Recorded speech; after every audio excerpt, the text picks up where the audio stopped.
Devi, the ultimate pure feminine consciousness, the cosmic Shakti. It is her cosmic womb, Brahmanda Yoni, from which billions and billions of universes come out and go in. Source where the Big Bang and black holes go on. Parashakti is the main deity of the sacred feminine and the divine consort of Bhagavan Paramashiva, who is the primordial divinity of Hinduism. And in the words of the Supreme Concept of Hinduism about the relationship with the mother, the first and foremost relationship is mother. The ability to learn, even the idea to relate, starts with the mother. Mother is too important way to connect with what you think as life.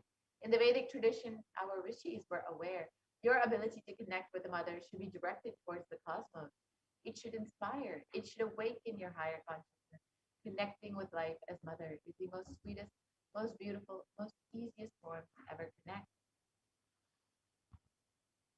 And today, out of his extreme compassion and love, the supreme concept of Hinduism is manifesting Devi Parashakti herself and gracing us, answering all of our questions, attending to our prayers, giving boons, healing us, revealing our past, present, and future, and delivering profound spiritual truths, and ultimately giving us the experience of Paramashivoham itself. So let us understand what is the Bhava Samadhi Darshan. Sama is oneness, and Adi means source. So Samadhi means one with the source, and Bhava means attitude or aspect. So Bhava Samadhi means being one with the source through this aspect. Darshan means to have a glimpse of. In the Vedic tradition, it is used to describe the moment we behold a deity, an avatar, a saint, or an enlightened being, as this being such a being can cleanse the karmas of lifetime and create a deep, lasting transformation in the receiver. Darshan is the powerful, superconscious vibration that is present around an avatar at all times. He simply radiates darshan just as the sun continuously radiates light. The auspicious moment when the receiver is able to catch it becomes the moment of darshan for you, raising you to the next level of superconscious breakthrough, like hitting the reset button on your very being.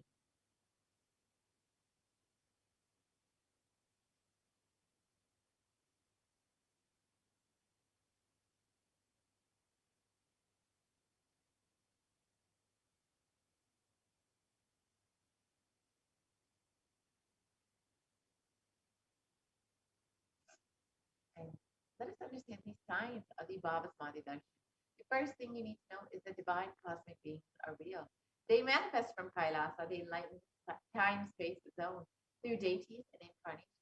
And divine cosmic beings manifest through the Ajavatara, the deities in temples, and through the Bhava Samadhi Darshans in the Nijavataras, the incarnations.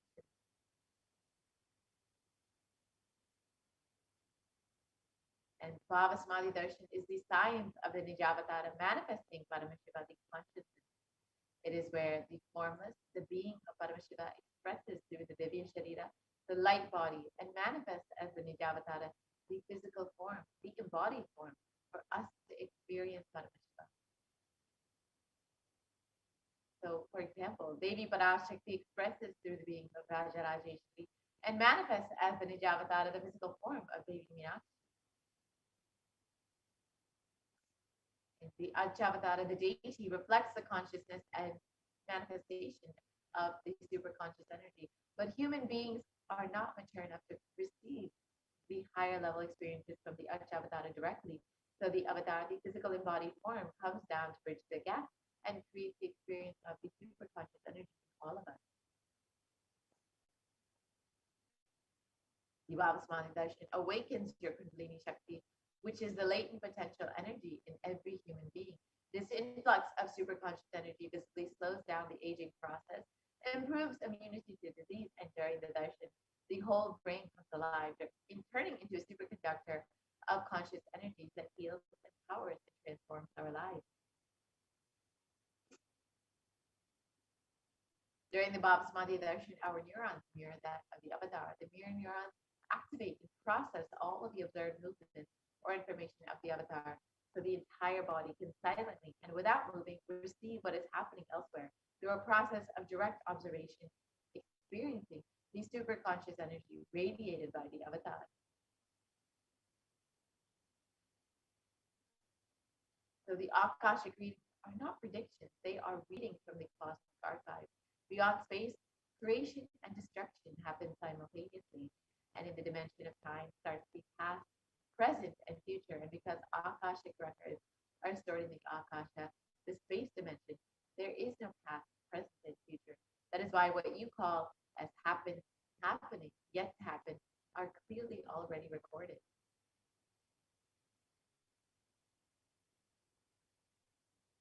Let us understand who is the supreme concept. The supreme concept of Hinduism, Jagat Guru Mahasanidanam, whose divine holiness Bhagavan Nithyananda Paramashivam, is the reviver of Kailasa, macrocosmic ancient enlightened Hindu civilization nation, and the supreme 1008 incarnation of Paramashiva, as per Hinduism, recognized by his predecessors who are enlightened masters in the depths. The supreme concept of Hinduism has made the science of our manifestation yoga and temple-based universities as a lifestyle for humanity.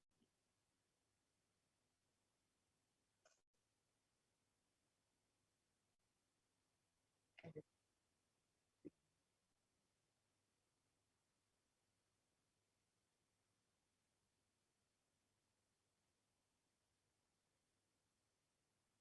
Supreme Pontiff is ordained as the 233rd Guru Mahasanidan of the Kanchi Kailasa Tattva Kingdom, is the incumbent emperor of the Surya Vanshidra Sampradaya, and is the present 293rd Jagat Guru Mahasanidan of the Kailasa Shamla Pita Tattva Kingdom, and is the present Mahamandaleshwar of the Mahanirvani Akara, the largest apex monastic order.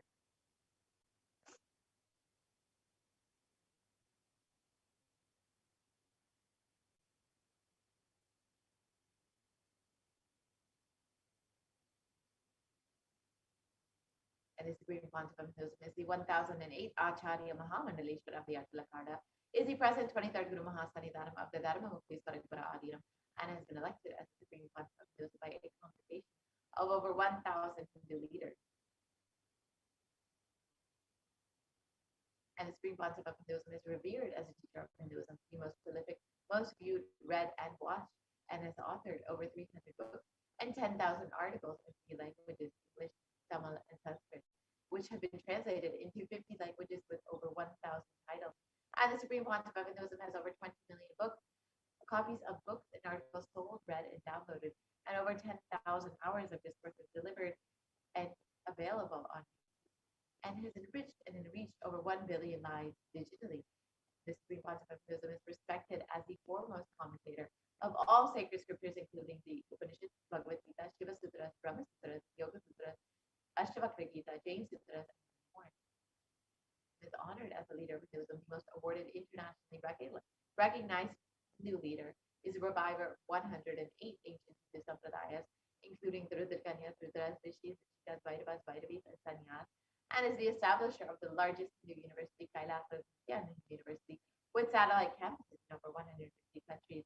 And the Supreme Pontiff of Hinduism is the establisher of 1,000 plus Kailasa ecosystems, and the founder and reviver of over 100 Sadhyapitas, and the collector of the largest Hindu library with over 1 million books, 1 million Pali scriptures, and over 20 million digital books. So now with this, we'll be entering into the demonstration of the extraordinary powers, the extraordinary Shaktis of Paramashiva and Parashakti, with the initiated disciples of the Supreme Pontiff of Hinduism, the Nithyananda Yogis, and the Gurukul Balasas of the Nithyananda order.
described as a system, as a method, and a science for human beings to explore the various possibilities and powers and have access to various states of consciousness. Shaktis manifest from the fundamental cognition that you are the divine and that you need to manifest the divine, and not the cognition that you are a man and that you need to reach the divine. So let us now see the fundamental difference between Shaktis and Siddhis. Shaktis are the powers which express from enlightenment, from the side effect of feeling connection with the high and high integrity with the Guru. Shaktis are the source of enlightenment. Siddhis are the powers that manifest from tapas or penance for enlightenment. Siddhis are on the path of enlightenment. Shaktis are the powers which manifest through ordinary human beings in extraordinary ways, just with the initiation from the avatar, and Shaktis are permanent. Siddhis are not permanent and they may divert you from enlightenment. So who is the source of all these Shaktis? Paramashiva. Paramashiva is the primordial divinity in Hinduism, the ultimate reality and cause, which is self-effulgent, Swayam Prakasha, all-pervading, unchanging beyond time. This forms and causality as fundamental base of Avyakta, the manifest, and Vyakta, the manifest. He performs the Panchakita, or the five cosmic acts of Srishti, Sthiti, Samhara, Prabhava, and Anusara: creation, maintenance, rejuvenation, pulling out of delusion, and liberating grace for all human beings. Paramashiva himself has come down in the form of the Supreme Portion of Hinduism, Jagat Guru Mahasatiphanam, His Divine Holiness Bhagavan Nithyananda Paramashivam, as the 1008th living incarnation and representation of Paramashiva, and the revival of Kailasa, the ancient enlightened Hindu civilization nation, which is a great cosmic borderless civilization. Ever since the beginning of the civilization, the Sanatana Hindu Dharma has been the cradle of highly advanced sciences and these enlightened beings, and it is where the science of enlightenment, Shakti, was lived and taught as a lifestyle. And for the first time in modern days, the Supreme Court of Hinduism is reviving these sciences at a record-breaking speed which was never accomplished.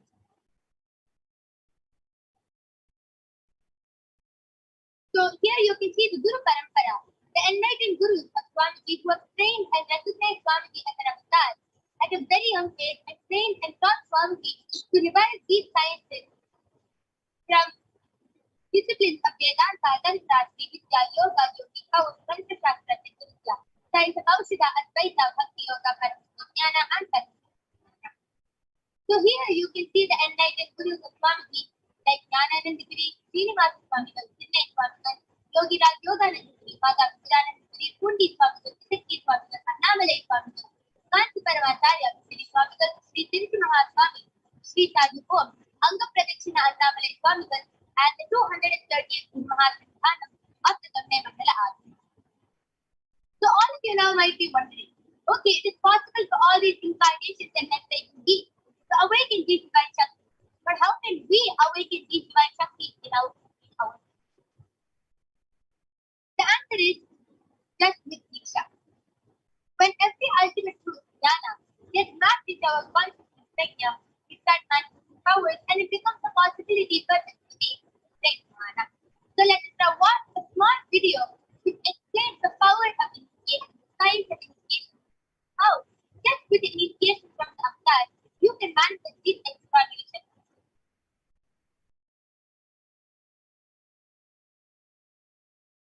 Diksha is the direct transfer of spiritual energy by an enlightened being through look, word, or touch.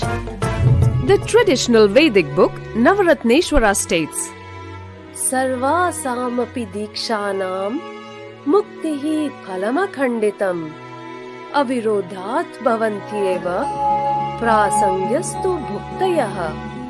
The main benefit of all initiations is moksha, enlightenment. As a side effect, health, wealth, leadership, and well-being happen. And in Rudrayamala Tantra, Shiva says, Devi diksha vihinasya na siddhihi na cha sadgatihi tasmat sarva prayatnena guruna dikshito bhavet. The one who is not initiated does not attain liberation nor a better future. So by all efforts, one should get initiated by Guru. What is the science of initiation? Neuroscience has proved that the process of initiation floods the brain with energy. This is the superconscious energy of Kundalini, our own highest inner potential energy. As the Kundalini flows from the thalamus to the cortex, it sets up a powerful energy loop within the brain, which awakens the latent non-mechanical parts which we have never used before. With increasing levels of coherence, the whole brain comes alive, turning into a superconductor of conscious energies that heal, empower, transform our lives, bliss and fulfillment. Initiation creates high awareness, visualization, creativity. It also slows the aging process and improves the immune system. Kundalini awakening, healing experience, levitation, teleportation, materialization. Experience the power of initiation through a range of exclusive trim. Nithyananda Dhyanapi.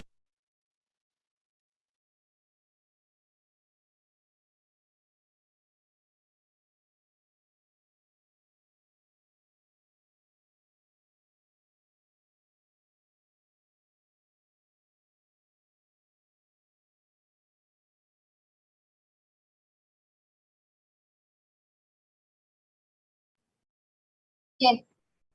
So with that beautiful video, let us now see how the science of power manifestation is authenticated through four aspects of evidences or pramana.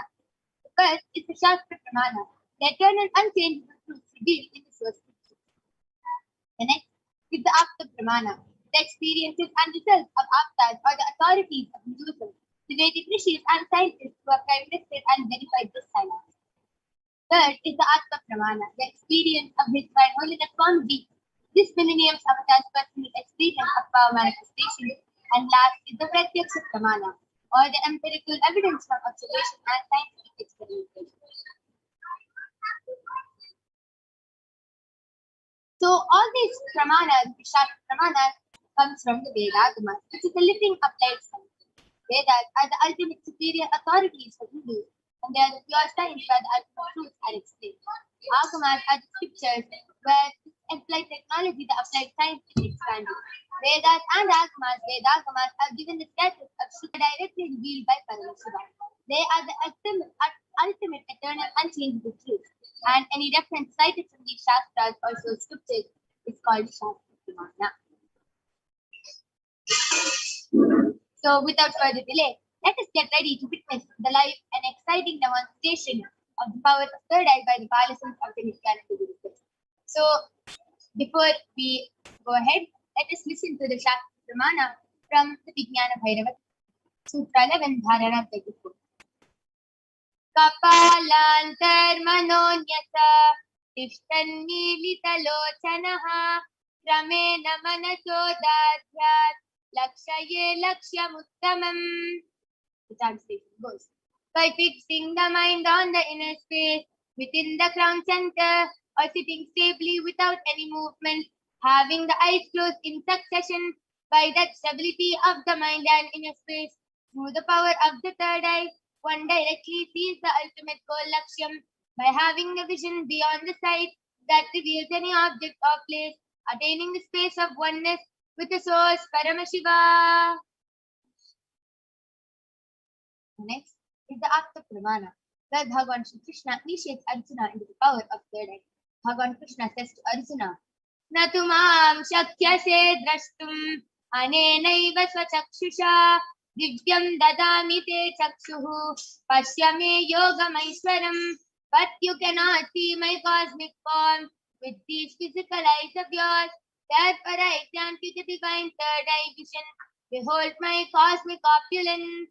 In the Hindu Purana, the Srimad Bhagavad Gita, Bhagavan Krishna initiates Arjuna into the power of third eye to behold his Vishwarupa Darshan. The 11th chapter of the Srimad Bhagavad Gita contains the description of Bhagavan Sri Krishna's cosmic form as it is narrated by Arjuna as he sees Bhagavan Krishna through the third.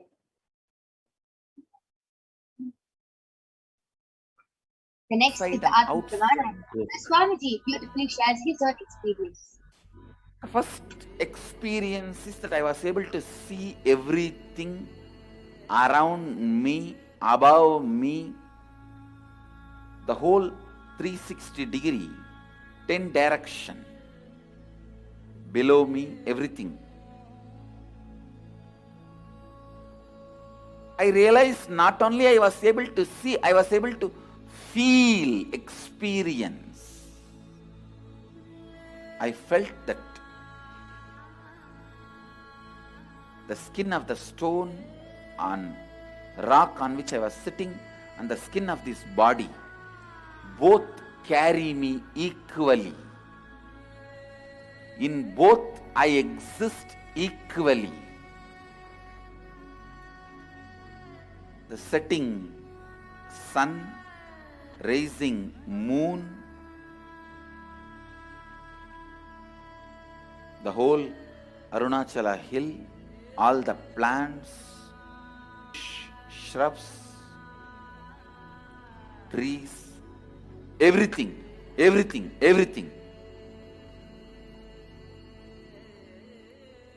just became so alive. The idea, something is inside,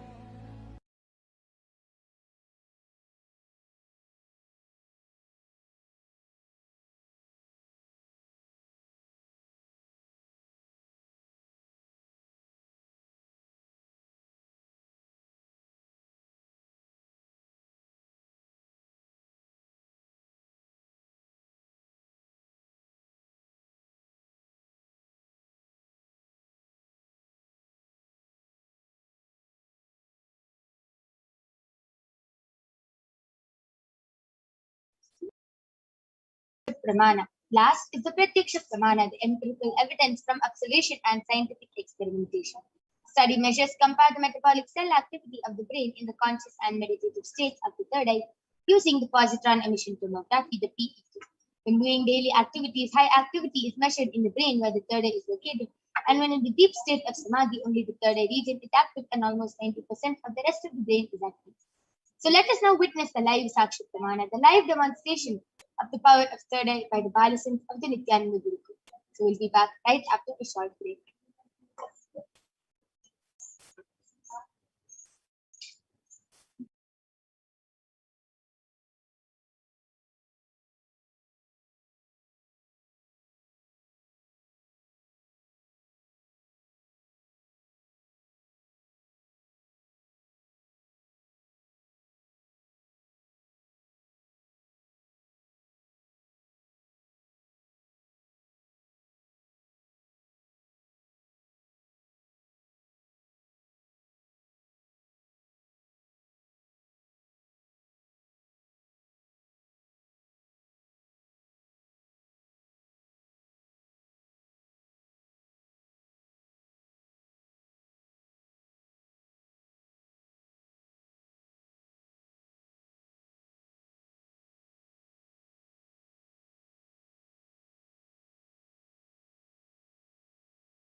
Yes. So let us now witness the live demonstration of the power of third eye by the balisons of the Nithyananda Gurukul.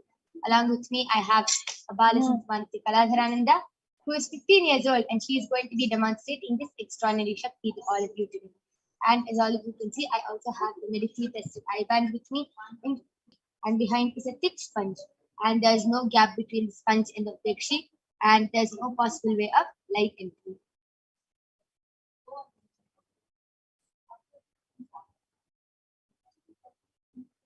Yes, beautiful. So I'll be showing the eye band again. So now all of you can see this is the eye band I'm going to be placing on Ma Kaladra's eyes, and there's no possible way of light entering. And I'm unstarting the eye band in front of all of you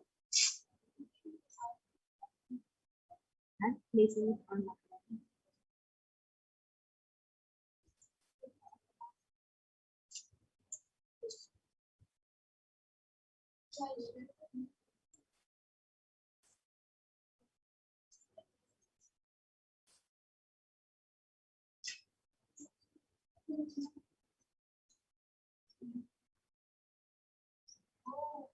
Yes, Ma Kaladra, are you comfortable?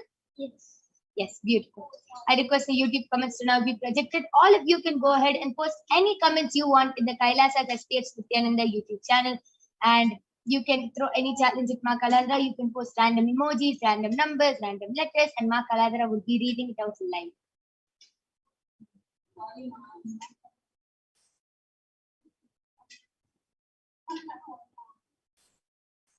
Yes, just before that, I request Ma Kaladra to turn to the right, left, up, and down. You can see that there's no gap. Yes, beautiful.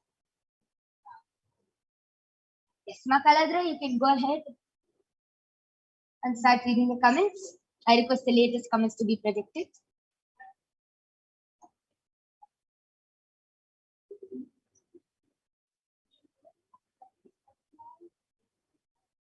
Yes, the latest comment is from Arjun Satish, and he has posted, "Welcome to E-Kailash in Durant." And the previous comment is from Nithya Paramashivoham and Paramashivoham, and she has posted emoji like that, a clapping emoji,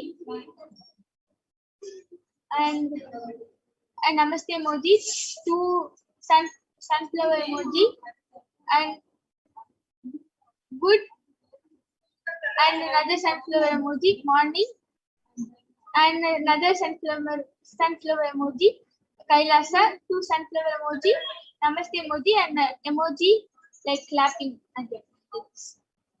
And the latest comment is from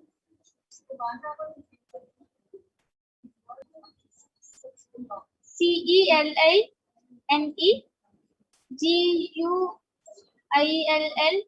GUILLAUme. She has posted a namaste emoji and a yellow color heart emoji. And the comment before that is from Alankrita Yadav, and she has posted Om Nithyananda Paramashivoham. And the so the latest comment is from Nitya Maheshwara Maya Ananda. She has posted wow. And the comment before Ma Alankrita is from CHANDANandBHITA has posted 1, 5, 3, 1, 4, and 5. And the latest comments are from Alankrita Yadav. She has posted 5 namaste emoji, and Balakrishnan Ayya has posted Swami body scan my grandmother leg, and a namaste emoji.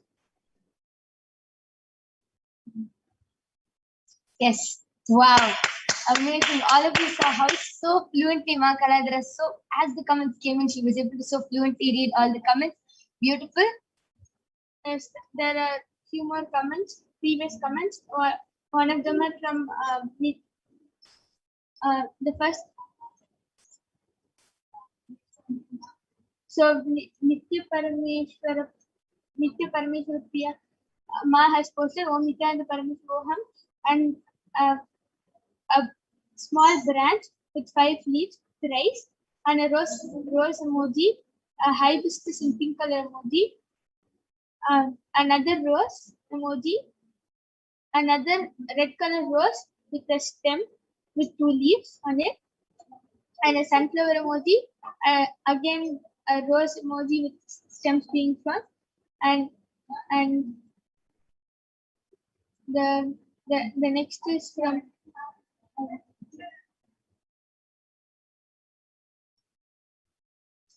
It's a pink color flower with 2 leaves and a white color flower with 8 petals, and middle is yellow color, and another pink color flower with 2 leaves, and 3 small branches again with 5 leaves. And she has posted 6 Namaste emoji. Nitya Parameshwara Priya Ma has also posted sound ID low. And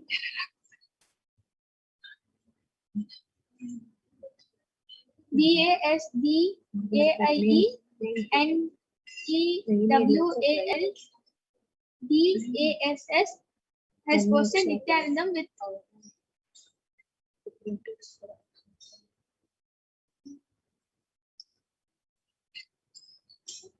with one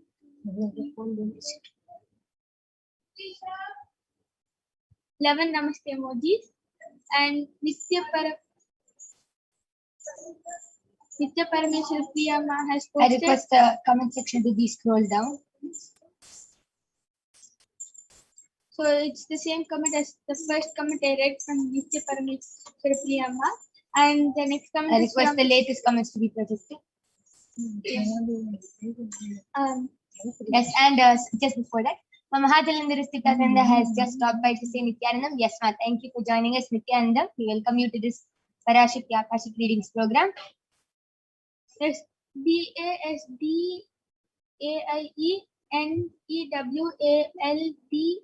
DASDAIENEWALDASS has posted. Ma, can you scan my daughter VANESSAPAUN? Yes, beautiful. That was an extraordinary demonstration of the power of third eye. Yes, Basde Navaldas, we will surely be doing a body scanning for your daughter. Please do get the consent of your daughter, unless she is under the age of 7 and she cannot take decisions for herself, then surely we'll be doing the body scanning. But if she can, if she's old enough to take decisions, please do get her consent before doing the body scanning for her. Same thing for Balakrishna Aya. If you want the body scanning for your grandmother Aya, please do get the consent of your grandmother before going ahead with the scanning. That was a very beautiful demonstration of the power of third eye. Amazing. So now I'll be removing the eye band. All of you can see that the eye band is completely intact. There is no way of light entering in the eye. Beautiful. That is an extraordinary demonstration. And yes, the next is the power of body scanning, where we will be demonstrating the extraordinary power of one being able to scan illnesses, diseases, medically diagnosed issues, and not only that, reveal even solutions to the third eye. So let us listen to the Shastra Pramana. Swadehe jagato vapi sukshma sukshmatarani cha tattvani yani nilayam jhatvante vyajyate para. Bhagavan Paramashiva says, cognize deeply that from the subtle to the subtlest constitutive principles of your whole body, Swadeha, or of the whole universe, simultaneously consist of the essential reality. They are being absorbed in their source cause, Paramashiva, and by the experience of such restful awareness, one becomes complete from all the thoughts, and the ultimate universal divine power, Paradevi Adi Shakti, is revealed and the supreme power manifestation happens. The next is the Apta Pramana, where Asiddha named Teriyar, who was one of the prominent disciples of Agatyar, his guru Agatyar, scans and reveals that the root cause of the headache of a man who is suffering from a severe headache is because there's a small tere, a type of frog, sitting in the person's brain. Agatyar immediately instructs Teriyar to perform an open head surgery and remove the frog. The surgery is completed successfully and the person is healed and cured of the headache. Thus he named the name Teriyar. Third is the Atma Pramana, where Swamiji shares, paraphrasing his words. Only when I had a multiple compound hand fracture was I forced to go for surgery and therefore for medical checkups related to that. At that time, they detected heavy metal quantity in my revealed that I had been poisoned without our knowledge. And immediately used diagnostic methods instead of medical facilities to study the body condition due to the poison. Through the body scanning, I found out what the problems and imbalances had happened and where the balance had been. I used allopathy as a second opinion just to verify myself. Throughout the entire incident, Bhagavan Nithyananda Paramashivam manifested the power of Shishada, living beyond pain, and Swamiji was able to manifest the power of body scanning, being able to scan and see where the imbalances and problems had happened. Last is the Sakshi Pramana. You can see so many of the disciples of Swamiji who beautifully shared their experience of how they were able to manifest this power of body scanning just with the initiation from Swami. So let us now witness the live demonstration of the power of body scanning by the Balasins of the Nithyananda Guru. We'll be back right after a short break.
Yes. So now I'm back with the Balasins of the Nithyananda Gurukul Manipura Yogananda, who is 13 years old, and she is going to be demonstrating this power of body scanning to all of you today. Yes. So Balakrishnaya has gotten the consent from his grandmother. Kuma Brahmayoga, he is requested for a body scanning for his grandmother's legs. Please go ahead and start doing the body scan. Devaraji Joseph has requested, Om Nithyananda Paramashivam Swamiji, please bless me to settle all financial debts and soon be successful in my career and training, business, and be generously to the needy. Yes, Aya, please request the same thing to Sundareshwara Paramashiva, Irena Sundareshwara Paramashiva Paramburu, and with the blessings of Sundareshwara Paramashiva, you can manifest whatever you want. Yes, so Balakrishna did the body scanning for her grandmother, and Paramashiva revealed that her legs are getting numb and they're getting stuck, like the muscles are not able to move properly. So what she has to do is she has to start putting castor oil and massaging that area, and right after that she has to start. She should exercise her legs, like she should do leg exercises, and you have to make sure that she goes for a walk at least for 1 hour in the evening and in the morning, and her legs will be fine. And yes, the haritaki is 1 spoon of castor oil and 1 spoon of haritaki. Yes, beautiful. That was a beautiful body scanning. And Alankrita Yadav has requested for a scanning for her friend Sneha, and she has given permission. And Anil Yadav has requested a scan for his daughter Ankita, having her permission. Yes, Ma Brahmyaga, you can go ahead and do the body scanning for Ankita. And I have done the body scanning for Sneha Ma. Paramashiva revealed that Sneha Ma is having a lot of stiffness in her side. So she finds it hard to move around comfortably from past few days. And that stiffness is because of she is not sitting in the proper position. So it's actually not stiffness. It's just muscle pull, which because she's not sitting properly, her body is not used to that position. And it's hurting for her. It's just a small muscle pull.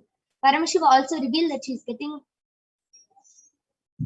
headaches often, and Paramashiva revealed that headaches is due to sinus and a lot of heat. It's not the she doesn't have the sinus problem, but a lot of mucus in the body and a lot of heat in the body. So she has to do the neti, with hot water and salt every day for the next 1 month.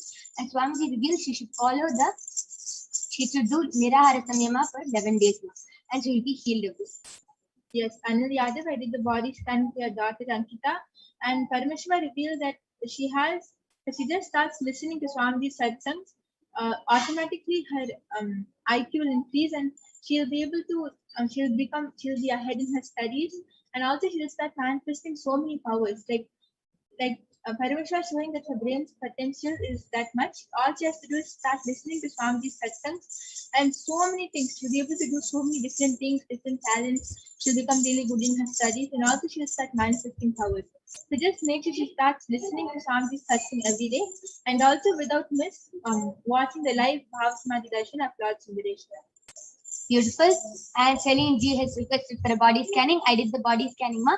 Paramashiva revealed that you have skin problems. You've been having skin itchiness and skin irritation, and that is because of mother incompletion and a lot of heat in your body. The incompletions and toxins, your incompletions are creating a lot of toxins in your body along with heat, and that is irritating your skin and creating problems. So during this, for the Navaratri, during this 9-day Navaratri, you should start doing the completion with your mother every day during the Chandi Homa while it goes live. Just offer your gratitude to Devi Parashakti and do the intense completion with your mother, and you will be healed from this problem now. And every day, start applying turmeric on your body and taking a bath. And keep the turmeric in front of Devi, keep the turmeric in front of the Devi and then apply it on your body and take a bath.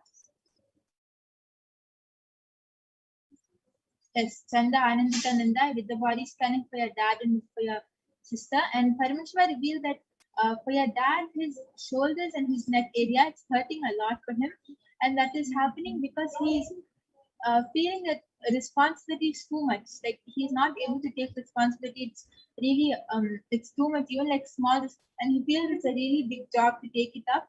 So the solution which Paramashiva revealed is he has to start reading the Living Enlightenment book, and that will automatically give him all the solutions he needs, and he'll, like, for him responsibility will become like a super easy thing to do. And for your sister, Paramashiva revealed that like whenever someone comes and approaches her, or if she has to face some situation in life, she takes it she's not able to take it powerfully. She takes it it's like in a really powerless way. She takes it in and it affects her a lot. So the solutions Paramashiva revealed for that is every day she has to start chanting Bhagavad Gita, like Swamiji's book is there, Bhagavad Gita Decoded. You should start reading that and start chanting the verses continuously. She should chant the verses, and also she should listen to Mahavakya. If she listens to Mahavakya the full day, everything will she'll start taking everything in powerfully, and also she'll get a lot of powerful cognition from Bhagavad Gita. Yes, beautiful. That is a beautiful body scanning. Alankita Yadav has gotten that link. Thank you, ma. Could you please scan Sneha for her back pain? She's having back pain for a few days. Yes, ma. I did the body scanning, and Paramashiva revealed that it's same thing. It is a muscle pull. She is not sitting in the proper position, and her spine is affected because of that. So she's having a very weak spine. So I'm just showing to just apply castor oil every day and start doing the yoga, pranayama every morning, and she will be completely healed. Anil Yadav has gotten that link. Thank you so much. Yes, and with this, due to the interest of time, we are going to be concluding the session. Anyone who wants a more detailed body scanning or wants a body scanning for yourself or any one of your family members or friends, please do come back tomorrow at 4 p.m. IST, and you can get the body scanning done by the Balasans of the Nithyananda Guru. With this, we thank all of you for joining us, and please stay tuned for the upcoming segments. Thank you, Nithyananda.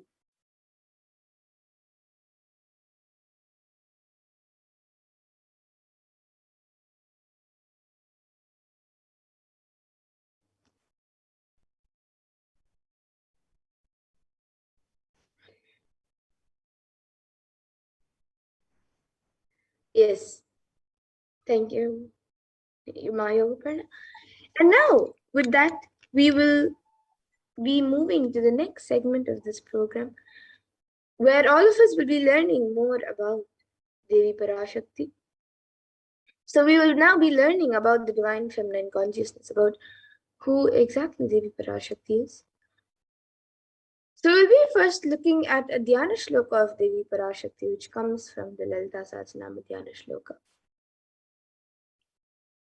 सिन्दूरारुणविग्रहां त्रिनयनां माणिक्यमौलिस्फुरत् तारानायकशेखरां स्मितमुखीं मापीनवक्षोरुहां पाणिभ्यामलिपूर्णरत्नचषकं रक्तोत्पलं बिभ्रतीं सौम्यां रत्नघटस्थरक्तचरणां ध्यायेत् परामम्बिकाम्. And the translation for this verse is: the Divine Mother is to be meditated upon as shining in a vermilion red body, with the triple eyes sporting a crown of rubies, studded with the crescent moon, a face all smiles, a splendid bust, one hand holding a jewel cup brimming with mead, and the other twirling a red lotus. And another verse that comes from the Lalita Sahasranama Dhyana Shloka beautifully says, Aruणाtarangatakshiim dhritapaşankuşapuşpabanachapam animadibiravrtam ayukaihi rahamityeva vibhavaye bhavani. And the translation for this verse is, I meditate on the great Empress. She is red in color and her eyes are full of compassion. She holds the nose, the gourd, the bow, and the flowery arrow in her hands. She is surrounded on all sides by powers such as Anima Ferez, and she is the self within me. And Devi Parashakti is the ultimate pure feminine consciousness. Parashakti is the cosmic mother. It is her cosmic womb from which billions and billions of universes come out and go in, and the source where the Big Bang and black holes go on and on. Parashakti is the source Shakti, the source energy, the source power, from which all of us came, in which all of us are in even now, and in which all of us are going to merge.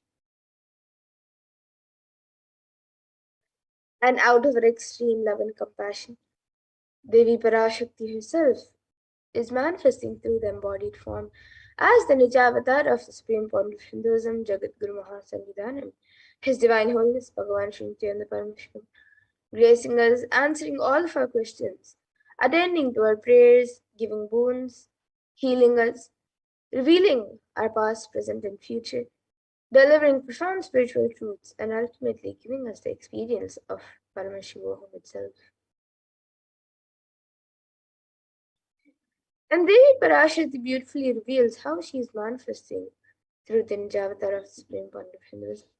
And she says, raising as Omkara, expressing as Vedas and Agamas, blossomed as Rimkara, filled as Parashorasi, living in 40 triangles, the Kailasha Swami who is in Kailasa, Sri Purachintamani, Parashorasi, sitting as part of Paramashiva, Parameshwari who rules the world, Paramashakti, Manonmani, Meenakshi, as Nithyananda, I took Nijavatara here, to give good boons to everyone, to bestow all goodness.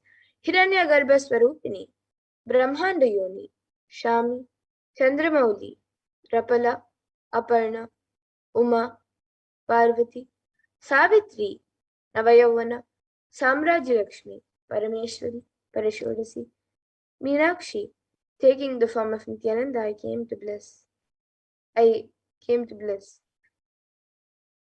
Taking the form of Nithyananda, I came here as Nijavatara.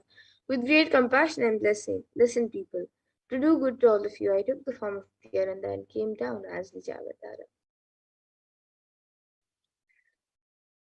And Devi Parashakti continues to reveal, raising an Omkara, blossoming as Shiva, Shiva manifesting the source of existence, powers of existence, expression of existence, from the oneness of Om, blossoming into two as Prakriti and Purusha, blossoming as three Shaktis, Icha, Kriya, and Jnana, growing as four Vedas, expanding as five Panchabhutas, beyond six chakras, filled as Gotras of seven Rishis, expanding as eight directions, existing as nine Grahas, blossoming as 10 Indriyas, being as 11 Rudras, creating all the worlds, bringing life to tell and make truth blossom and to do good. Parashodasi, Meenakshi, in the form of Nithyananda, I came to bless every one of you. So now let's see how we can receive Devi Parashakti. So literally we're seeing Paramashiva and Parashakti at that moment. She's there on your screen, so you can always receive her in a very traditional way. You can keep 2 betel leaves, 1 banana, 1 betel nut, and a coin in front of the screen as you watch Devi Parashakti. Now, some of you might be wondering what exactly a coin is considered as or what is its importance. So, in the Hindu tradition, a coin is actually considered the traditional lakshana. It is given in temples, it is offered to deities in temples, and even during other rituals, and it is also given to people when at your house or when you see them for the first time. A child for the first time, usually some things to receive them or give to them is given, and some a coin is given.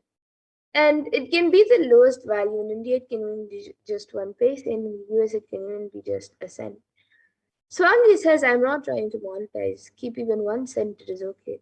So for 100 days, if you have darshan, it will add up to $1. In India, even 1 paise is okay.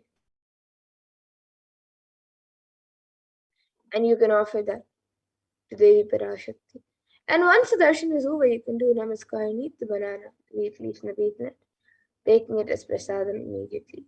And the coins that you collect, you can send it to the Los Angeles Temple for the further procedures. And this betel leaf and betel nut may actually look too small, but in a few days, you will actually realize and see how much it adds to your sentiment that really Devi Parashakti is this unconscious mentality and lifestyle and remind you and raise you to the powerful combinations. It will break your unconscious behavior. And now you can also see how you can set up your tambulam. So you can arrange the 2 betel leaves, the betel nut, banana, and the coin on a plate and keep it in front of the screen as you watch Devi Parashakti. And you can also keep a few additional items such as a few flowers, kumkum, turmeric, glass bangles, and a coconut. But the 4 basic items is the betel leaf, the betel nut, the banana, and the coin. So you can arrange all the items in a plate and keep it in front of the screen as you watch Devi Parashakti. So the next time when you are setting up to receive Devi Parashakti, you can set up your own set of tambulam to receive her in a very traditional way and get and receive her blessings. So with that, we now come to a conclusion of this segment where we have learned who is Devi Parashakti and how we can receive Devi Parashakti when she comes for the darshan.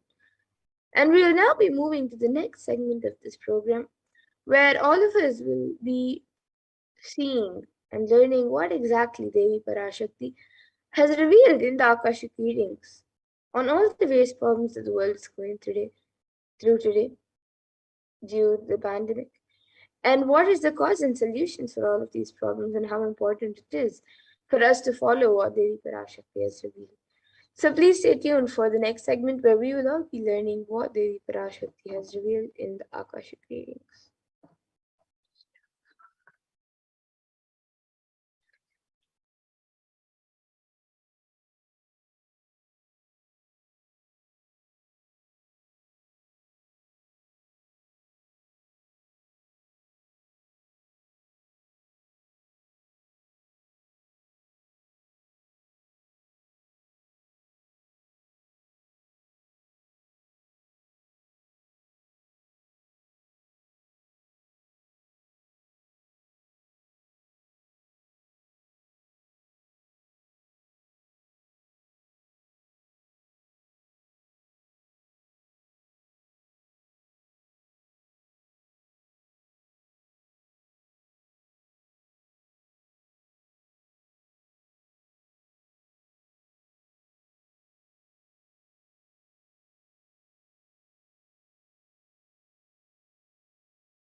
now enter into this next segment where we'll understand some of the revelations made for Devi Parashakti.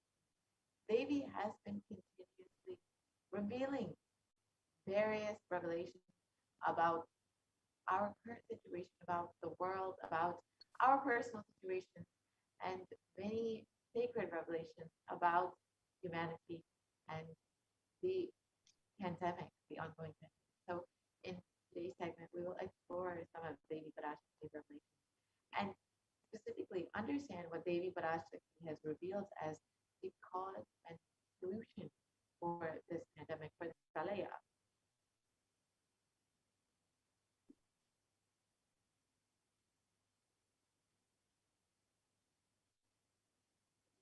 So first, let us watch Devi Parashakti revelation.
Yes, so humanity is still undergoing the effects of the pralaya, the cosmic deluge, and thousands of deaths are there due to the pandemic and emerging fungal epidemics, along with record numbers of natural disasters, have taken a huge toll on humanity's collective psyche, leading to increase in poverty, malnutrition, depression, and much more. So what has caused this? Who is behind this? How could we have avoided this? Is there a solution for this? In this segment, let us go through an understanding of Devi Parashakti's revelation on the cause and solution, the cause and solution of this cosmic deluge, the pralaya.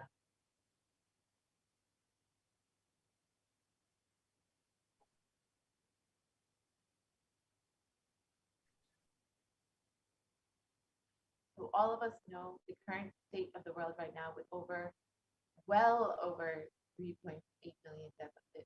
The number has crossed many, many million more. And now the number has crossed 221 million people worldwide who have been infected with COVID-19. And the worst countries that have been affected so far are still US, India, and Brazil.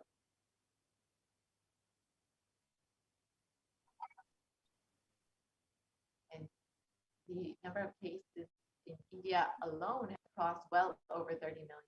And the number of deaths due to COVID-19 in India alone has crossed well over 374,000 people. And the number of people fallen into poverty has, since 2020 is well over 75 million. All of these numbers are an underestimate of what the real situation is in India. And unfortunately, has only been getting worse. And India is not just suffering from the ongoing pandemic, but a suicide epidemic as well. India is the sixth most depressed country with 6.5% of the population suffering from some form of mental illness.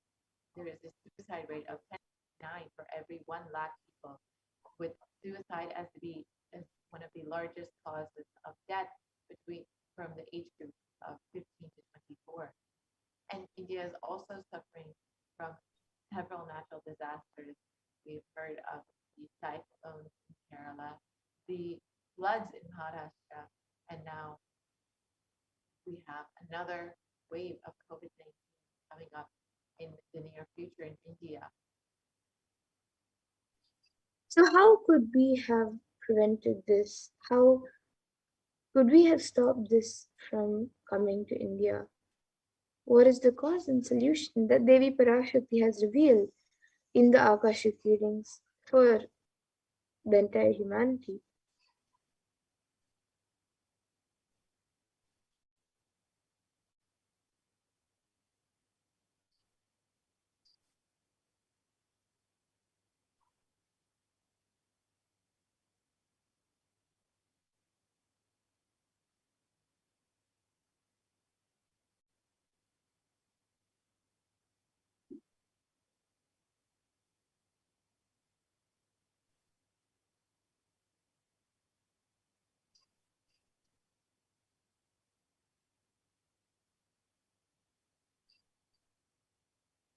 Let us look at what Devi Parashakti has revealed as the reason for this pralaya.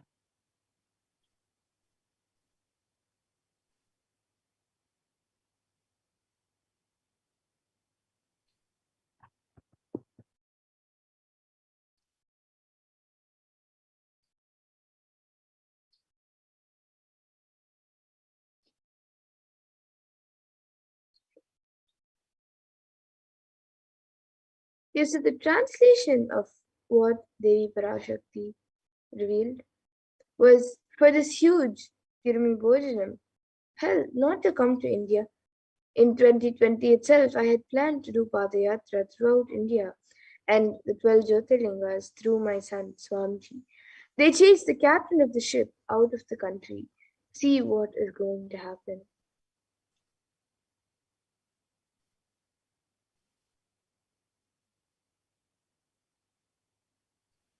Now let us go back to 2017 when the Supreme Concept of Buddhism revealed the vision for this Padayatra that was to be taking place in 2020. This next video, we will see the Supreme Concept of Buddhism explaining the vision for this Padayatra. And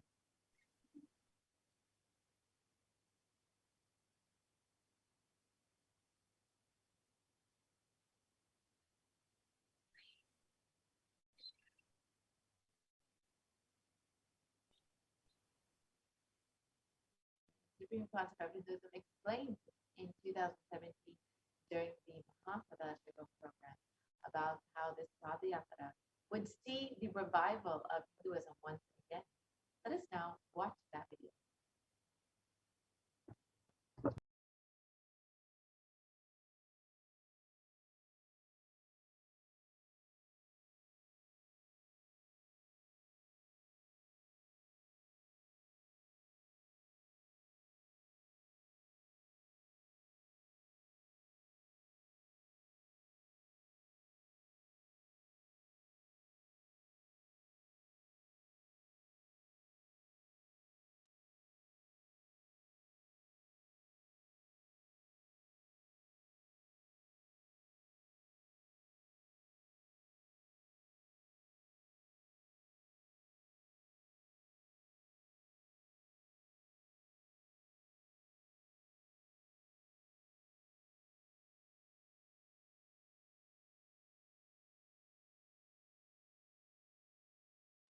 Want to do 1 year Padayatra specially for this purpose in 2020.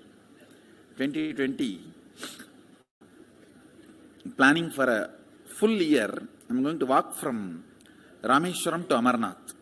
1 year with 10,000 people, just walking all over India to spend time with people. 2020, there will not be any program other than Padayatra and just spending time with people. Just walking. Of course, walking with me. Maybe 200 vehicles to carry our food and all the other items, transportation. Enjoying the river banks, forests, and time with nature. 10,000 people manifesting powers, walking from village to village. What do you think will happen?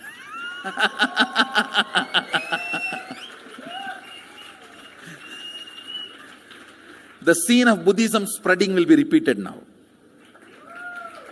How the Buddhism spread? 10,000 monks walking from village to village. What will happen? That's only monks. Here, power manifesting 10,000 people.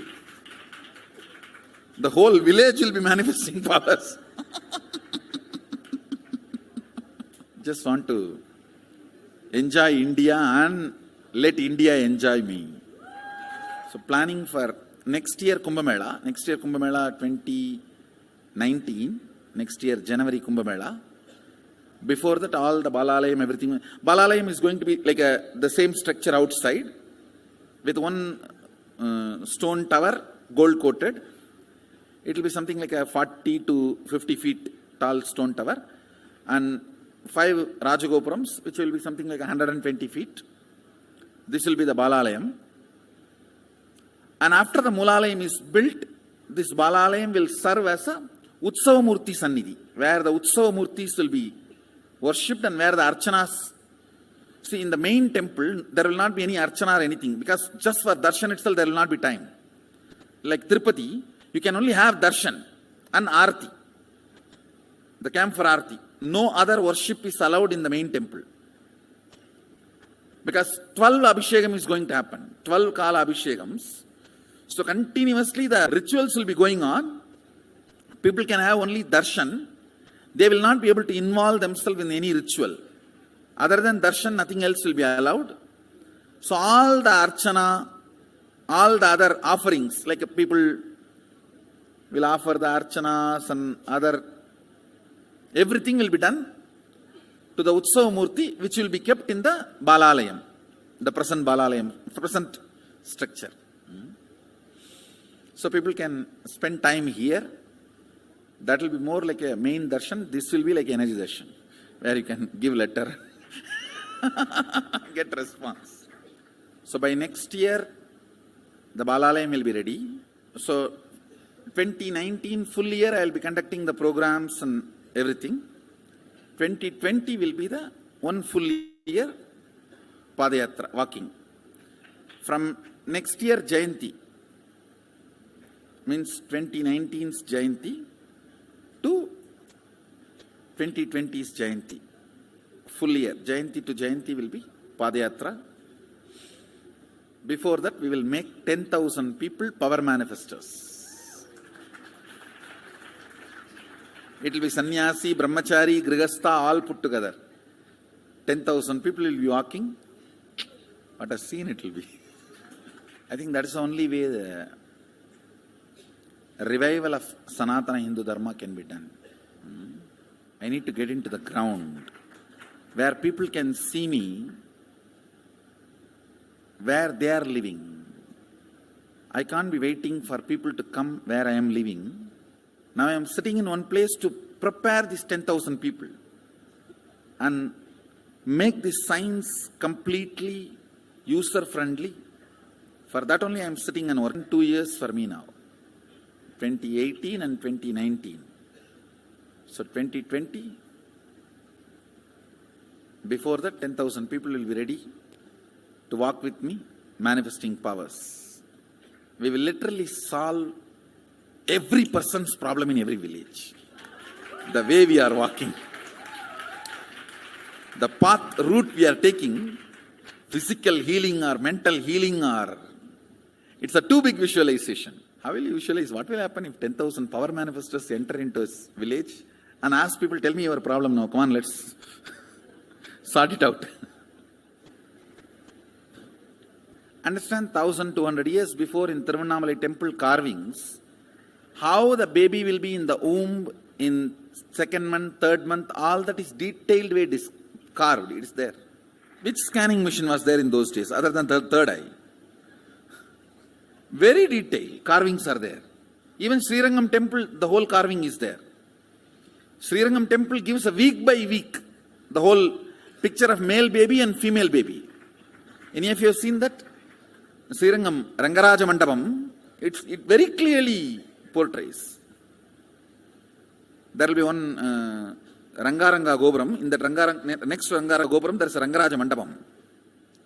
We have already collected some chunk of 80-90 to be displayed in this Balalayam. Work is going on all of that. We are also going to tell you this.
Yes, so all of you can see at how from at a very young age, the Supreme Pontiff of Hinduism started traveling to enrich and enrich the world.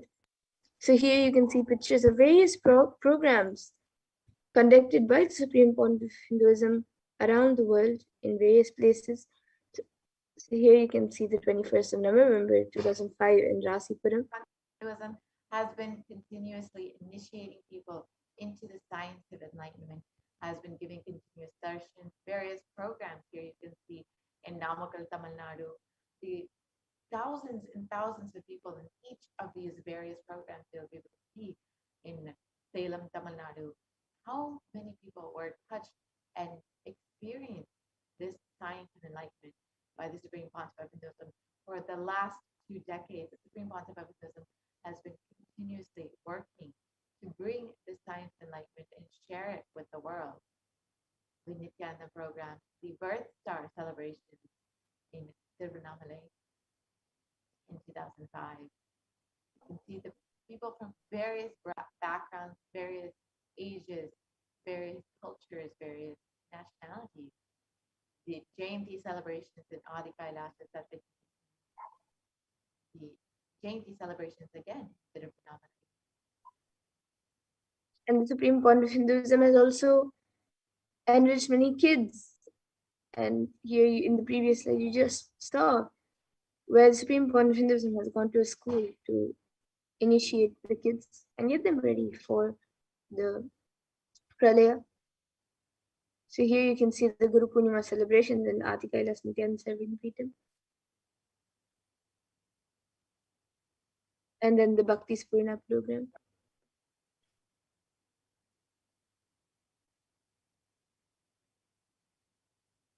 and then the Dhyana Spurna program. So everywhere you can see how many people, like literally thousands of people getting enriched and enriched.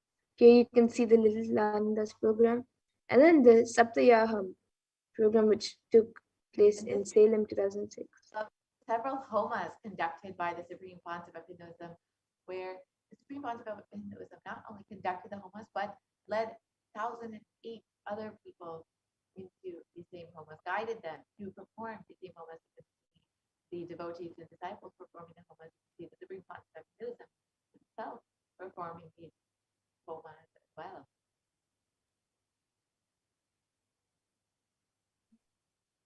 So here are a few more pictures from the Saptayaham in Tamil Nadu, Salem.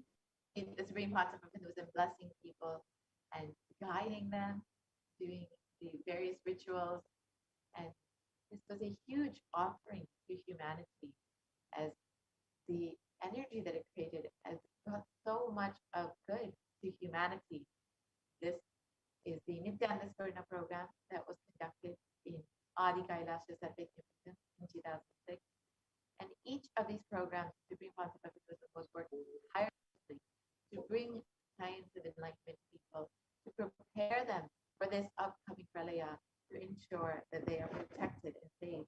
However, the anti-Hindu elements made it nearly impossible for the Supreme Pontiff of Hinduism to do the re-energizing process. And Devi Parashakti has revealed the solution for this pralaya.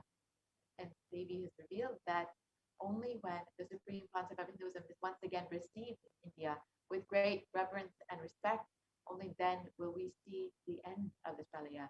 And as we look around, we see what the great rishis of the Vedic civilization had forewarned as this Kali Yuga, and the Kurma Purana echoes that the Rishi's declaration.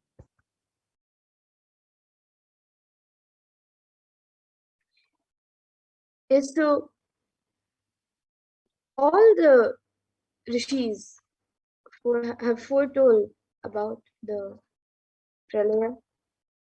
And on the 2nd of January 1978, out of his deepest compassion to protect humanity, Paramashiva descended as the Supreme Pontiff of Hinduism on planet Earth.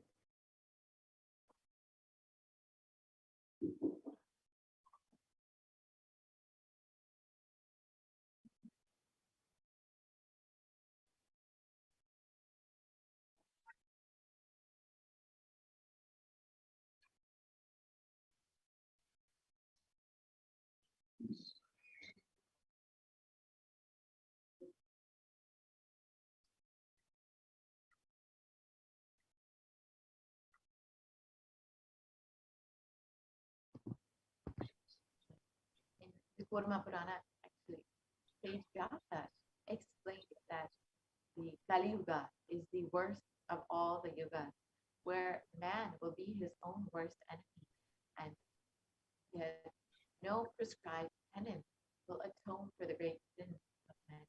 And only the sacred city of Varanasi is protected from all of this. In the Kurma Purana, it continues on that to explain that Lord Rudra is the incarnation for this Kali Yuga, and in the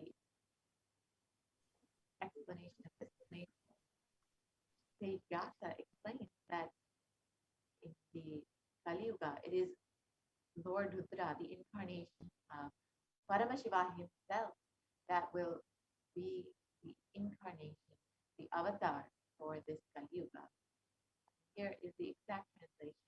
This Kali Yuga is the worst of the 4 yugas in all the world. People are sinful and forget the dharmas.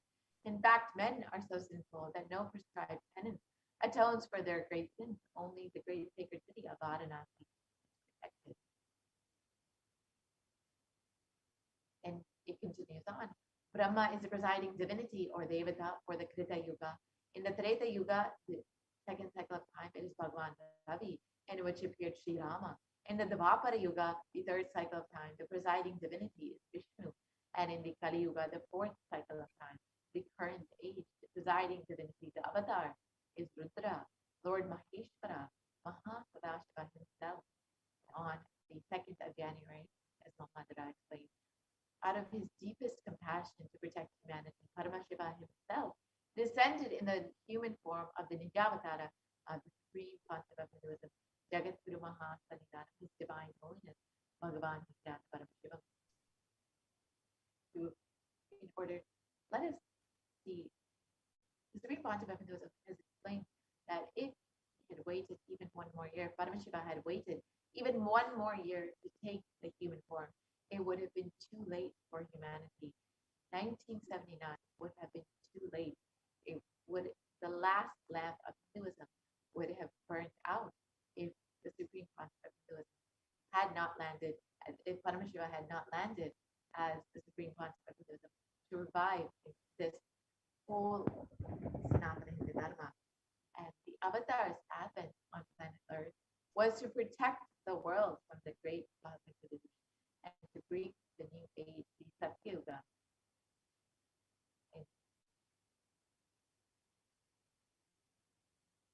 Devi Parashakti herself has revealed this.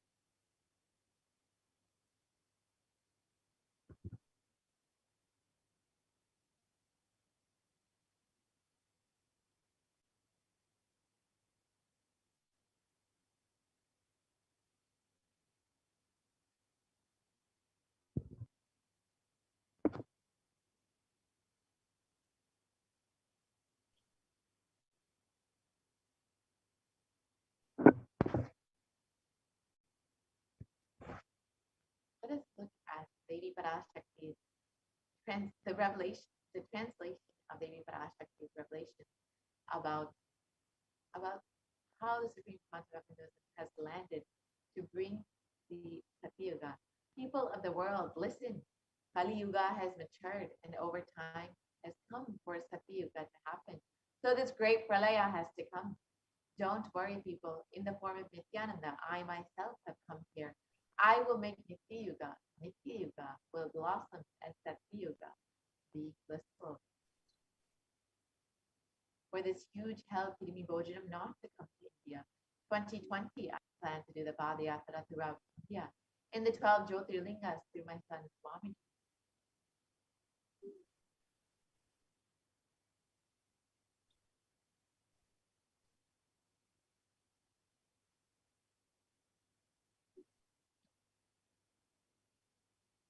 And in order to prepare for this, the avatar began the Padayatra at the mere age of 10. So at a very young age, the Supreme Point of Hinduism began the Padayatra to enrich and enrich the world and guide humanity and get all of us ready for the Pralaya.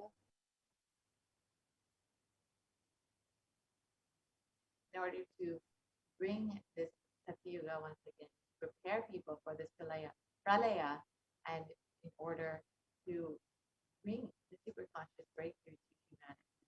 The Supreme Concept of Hinduism has been tirelessly working from the age of 10. And the Supreme Concept of Hinduism began enriching people one person at a time with the truth from sacred scriptures and the secrets of higher living.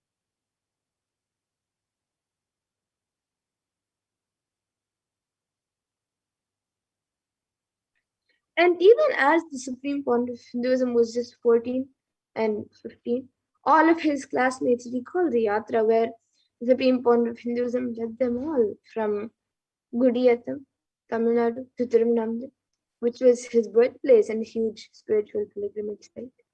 So here you can see an image of that where the Supreme Point of Hinduism was just 14 or 15 years old and he took all his friends on a Padayatra.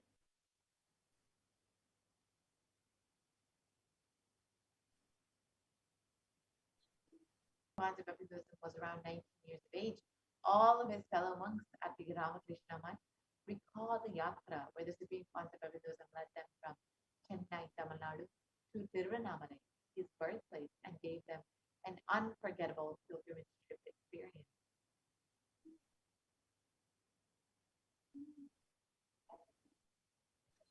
And the Supreme Point of Hinduism continued walking the length and breadth of India, reaching out to more and more people and preparing each and every one of us until the Supreme Point of Hinduism founded the international mission, the Nityananda Sangha, to revive Kailasa internationally on the 21st of December 1999.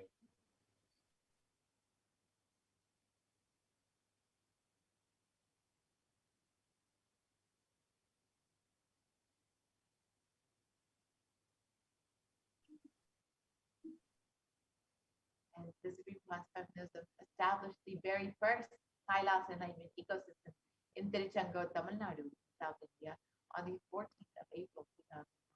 And here you can see the photo of the inauguration day in 2001, when the Supreme Concept of Hinduism was just near 20 years of age. And began the first Kailas enlightenment ecosystem, which has grown to hundreds of ecosystems all over the world.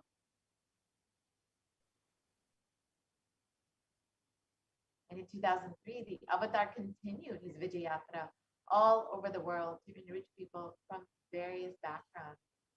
And Supreme Concept of Hinduism continuously worked to bring this science enlightenment to people all over the world, back-to-back programs, darshan, satsang, and many more.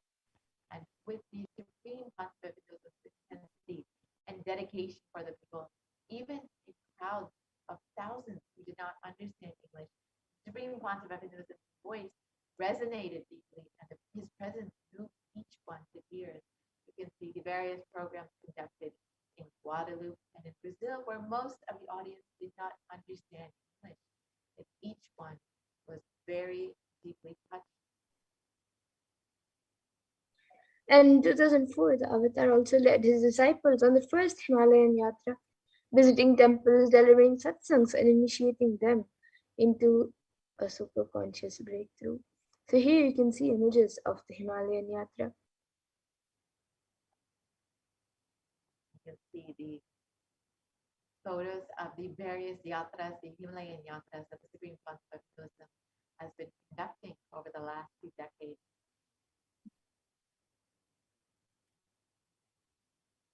Subsequently, the Avatar personally organized and led yatras yearly and guided individual souls not just to physical spiritual sites, but to supernal spiritual realms. Each person, whether they were going to Himalayas, Cambodia, or even Thailand, has experienced the superconscious breakthrough, the various dimensions and lokas blessed by the Supreme Concept of Hinduism.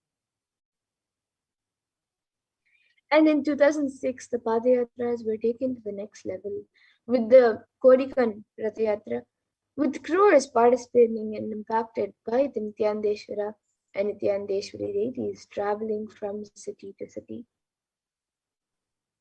These deities visited city, went city by city, blessing people, and each person who received the divine sight of seeing Nityanandeshwara and Nityanandeshwari were blessed, and thousands and thousands of people were able to be blessed by these deities, and eventually they were consecrated in the Bengaluru Adinam in Adi Kailasha Sarvajnapita, and still remain there today, continuing to bless people, thousands and thousands of people who gather there.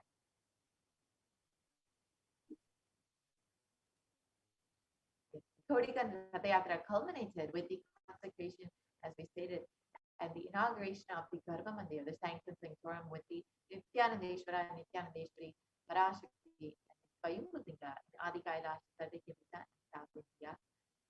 And here you can see the Supreme Concept of Hinduism performing the Abhishekam for the Swayambhulinga, the Nityanandeshwara Linga, and consecrating these deities.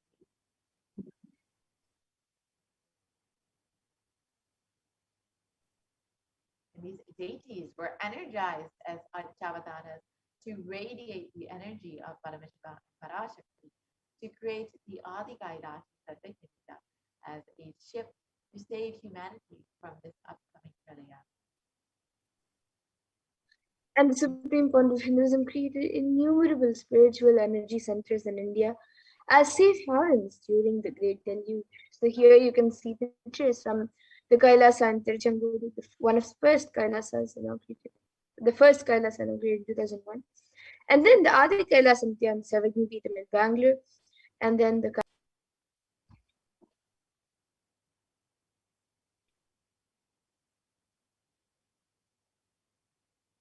And in 2008, the avatar created and energized the Nithyananda Paramashivam Anandalingam, which would protect anyone who bathes in its waters from the deadly COVID-19 disease. And this lingam is a Navapashana lingam, which has tremendous healing properties and was specifically energized by the Supreme Concept of Hinduism to mature, to the energy to peak and ripen in during this pralaya in order to protect all of humanity during this time.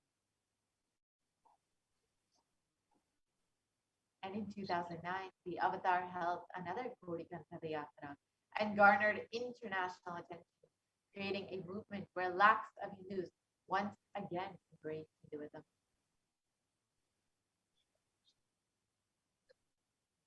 Watch a short clip wherever the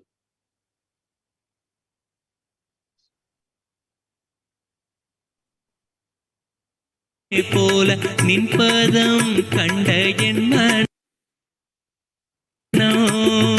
நித்ய சத்குரு நித்ய சத்குரு நித்ய சத்குரு நித்யனே நித்ய சத்குரு நித்ய சத்குரு நித்ய சத்குரு நித்யனே நின்முகம் நீனைந்து இங்கு நிர்மலமாகவே ஆனதே இதய சக்கரம் அனகதமும் இனிமையோடு திறந்ததே நித்ய சத்குரு நித்ய சத்குரு நித்ய சத்குரு நித்யனே நித்ய சத்குரு நித்ய சத்குரு நித்ய Sadhguru நித்யனே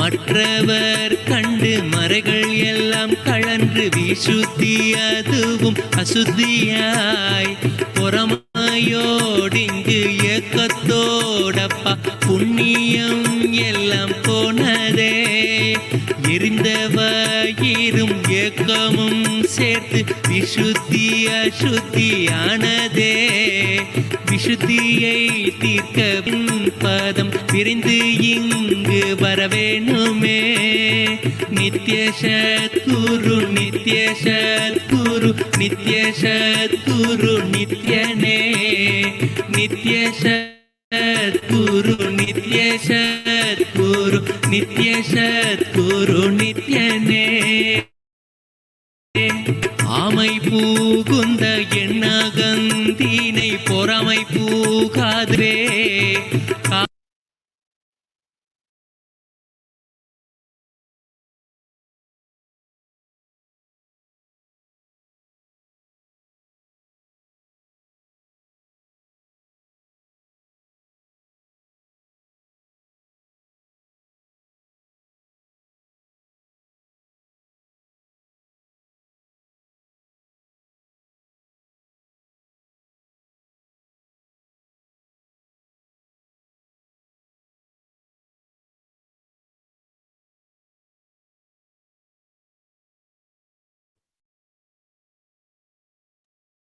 and wherever the avatar's feet have grace planted, there were seeds of superconsciousness that have been sown.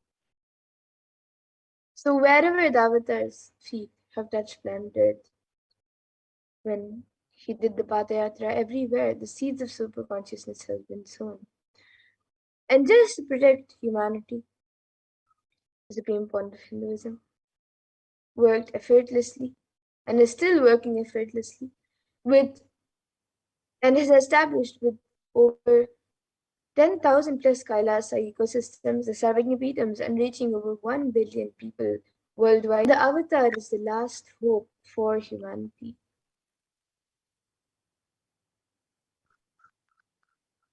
And the Supreme Concept created various ecosystems, enlightenment ecosystems all over the world. Here we have the very first, the Kailasa and Hero, the Adi Nithyananda Paramashivam, created by the Supreme Concept when he was just 23 years old. And the Supreme Concept has created various enlightenment ecosystems all over the world to enrich and enrich millions of people from various backgrounds, various ages, and various cultures. So we have the Adi Kailash Sarvagnapeetham in Bangalore, the one of the most prominent Kailasa enlightenment ecosystems built by the Supreme Concept, and one of the most important ecosystems.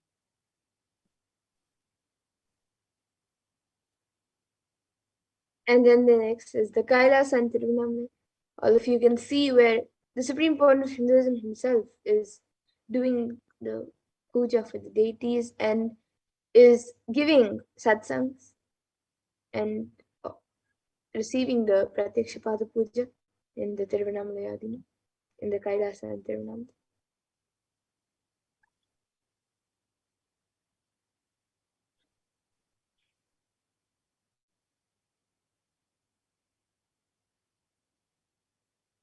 And Kailas and Tiruvannamalai was the very birthplace of the Supreme Concept of Hinduism, and where Supreme Concept had lived with Aruniki Yogeshwara himself, his very own guru.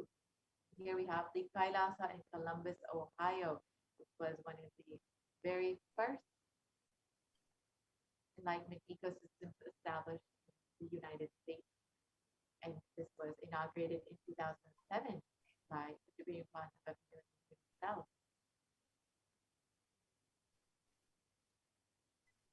And the inauguration ceremony took weeks and were all performed by the Supreme Concept of himself in order to bless and anchor the divine energy and into the presiding deities through the rare cosmic process of Pratishtha and bringing the deities to life. Here you can see the photos of the Supreme Concept himself performing the Abhishekam. And the Kumbh Abhishekam, the sacred ritual, energized the entire temple. Here you can see the Kailasa in Los Angeles, California, established in 2007. And the Supreme Concept of Hinduism inaugurated the first location for the Los Angeles audience in the year 2005 itself. And after the rituals took place, the devotees offered Pada Puja to the Supreme Concept.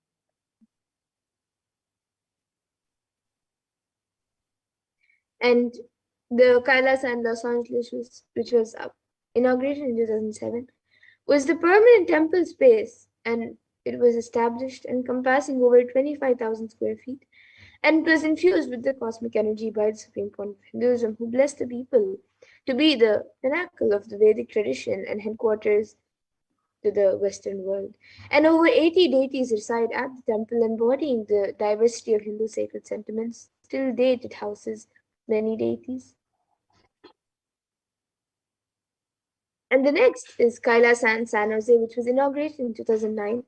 And the Nithyanandeshwara Hindu temple at San Jose radiates the energy of Madurai Meenakshi temple, which is the home to Devi Meenakshi, the divine cosmic mother and the consort of Lord Sundareshwara, the most beautiful and blissful form of Lord Shiva. And the chief presiding deity of the temple is Devi Meenakshi, the Shivalinga and Lord Nithyanandeshwara and Devi Nithyanandeshwara.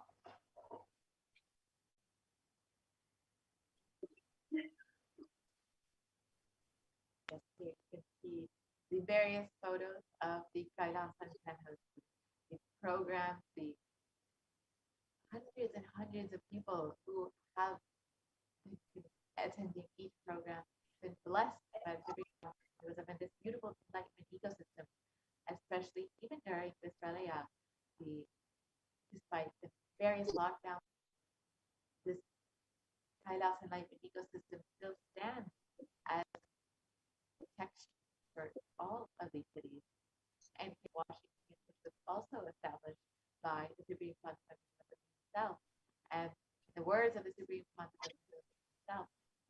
skies are always celebrating. Let this temple radiate the Akasha, the ether energy. And this temple is called the Chidambaram of the West, and it it has the beautiful Nataraja deity, as well as Nithyanandeshwara, Nithyanandeshwari, and many other deities that energize and create a powerful energy center with to with a grand vision and space to raise the consciousness of the Pacific Northwest in the United States. And here you can see the photos of the Supreme Consort blessing people in Kailasa in Seattle. So here you can see the Kailas in Houston, Texas, USA, established in 2017. And with the blessings of the Avatar, the Supreme Point of Hinduism, the temple in Houston, Kailas in Houston, was consecrated through the Prana Pratishtha, the sacred energizing. And it is one of the temples that has 13 granite and 16 marble deities, and also the Navagrahas, the 9 planets. And all the deities are life-size, and devotees can walk close to the deities and pray and connect with the divine, having up close and personal experiences. And the huge deities hold the intense energy of Supreme Point of Hinduism, transmitting peace and bliss to the devotees and the surrounding areas. And in December 2010, the Kailasa in Charlotte was inaugurated, and the Nithyanandeshwara Hindu temple was blessed as a home temple. So in October 2013, on the auspicious occasion of Vijayadashmi, Swamiji inaugurated the temple with the deities and sacred Vedic ceremonies of Rudrahoma and Rudrabhishekam. And the deities are and a small Swamiji deity which were energized by the Supreme Point of Hinduism. And here's the Kailasa, USA. And this is one of the beautiful energy centers in one of the largest cities in the world. And you can see the deities, of course, Nithyanandeshwara and Nithyanandeshwari, Swamiji deity, and the devotees who are experiencing and enjoying this beautiful enlightenment ecosystem created by the Supreme One himself. The Kailasa in Washington, D.C.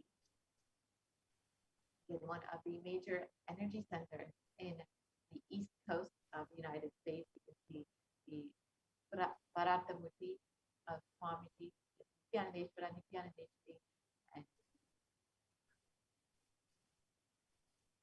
the other various deities of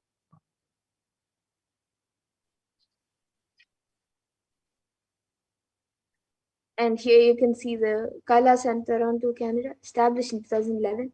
So the Toronto Adinam was inaugurated by the Supreme Point of Hinduism in July 2011 and is blessed to radiate the superconscious energy of Kailasa, the abode of Lord Shiva, with all his energies.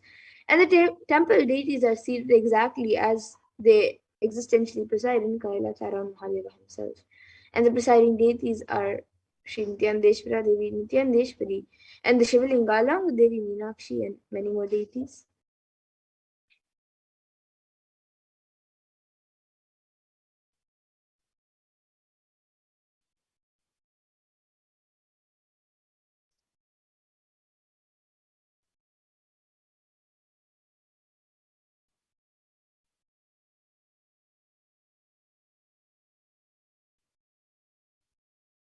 And the Kailas in Toronto, the temple in Toronto, is one of the temples in the entire West that has all the 63 Nayanmars and 18 Siddhas. And the next is the Kailas in Oklahoma City, USA, established in 2007. So the Nithyanandeshwara Hindu Temple of Oklahoma, US was inaugurated on the 30th of October 2007 by the Supreme Point of Hinduism. And it is declared as the energy center of Somnath Temple located in the Prabhas Kshetra in the west coast of Gujarat. And here you can see the Kailasa in Phoenix.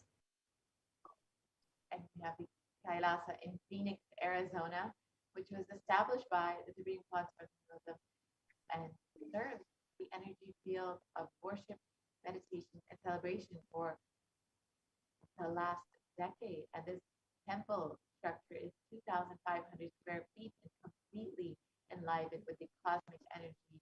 The presiding deities are Nithyanandeshwara Paramashivam, Nithyanandeshwari Parashakti, and Shivalinga. Here we have Kailasa in St. Louis.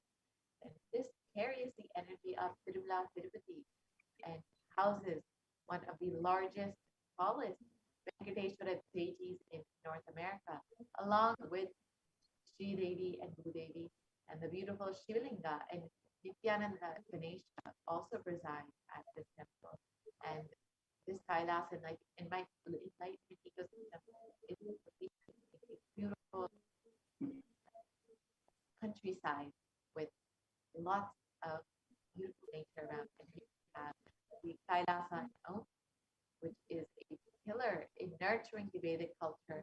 The activities include yoga, meditation, and bringing spiritual healing to the communities or people.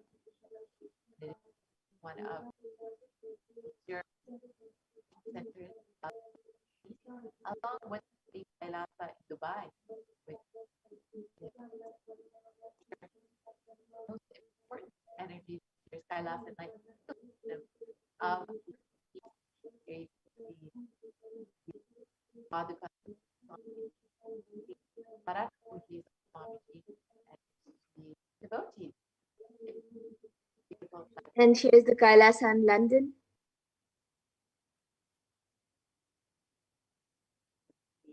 beautiful Bhogamurtis, beautifully decorated,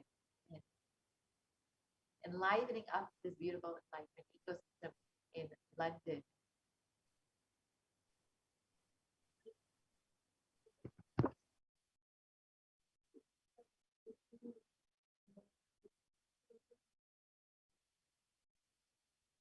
And the Kailasa in Scotland.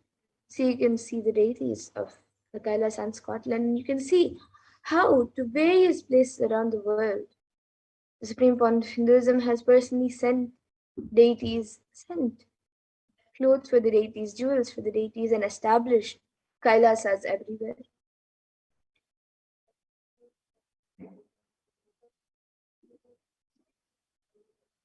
And he has introduced Hinduism and various ancient science of Hinduism even to the West. So here you can see the Kailasa in Netherlands.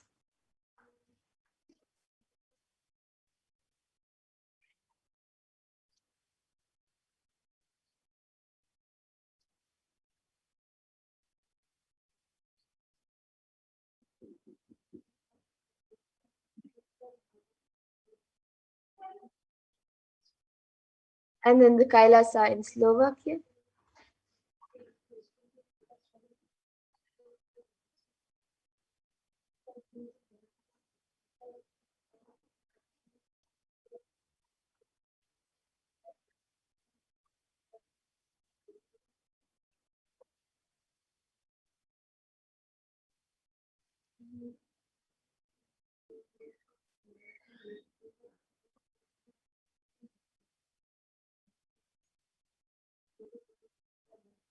So here you can see the deities of Kailasa in Belgium, how the Alankar is done, the Abhishekams and Pujas are being done. So around the world in various countries, whether it's India, US, Canada, UK, or the Caribbean, everywhere around the world, the Supreme Point of Hinduism has established Kailasas in 150 countries, sharing the ancient science of Hinduism. So this is the Kailasa in Luxembourg.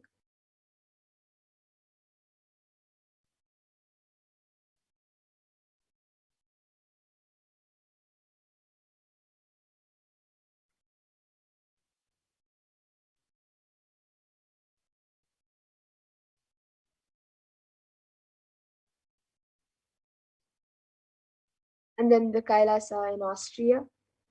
So you can see the deities and also a few Naivedyam offerings given by the by devotees.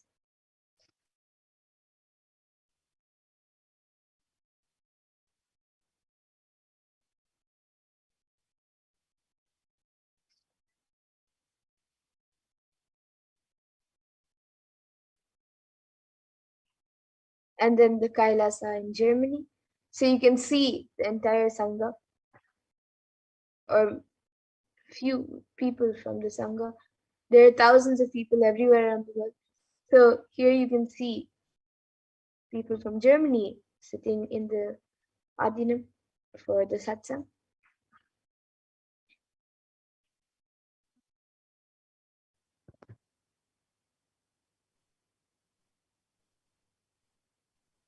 Here you can see the Kailasa. And then the Kailasa in Italy.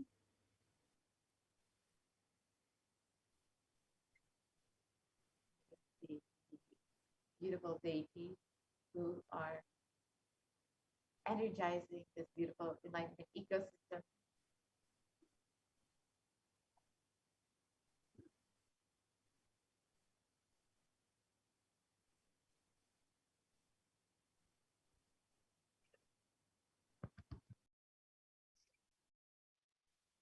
And then here you can see the Kailasa in France, the Paris Adinam. So you can see them listening to satsang and also the Pada Puja going on. And the offerings Naivadya.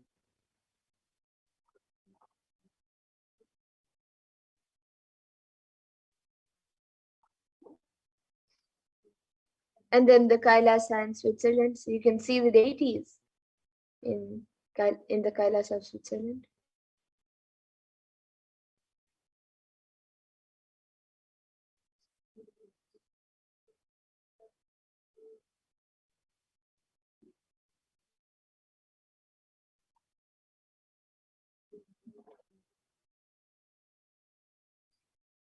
And then the Kailasa in Mauritius.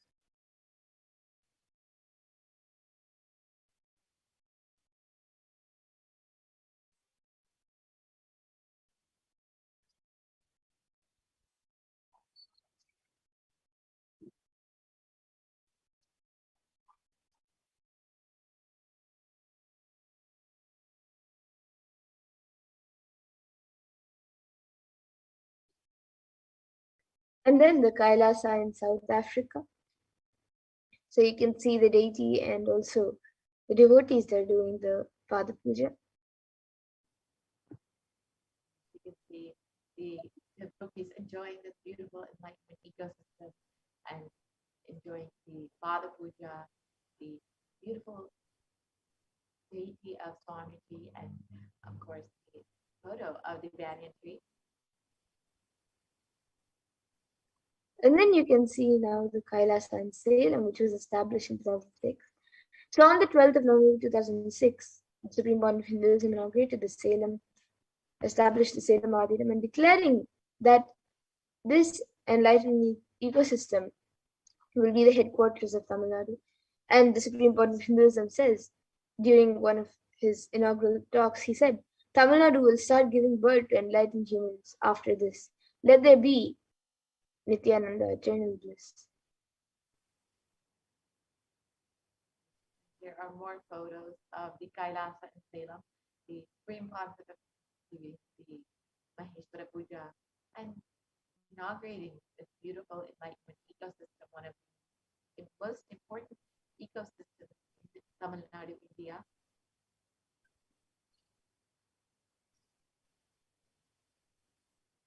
Millions of people have been blessed to experience this beautiful enlightenment ecosystem. So here you can see the Kailasa in Hosur, established in 2008.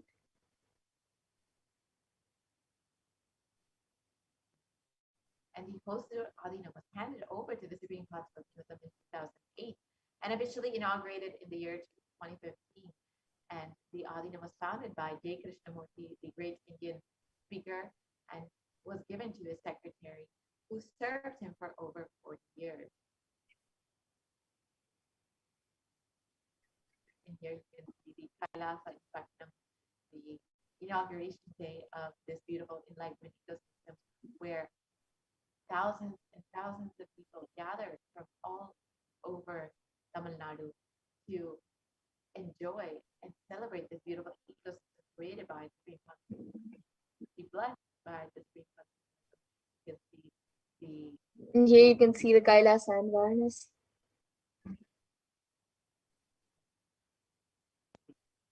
The Kailas and Varanasi, one of the most important enlightenment ecosystems in North India.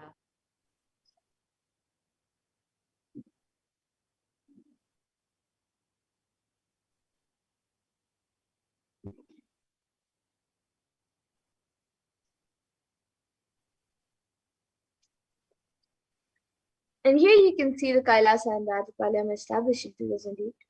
So this Nithyananda Peetham in Rajapalayam was situated on a powerful Shakti Stala, divine feminine consciousness energy. And it can be considered a Hindu heritage site. The significance of this land has, for Hindus, lies in the little known fact that Devi Meenakshi stayed in this area after her coronation. One of her golden rings slipped from her hand while she was resting here.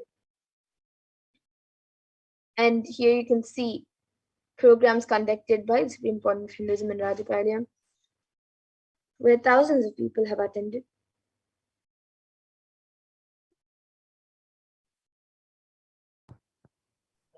Kailas and Rajapalayam still remains as one of the most important energy centers in Tamil Nadu and South India, where thousands and thousands of people are still being blessed by this beautiful enlightenment ecosystem created by the Supreme Court of Hinduism. And here is the Kailasa in Hyderabad, which is one of the 14 ancient kingdoms, the Vizrangi Samrajya, which was given to the Supreme Panchayat, where Supreme Panchayat was coronated as the successor of this ancient enlightenment ecosystem. And then we also have a Kailasa in Kerala.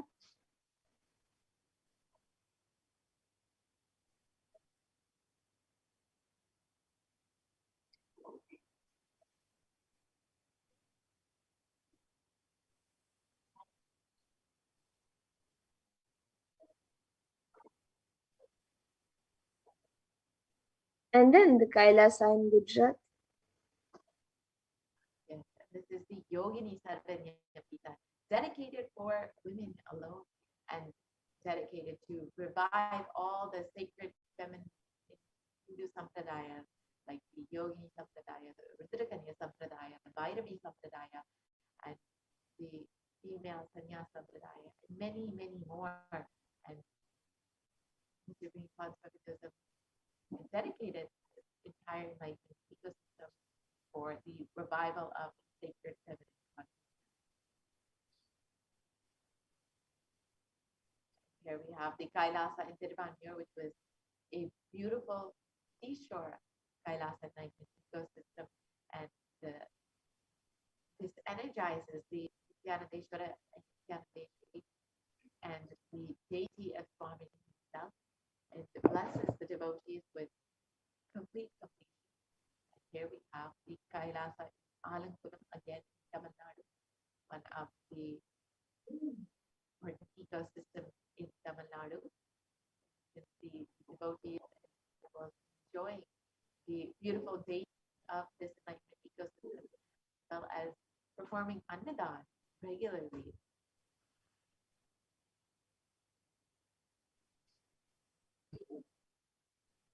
And you can see the Kailasa in Chennai, Tambaram, India.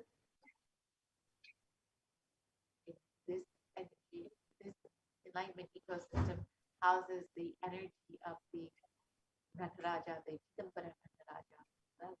And this is one of the beautiful enlightenment ecosystems, again, created in Chennai.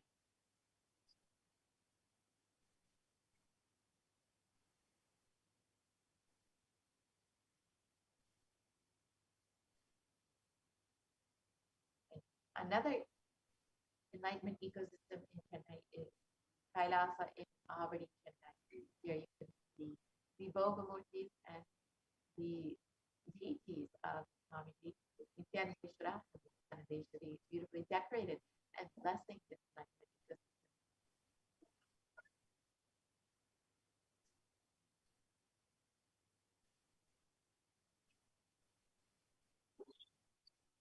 and then the Kailasa and Chennai.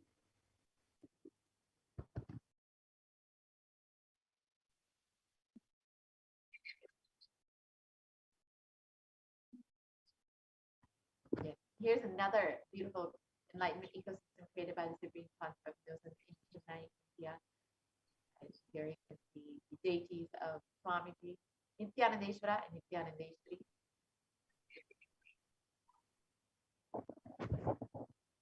And here you can see the Kailasa in Melbourne, Australia, established in 2015.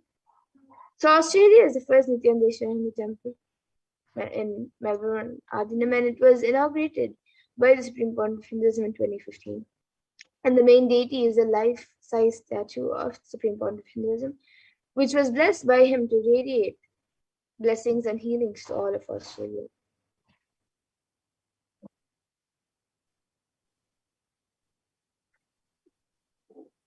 Here is the Kailasa, New Zealand. Another beautiful enlightenment ecosystem created by the Supreme Concept of the Supreme Concept in the South Pacific. You can see the devotees enjoying yoga, puja, and the various activities in the beautiful enlightenment ecosystem created by the Supreme Concept.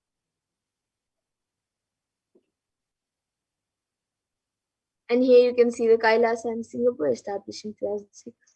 So the Singapore Adinam was established in October 2006, and it offers meditation, yoga, and is also a sacred space that is energized by the Supreme Point of Hinduism.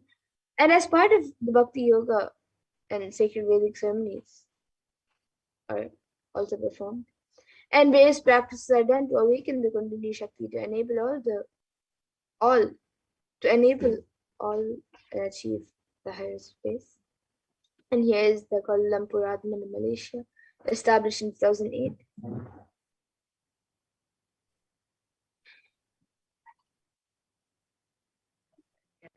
The Kailasa at Kuala Lumpur in Malaysia was blessed and energized by the Supreme Concept of Hinduism in 2008. And the temple introduces people to the many beautiful benefits of yoga, meditation, and offers various classes for the whole of Malaysia. And here we have the Kailasa in Guadalupe, South America. You can see the devotees and disciples enjoying this beautiful enlightenment ecosystem with various programs and classes and enjoying this beautiful ecosystem created by the Supreme Concept of Buddhism.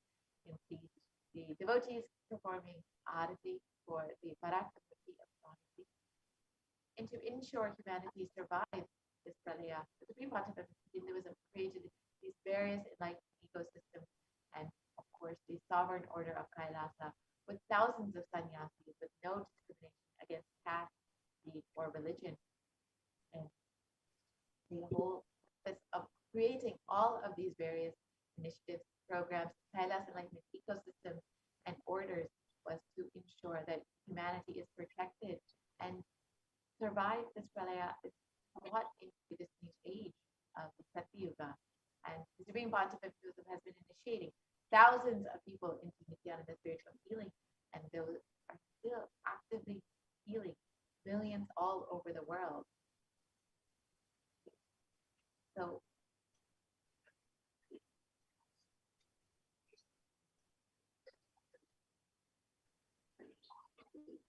and the Supreme Court of Hinduism has established over 2,500 plus satsang centers, Padaka mandirs, and home temples to operate as de facto spiritual embassies of Kailasa. despite this pralaya, the Supreme Pontiff of Buddhism has been continuously enriching and enriching thousands and millions of people all over the world because of these various spiritual embassies of Kailasa, which have been beautiful enlightenment ecosystems to protect people during this pralaya.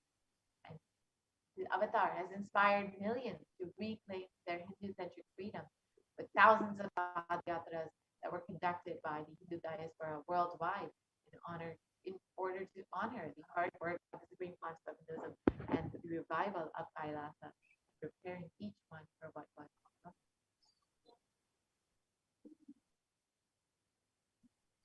And in 2017, devotees in Malaysia also planned a Padayatra and executed it successfully with thousands participated with the dying Hindu population in Malaysia and reinvigorated.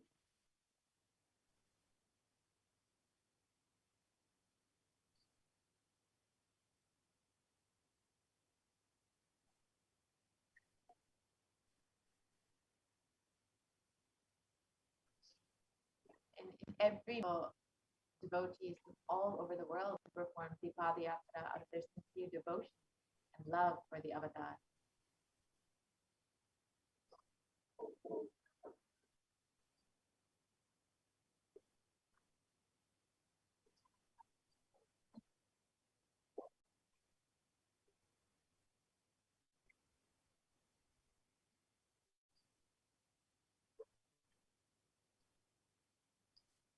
So here you can see global achievements and services by the Supreme Point of Hinduism. So we have the Supreme Point of Hinduism has over 1 billion citizens of Kailasa, 26 plus years of humanitarian services, and 1 billion free, organic, nutritious meals served and continuing to serve. And the world's largest Hindu universities established in the US, Canada, UK, Slovakia, Switzerland, and France. During this pandemic, even during this pralaya, in order to protect people, in order to save people from this pandemic. And the Supreme Pontiff of Hinduism has opened up various initiatives and programs, and of course has been enriching and reaching people through the world's greatest digital nation, Hindu nation, with over 1 billion Hindus. You can connect with us on the various social media platforms on Twitter, Facebook, Instagram, and YouTube. And with this, we will be concluding this portion of the program. And if you would like to avail some of the benefits of Kailasa and all of the activities programs that the Supreme Pontiff of Hinduism has created over the last 26 years and has been enriching people with and blessing people with during this pralaya, during this pandemic, you are welcome to visit kailasa.org and sign up to be an e-Kailashian. Avail all the benefits of Hinduism, all the benefits that the Supreme Pontiff of Hinduism has been enriching the world with. You can also sign up for the ongoing Paramashivoham program, which the Supreme Pontiff of Hinduism has been conducting non-stop since the beginning of this pandemic, despite not being able to perform the Padayatra in order to end the re-energizing process of the 12 Jyotirlingas.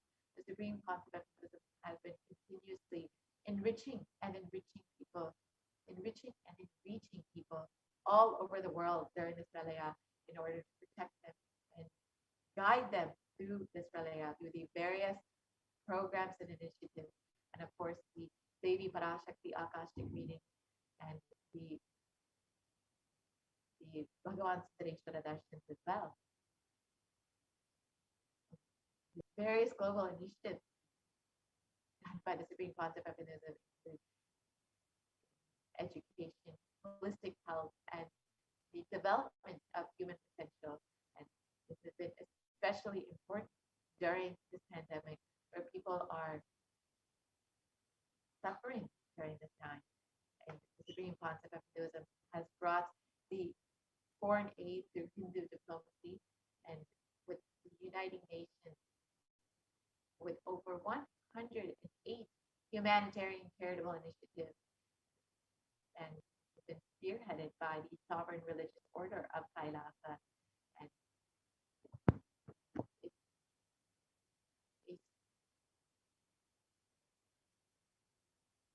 And the Sri Kailasa United Nations has over 26 years of achievement and contribution to the world in the fields of global peace, education in children, equality, and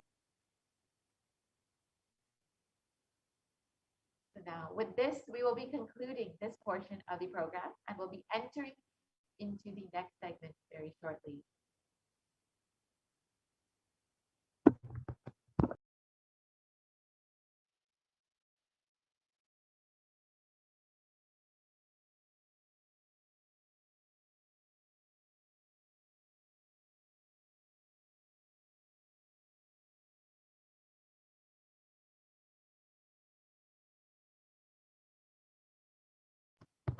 and the Supreme Pontiff of Hinduism, of course, has the Nithyananda University, which is the largest Hindu university in the world, and now which has been enriching and reaching people, especially during the time when people are in suffering. The Supreme Pontiff of Hinduism has been continuously offering free classes and the Paramashivoham program, which is completely available online and freely for anyone who wants to enrich themselves during this time. Now, with this, we will be concluding this portion of the program and entering into the next segment, where we will be understanding some of the various offerings that we can make to Devi Parashakti. So, as all of you know, Devi has been continuously blessing us, and of course, the Swamiji has been continuously guiding us, blessing us during this time, during this pandemic. And you are welcome to stay tuned for this next segment, where we will see the various offerings that we can make to Devi Parashakti.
So, an offering is just made out of your pure love and devotion for the divine, and it is just an offering of oneness to experience that oneness and connect with the divine. And when Devi Parashakti is, of course, herself manifesting through the Supreme Concept of Buddhism, and the Cosmic Mother is just so easily available for each and every one of us through our very own Guru. Connecting with the divine becomes so much more easy. And now we have this segment where we will understand some of the various offerings that we can make to Devi Parashakti.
Nithyananda. So let's now look into the offerings we can make Devi Parashakti as we get ready to receive her darshan today. And in the Hindu tradition, offering something to the divine as we prepare to receive the darshan of the divine, it's a tradition that we always offer some token gift of our gratitude and our sacred sentiments when we have the darshan of the divine. It is said that when we go to a temple, when we go to meet a guru, and when we meet sadhus, we never go empty handed. We always gift something, just some token of our sacred sentiments, which we offer at the feet of the divine. So let us see the traditional offerings that can be made to Devi Parashakti today as we prepare to receive her darshan.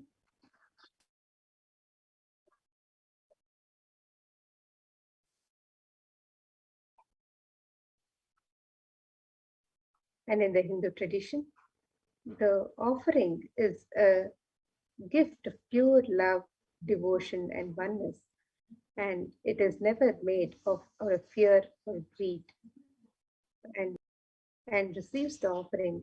It's part of a pure grand Leela played out only for the purpose of enlightenment.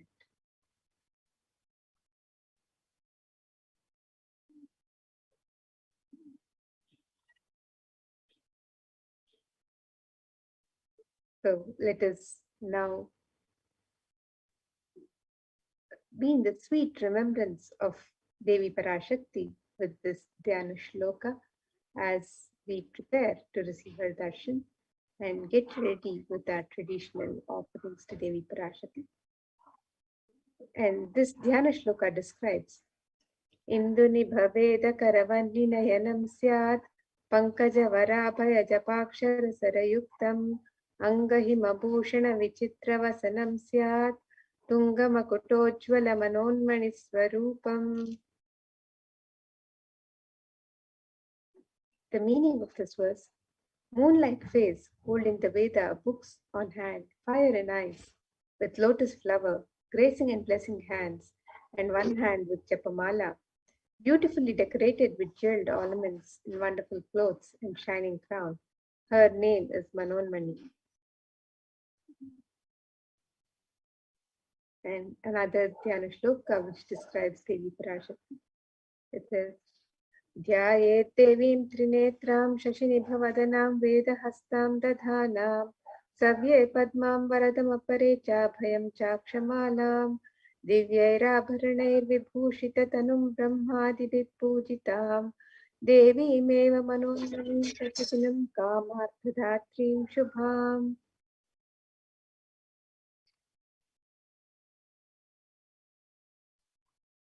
And this verse says, I meditate upon Devi with 3 eyes, glowing like a moon, and holding the Veda, the lotus and gracing with blessing and gracing hands. She is wearing beautiful ornaments. She is worshipped by Brahma and other many gods, and showers auspicious boons for all actions every day.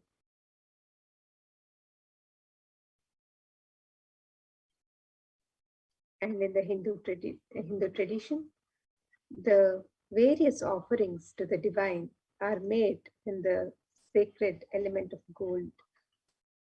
The significance of the divine element of gold is described in our scriptures.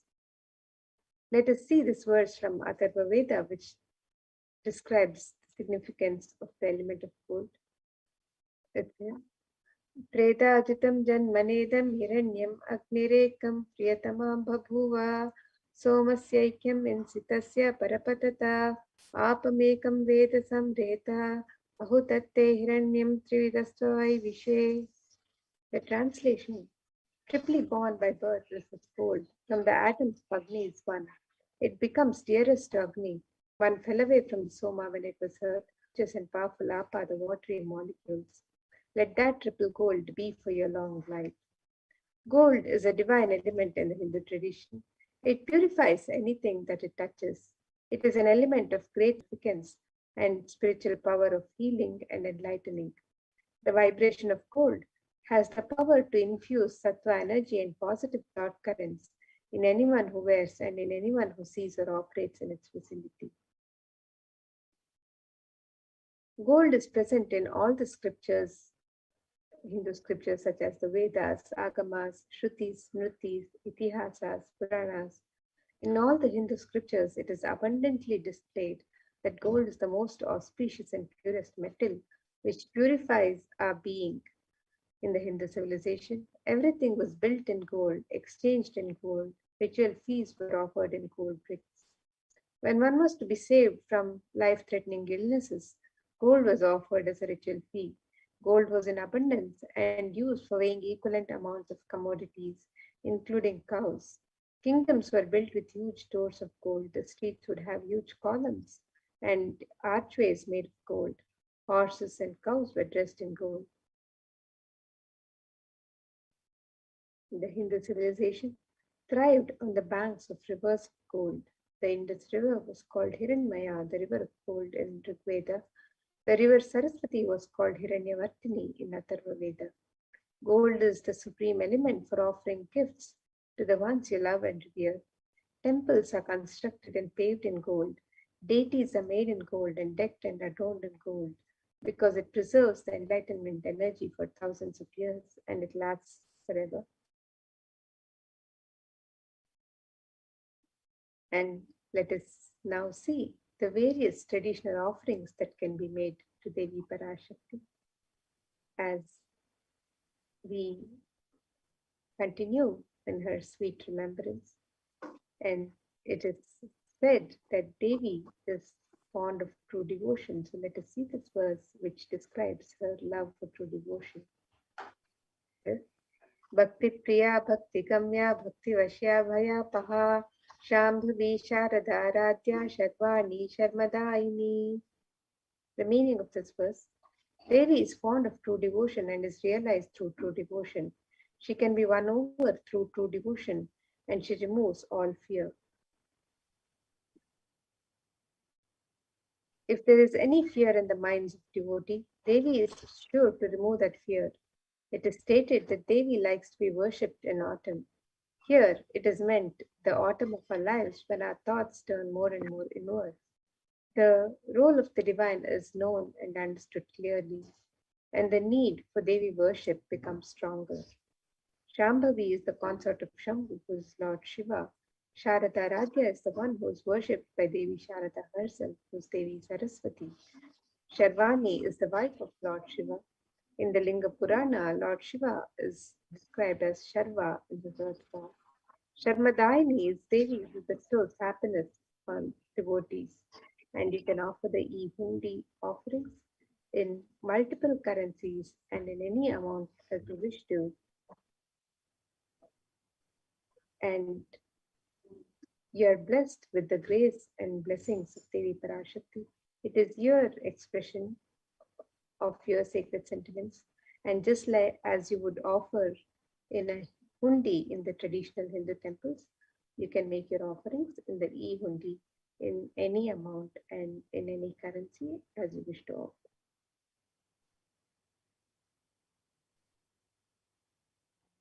offering is the sankalpa chanting, the offering of your conscious resolution. So before you start any endeavor in your life, or before you do anything new in your life, you always want to offer, you always want to make sure you set a conscious resolution and an intention to manifest exactly what it is that you want. And when you offer your sankalpa, your conscious resolution at the feet of Devi Parashakti, you will be bestowed with all of Devi's overflowing energy to manifest exactly what it is. And it is stated in this verse that the goddess intends this universe and she herself gives birth to this universe. That goddess being prayed to without interest in anything gives knowledge that leads to salvation and gives wealth in the materialistic sense. So when you offer your sankalpa to Devi Parashakti, you will be blessed with the fruition of all your desires and wishes.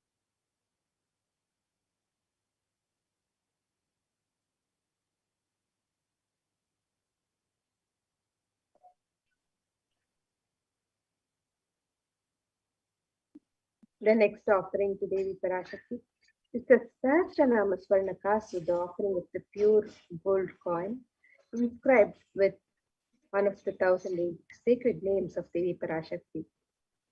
Devi is described in the Lalita Sahasranama as Nama Parayana Prita, she who likes the repetition of her various names. Now you can offer this gold coin inscribed with one of her sacred names. And this offering is a very special and unique archana offered to the Mahameru of Devi Parashakti directly. So you can make this offering in 3 different denominations, 3 different sizes of coin, and you can offer any number of coins and you be blessed to imbibe the divine qualities, the Ananta Kalyana Gunas of Devi Parashakti herself, as you offer these coins inscribed with her sacred names.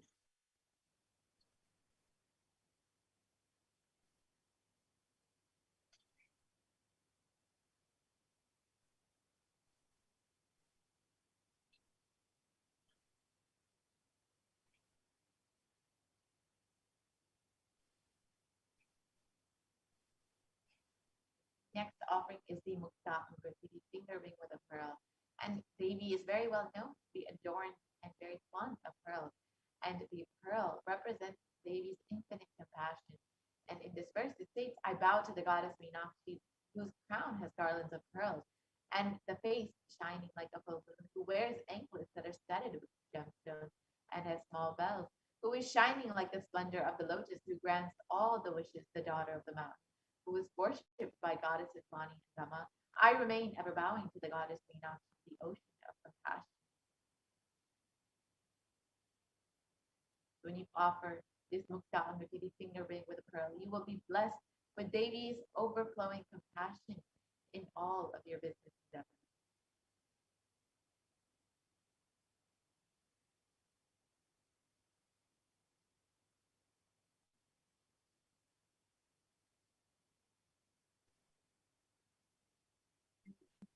The next offering to Devi Parashakti is the Swarna Padma Pushpa, the offering of the gold lotus flower. In the Kamikagama, Devi is described, the significance of the gold lotus is described in the Kamikagama. It says, Ashtavidyeshwaropeta Kumbhavarana Samyutam Sarve Sasutra Vastradya Hema Pankaja Bhushitaha Sapidhanna Rajascha Pakpa Bilva Palaprabha Snapanadhyaya Samsiddha Pramanena Samanvitaha. This verse describes all the kalashas should be wound around with suitable thread and covered with a new cloth. They should be adorned with the lotus flower made of gold. In the Hindu tradition, there are hundreds of scriptural references for using the lotus in the worship of Paramashiva. Almost everything in the worship of the ultimate, involving the consecration of deities of worship or meditating on the mudras and asanas used during worship, involves the lotus flower, the lotus leaf, the lotus pericarp, the lotus petals. The lotus is the divine flower in the Hindu tradition. The Shakti of Paramashiva is also called a lotus. The base of the Paramashiva Linga is the lotus. The disciple of Paramashiva is also considered a lotus, the one who is about to bloom. And you can offer the gold lotus in any of 3 different sizes as you would wish to, and be blessed to have the state, base, powers, and being of Devi Parashakti in your inner space amidst any and every adverse situations in life.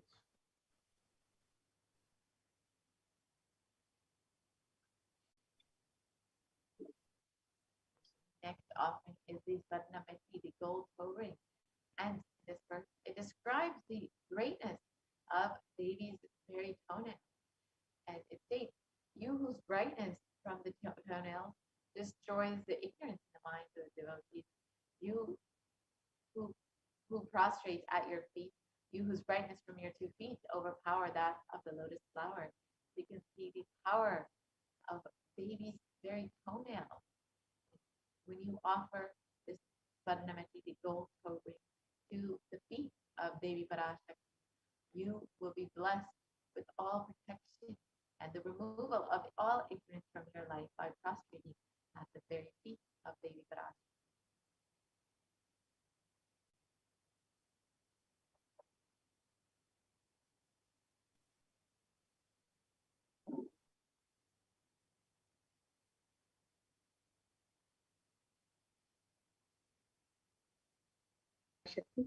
Is the offering of the Swarna Mangtika, the gold hairline jewelry. Devi is described as Sudha Sharabhivashni, she who makes the nectar flow in all our nerves from the Sahasrara, she who gives the very pleasant experience of the ultimate. The Swarnamangtika represents the overflowing nectar from the Sahasrara, which is fully opened with the sacred sentiment of gratitude. And you can make the offering of the Swarnamangtika to Devi Parashakti and receive the blessings of achieving the blissful state of overflowing gratitude and the space of complete. So you can make this offering to Devi Parashakti on the website www.kailasamailer.com/sevas, and you can make any of these offerings on the website, any offering that resonates with you as an expression of your sacred self.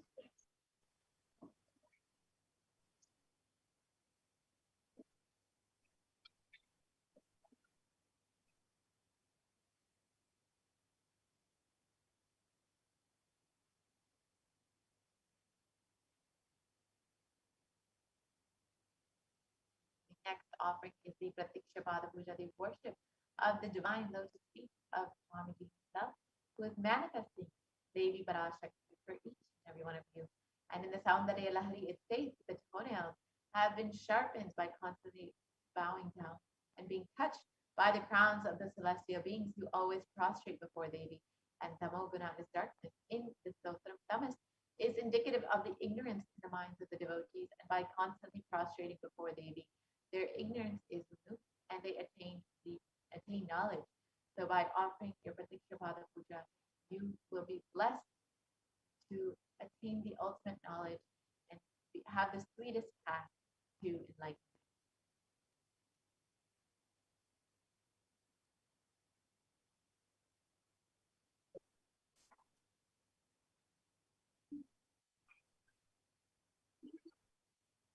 And the next offering to Devi Parashakti is the offering of the Vastra Seva, the offering of the sacred cloth to Devi Parashakti.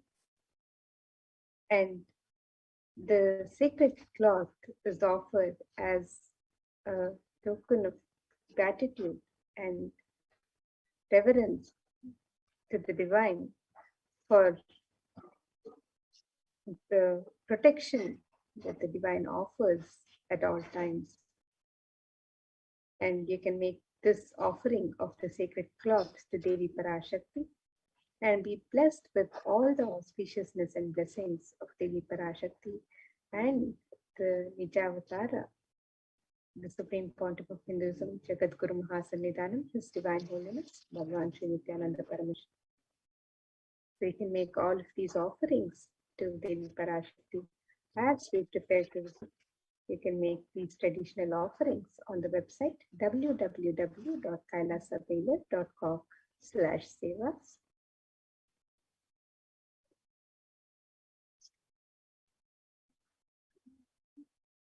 So here's a summary of the various offerings that can be made on the website. The e-hundi offerings can be made in any amount and in multiple currencies. The offering of the conscious resolution, the Sankalpa chanting, can be made. You can offer the Sankalpa chanting for yourself and your family members. The Devi Sahasranama Kasu, the offering of the pure gold coin inscribed with one of the 1008 sacred names of Devi Parashakti. You can make this offering in 3 different sizes and any number of coins as you would wish to. You can also make the offering of the Mukta Anguti, the pearl finger ring, which is a gold ring embedded with pearl to adorn Devi Parashakti. This offering can be made in 3 different sizes. The Swarna Padma Pushpa, the gold lotus flower. If you would wish to offer the divine lotus flower to Devi Parashakti, you can make this offering in 3 different sizes. The Swarna Mitti, the gold toe ring to adorn the sacred lotus feet of Devi Parashakti. This offering can be made on the website as well.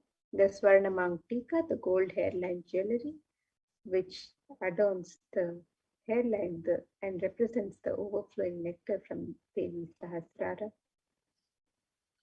And you can also offer the sevas of the Pratyakshapada Puja, the sacred offering from the disciple to Guru, and the Vastra Seva, the offering of the sacred cloth. So you can make all of these offerings on the website www.kailasamailer.com/sevas.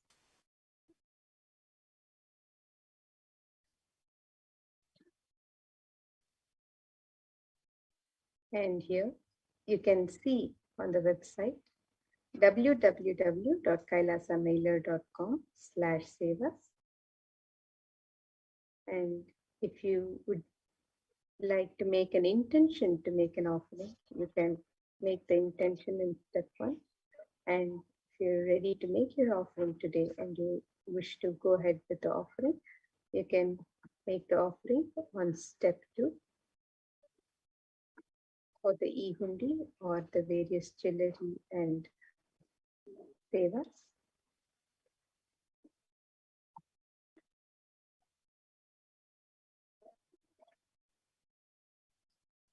The e-hundi offerings can be made in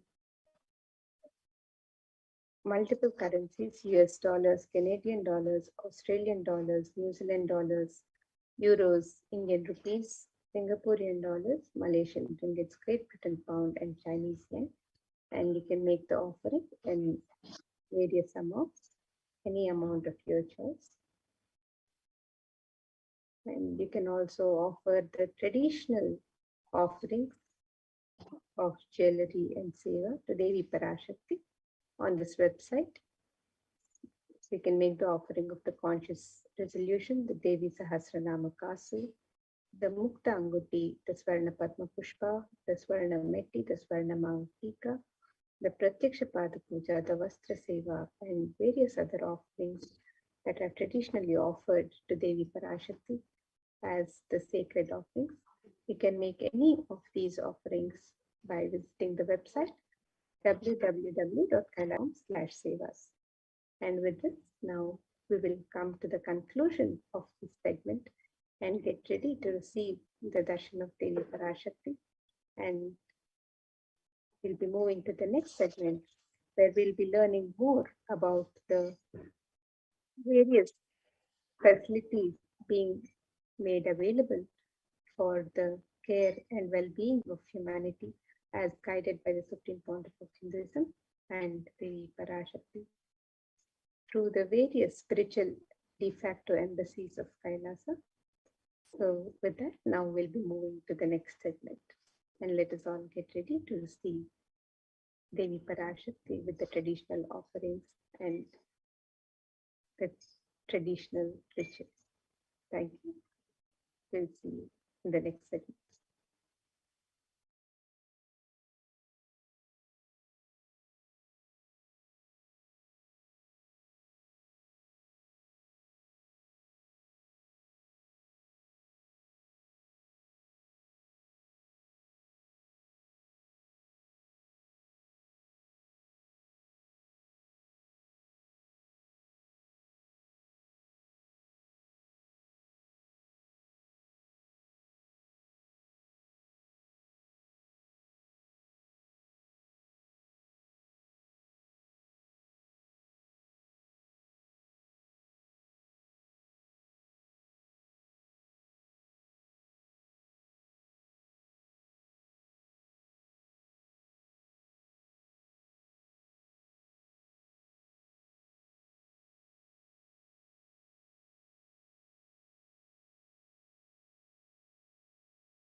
Nithyanandam, and welcome to today's segment on the multi-layer quarantine COVID care protection centers at the de facto spiritual embassies of Kailasa.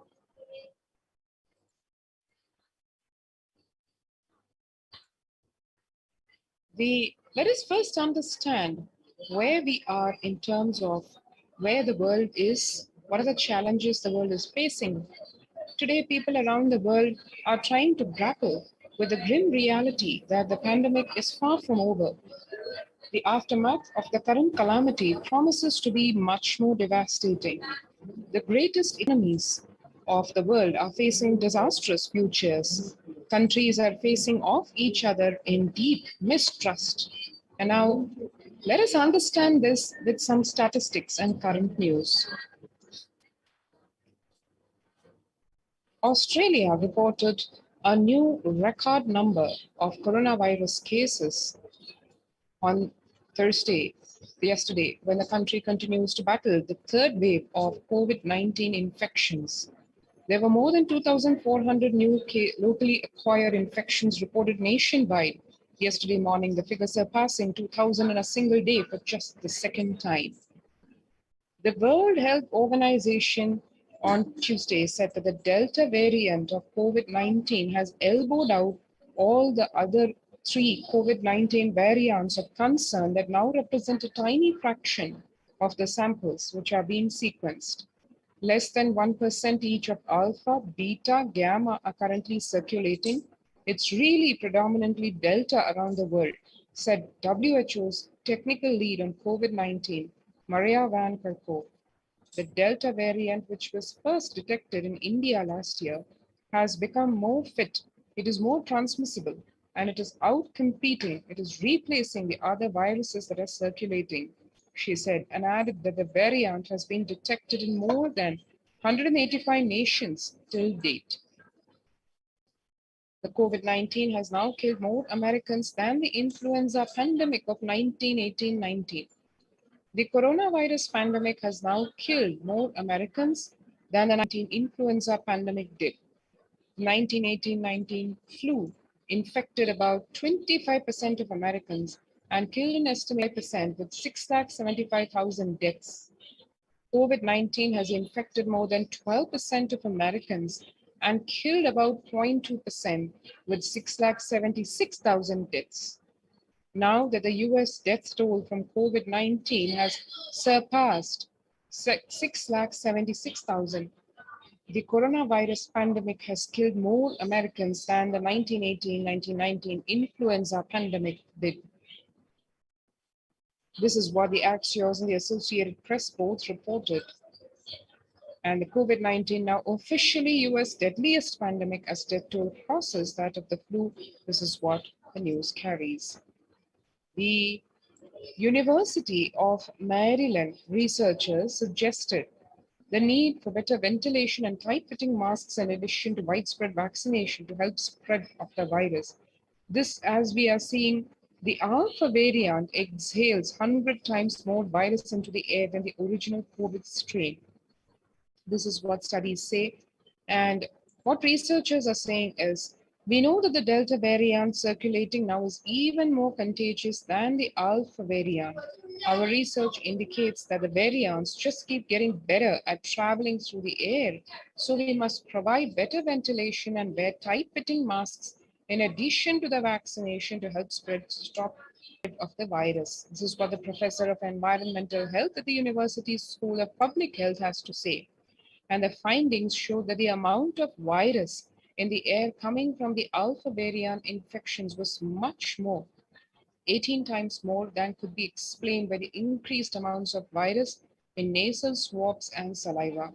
These major increases in airborne virus from alpha infections occurred before the Delta variant arrived and indicate that the virus is evolving to be better at traveling through the air. 6 feet distance may not be enough to prevent viral transmission indoors, say studies. They are also, so in Washington, the physical distancing of 2 meters, about 6.5 feet, may not be enough to sufficiently prevent transmission of virus carrying airborne aerosols indoors, according to a study. The results published in the journal Sustainable Cities and Society suggest that physical distance alone is not enough to prevent human exposure to exhaled aerosols and should be implemented with other control strategies like masking and adequate ventilation. The researchers examined 3 factors: the amount and rate of air ventilated through a space, the indoor airflow pattern associated with different ventilation strategies, and the aerosol emission mode of breathing versus talking. They also compared transport of tracer gas typically employed to test leaks in the airtight systems and human respiratory aerosols ranging in size from 1 to 10 micrometers. Aerosols in this range can carry SARS-CoV-2, the virus that causes COVID-19. And the COVID-19 variant, Delta variant, is still the most concerning, say World Health Organization experts. Even with the emergence of the new mu COVID-19 variant, the Delta strain remains the top concern globally, appearing to outcompete others, senior officials with the World Health Organization said recently. I think the Delta variant for me is the one that's most concerning because of the increased transmissibility, said Dr. Maria Van Kerkhove, the agency's technical lead for COVID-19, speaking during an online question and answer session. It is doubly transmittable compared to the ancestral strain, which means that it can be spread to more people. COVID-19 pandemic is nowhere under control in the United States, says Chief Medical Advisor Anthony Fauci. He said, right now, we are still in pandemic mode because we have 160,000 new infections a day. That's not even modestly good control. In an interview with Axios, the US has reported 40 million cases of COVID-19 since the outbreak of the virus, with over 4 million infections adding up in the past few weeks.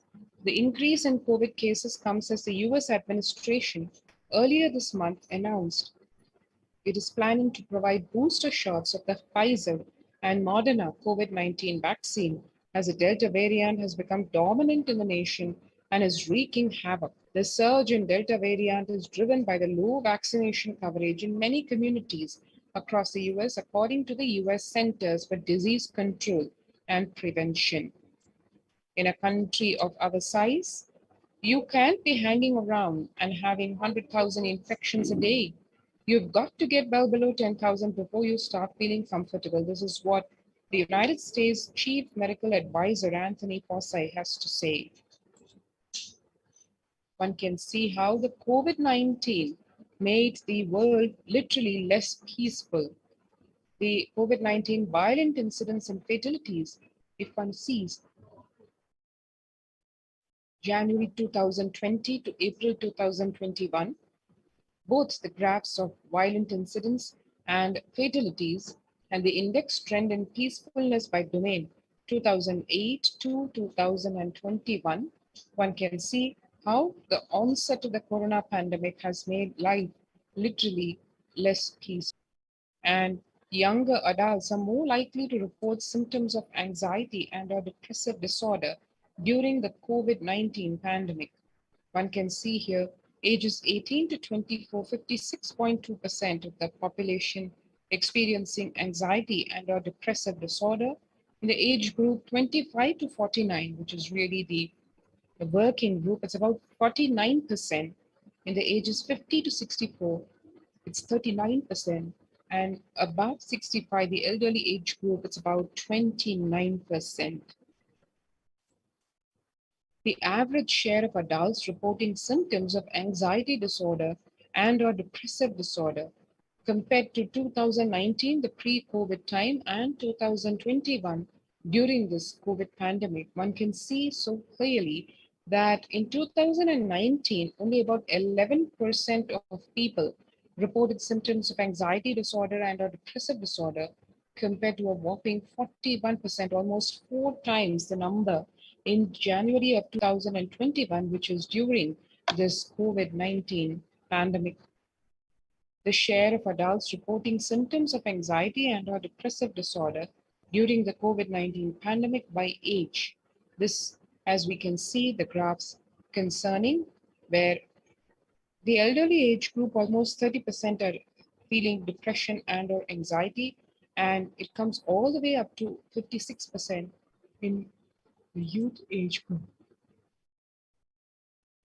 COVID-19 is a significant stressor for most Americans. This is what the American Psychological Association has to say, as nearly 8 in 10, 78% of Americans say the coronavirus pandemic is a significant source of stress in their life. And nearly 7 in 10, 67% say they have experienced increased stress over the course of the pandemic. And COVID-19 could exacerbate doctors' existing mental health burden, as more than 60,000 US healthcare workers have contracted COVID-19, 300 have died. An estimated 300 to 400 physicians die by suicide every year. This is for us to understand the contrast in the number of deaths just because of handling the COVID-19 pandemic. Of the health workers who treated patients during China's COVID-19 outbreak, 50% showed signs of depression and 45% showed signs of anxiety. The self-reported mental health among pregnant women and new mothers. One can see here, before the COVID-19 pandemic, 15% of pregnant women and new mothers felt depression, 29% experienced anxiety. But during this COVID-19 pandemic, the numbers have just shot up, where 1% of the pregnant women or the new mothers experiencing depression, and a massive 72% saying they experience anxiety. And living under stay-at-home orders, 8 in 10 students are struggling with focus on school or work and avoiding distractions. Students are interacting most with parents during the COVID-19 physical distancing. Parents can support students. The number one way is simply spending time with them, which is ranked much higher than talking about the COVID-19 news to them. The resource needs include the number one is for the virtual face-to-face time, and number one for homeschooling students, digital social gatherings. 55% of all students do not know where to go for help for their mental health.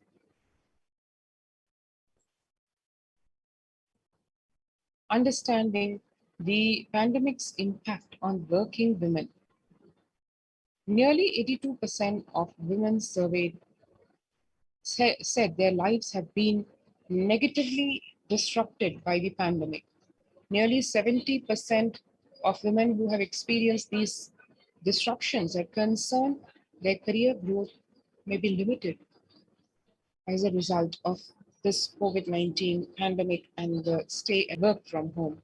Nearly 70% experienced adverse changes to their daily routines during the pandemic believe these shifts have prevented or will prevent them from progressing. And as it relates to the on-demand men, nearly a third, 29% of women who feel they always need to be available are concerned that if they are not able to fulfill this need, their career progression may be impeded. One can see here the global economic outlook during the COVID-19 pandemic. The pandemic is expected to plunge most countries into recession in 2020, with per capita income contracting in the largest fraction of countries globally since 1870.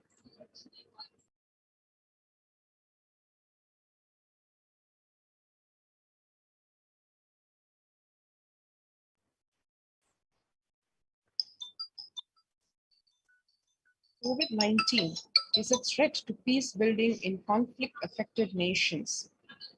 The COVID-19 crisis has worsened already fragile situations.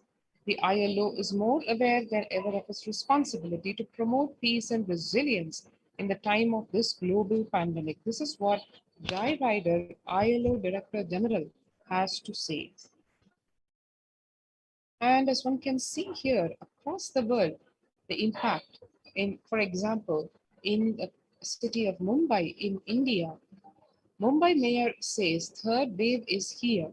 What do the September surge in COVID cases tell us? These cities, that the third wave of COVID is already upon Mumbai. Now, this is a statement which so resonates with what Devi Parashakti had revealed in the Akashic readings, where she said that the Kirmi Bhojanam has landed, the Naraka has landed in India. That's exactly what Mumbai's mayor has to say, pointing to a sudden spike in cases where he says the third wave of COVID-19 is not coming, it is here, said Kishori Pednekar, adding that an announcement regarding the matter had already been speaking of the festive season in Maharashtra. The mayor urged people to remain in their homes. The mandals have been asked to allow only 10 people and have them work in shifts, she said. And a breakthrough infections found in 25% of health staff, says a study. A little over 25% of healthcare workers were infected with coronavirus despite getting fully vaccinated. A recent study has revealed, giving an insight on the breakthrough infections due to the Delta variant. The study, jointly conducted by the Institute of Genomics and Integrative Biology and Max Hospitals in Delhi NCR, found that vaccination breakthroughs were far more common during the Delta outbreak in Delhi than previously reported.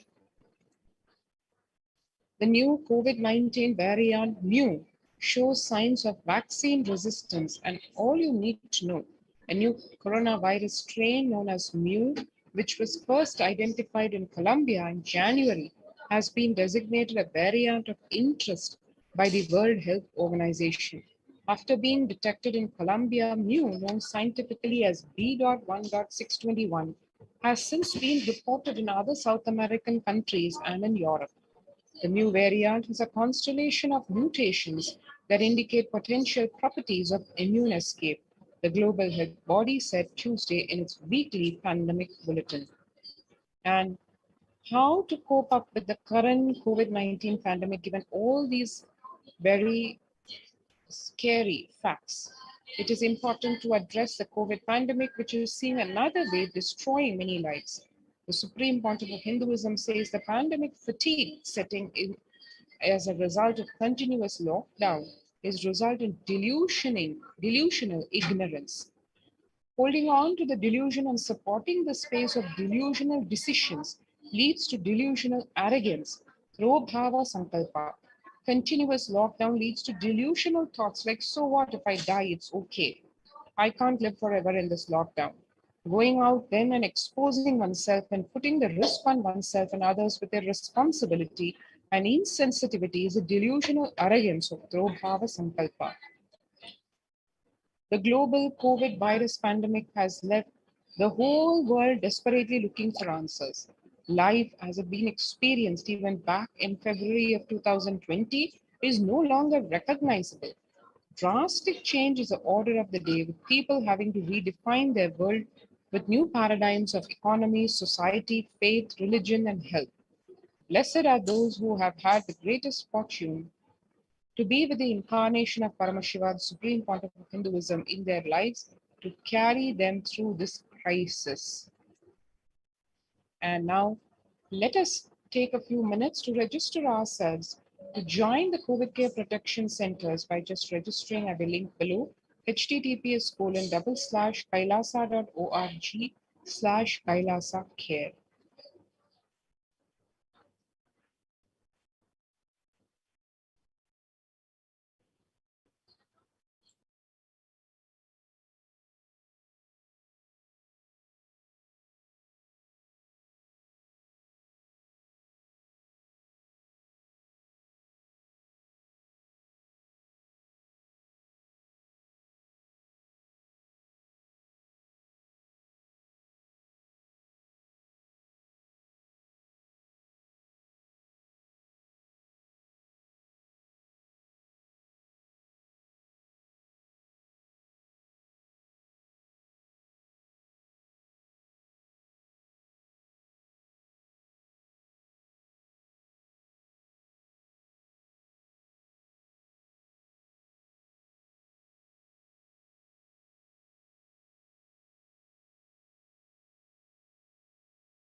And now let's continue making peace with nature. Start now. Making peace with nature is possible. Even amid a pandemic, 2021 can go down as the year we made peace with nature and set the planet to healing. Our environmental, social, and economic challenges are interlinked. They must be tackled together. For example, we cannot achieve the sustainable development goals, including ending poverty, if climate change and ecosystem collapse are undermining food and water supplies in the world's poorest countries. We have no choice but to transform our economies and societies by valuing nature and putting its health at the heart of all our decisions. Let us take a look at what really making peace with nature involves.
And the World Health Organization's Health and Peace Initiative.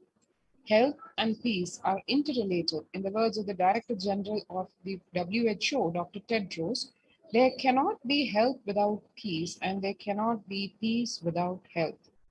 If individuals and groups enjoy equitable access to health services, fulfilling their rights to physical and mental health, and health actors design neutral health interventions that promote trust and dialogue, and communities are empowered to cope with violent conflict, then health coverage is more universal. Grievances can be heard and addressed to generate trust around health emergency concerns. Affected communities are more likely to make meaningful contributions to peace and reconciliation and to resist the incitements to violence.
the World Health Organization, and the Peace Initiative.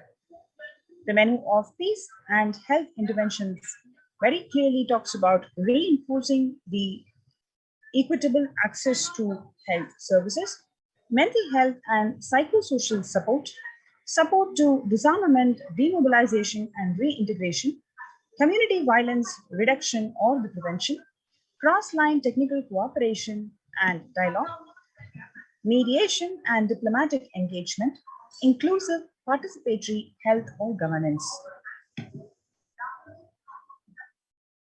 Amidst COVID, we need enhanced international coordination to build peace. Tackling pandemic and building resilience in fragile states require concerted international action at local, national, and global levels. As the humanitarian and economic toll of the COVID-19 pandemic continues to grow, so does the risk that this crisis will fuel new conflicts around the world while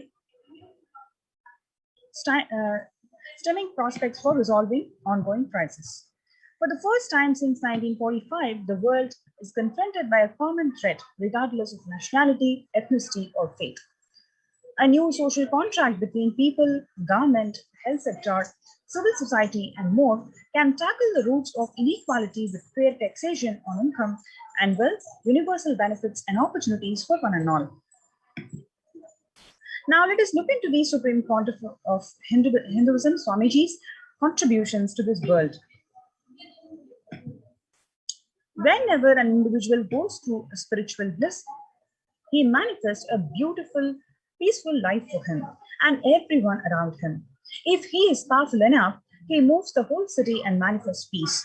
He is more powerful, he moves the whole village or the whole country itself. If he is powerful enough like incarnations, he can move the whole world and manifest peace for them. The individual is the source of the global peace in the level of home, the microscopic and the macroscopic level universe.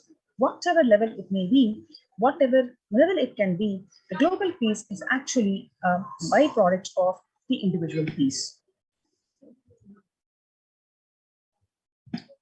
Now let us look into the self-transformation, a secret to achieve global peace. Now let us listen to this video. Social answer means I'll tell, oh, you should all work for global peace. You should all work for turning the world. You should work for revolution. You should work for all these, that things. You should vote only the party which says that it will stop the war and all these things. This is the social answer. Nonsense. If you want the honest answer, I tell you, simply transform yourself. You can't do anything. If at all you can do, you would have done it. Be honest. If you can do, you would have done it. You are raising this question because you are not able to do. Am I right? So let us be very clear. Let us be honest. We are not able to do socially. That's the truth. That's the reason you are sitting here and raising the question. I tell you, understand few important things. There are a lot more attached to this question. There are many things which is attached to this question. We always feel the present is the world is totally spoiled. It is not going according to rules or how it is supposed to be. It was wonderful once upon a time. In ancient time, things were going properly. Everything was well and great. And I tell you, 10,000 years ago, they found some writings on stone in Harappa Mohenjo-daro culture. Some stone writings have been discovered. The other day I read a beautiful book about that stone writings. That writings, it says, oh, nowadays the society is not as it should be. So much of war, there is no peace. In the early times, there was so much of peace. Society was really great. Things were as it should be. And it almost looks like a today newspaper editorial. 10,000 years ago, the same thing carved on a stone. Then understand, there was no such time as only good prevailed. It is just a fantasy. Hinduism, they call it Satya Yuga, the age of truth. There was a time only truth prevailed. And every religion, Christianity, they say the Garden of Adam and Eve. There was a time everything was wonderful. Every religion has got the fantasy. The past was great. There was golden past. Always the idea of golden past exists only in the past. The more you go back, again you say the past was great. And I tell you one thing, it is a wonderful way of postponing accepting the reality. Otherwise, I can be sure the world was same as it is today. Whether it is 5,000 years ago or 10,000 years ago. Maybe one thing, there was no CNN channel that time. So the news did not reach you so quickly. That's all. The news did not reach you so quickly. That may be the only difference. But otherwise, I can be sure the good and the bad was equal. Good and the bad was equal. The same amount of wars were there. All the other things were there. If you read the Puranas, the mythological stories of India, you see enough of things. Enough of dirty things. I think sometimes I find a little more. And if you read completely the Puranas or the Hindu scriptures, there are a lot of things much worse than modern day. The criminal activities or bad things or negative things, whatever you say, all this stuff. And never think only present day is corrupted or violent. In the ancient days also, all these things were there. Only one thing was not there, the CNN or the internet. So the news did not reach you. But otherwise I can tell you, enough the good and bad was there. It always will exist. It will exist. All you can do is, if you awaken yourself, if you reach the enlightenment state, you can go beyond it. And I tell you, enlightenment is the only service you can do to the society. Just become enlightened so that you will reduce the negativity. Now, as of now, you are also the part of negative group. Naturally, we will be a negative group. As long as we are unenlightened, we will be the part of collective negative consciousness. So if you become enlightened, at least you will reduce your weight. That's the only thing we can do. Nothing else can be done. So all I request you to do is just become enlightened. Realize that you are a lion. That's the only way to help yourself and the society. Otherwise, all revolutions, you see, all revolution again end up as one more tradition. In last 2000 years, 3000 wars have happened in the humanity. In 2000 years, 3000 wars. Human beings have not done anything except doing wars, except fighting. Everybody claims he wants to do revolution. He wants to spread peace. You see, every country claims their army is a defensive army. Then who is offending? Tell me. Every country says defensive army. Then who is offending? These are all just, games. The idea of peace is a pure game. Everybody wants to spread the peace according to them, not according to the other person. They want peace according to them. The other day I was in one interreligious gathering. One guy is preaching, let all of you convert to my religion so that we will not have fight. He wants peace the way in which he wanted, not the way in which. And there's a beautiful saying, the sword of Muhammad, it is written, peace alone should survive, something like that. He has written some statement about the peace on the sword. We all take sword to spread the peace. So no revolution is going to help, because in the last 2000 years, 3000 revolutions have happened. The world is same, I think much worse. So no revolution is going to help. Only individual evolution is going to help. So be very clear. Instead of working in the outer world, start working in the inner world. That will help you and society some way.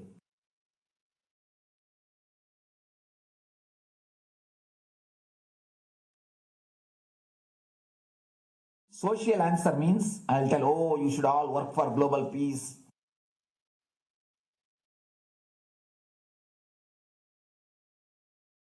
Social answer means I'll tell, oh, you should all work.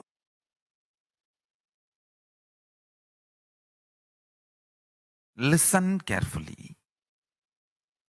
The space of Shanti, the space of Shanti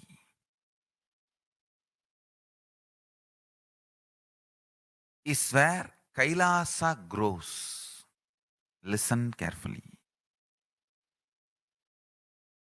It is in the deep powerfulness of peace, or peace centered powerfulness is the ground, breeding ground for Paramashivatva to manifest. Please understand. Like how pure mirror reflects everything, pure Shanti based Shakti, peace based powerfulness reflects Paramashiva. Paramashiva manifests in peace based powerfulness. Please understand. Neither violence nor powerlessness. Powerlessness is weakness. Violence is abusive. Peace centered powerfulness. Powerfulness centered peace. All the Upanishads starts with peace, completes with peace. Shanti mantra starts with Shanti mantra, gets completed with Shanti mantra.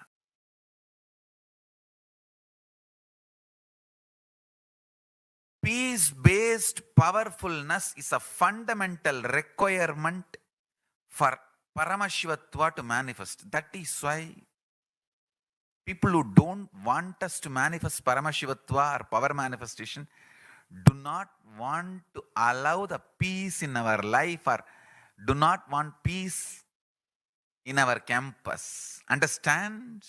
But only if you are peaceful, which cannot be shaken even by the demons and devils and rakshasas, we can be in eternal peace. So, remember this very clearly.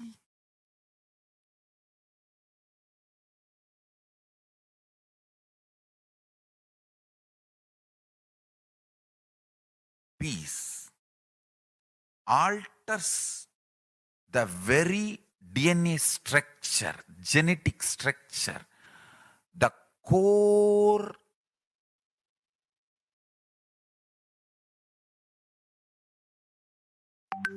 Anu Mahat structure. Understand? Anoraniyan Mahato Mahiyan. The consciousness in you is atom inside the atom, Mahat, more than Mahat.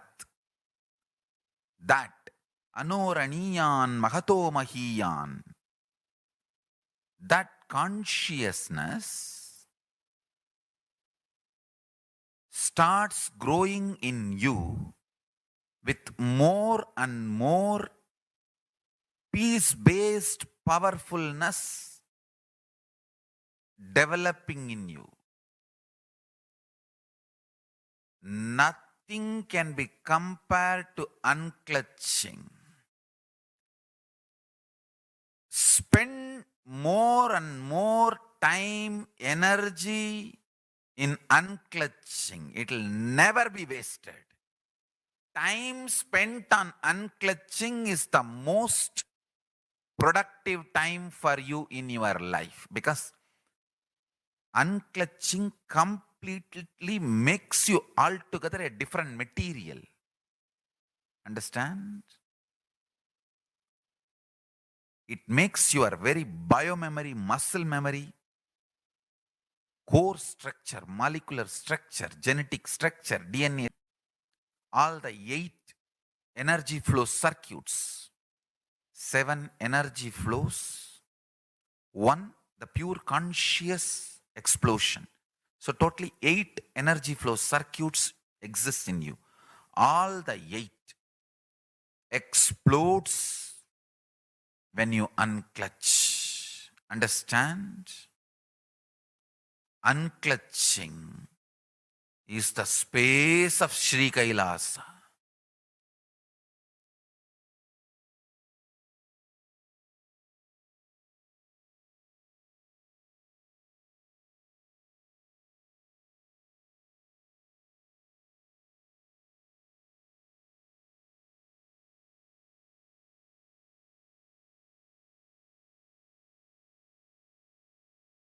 Every chanting, every prayer in Hinduism ends with Shanti, Shanti, Shanti 3 times.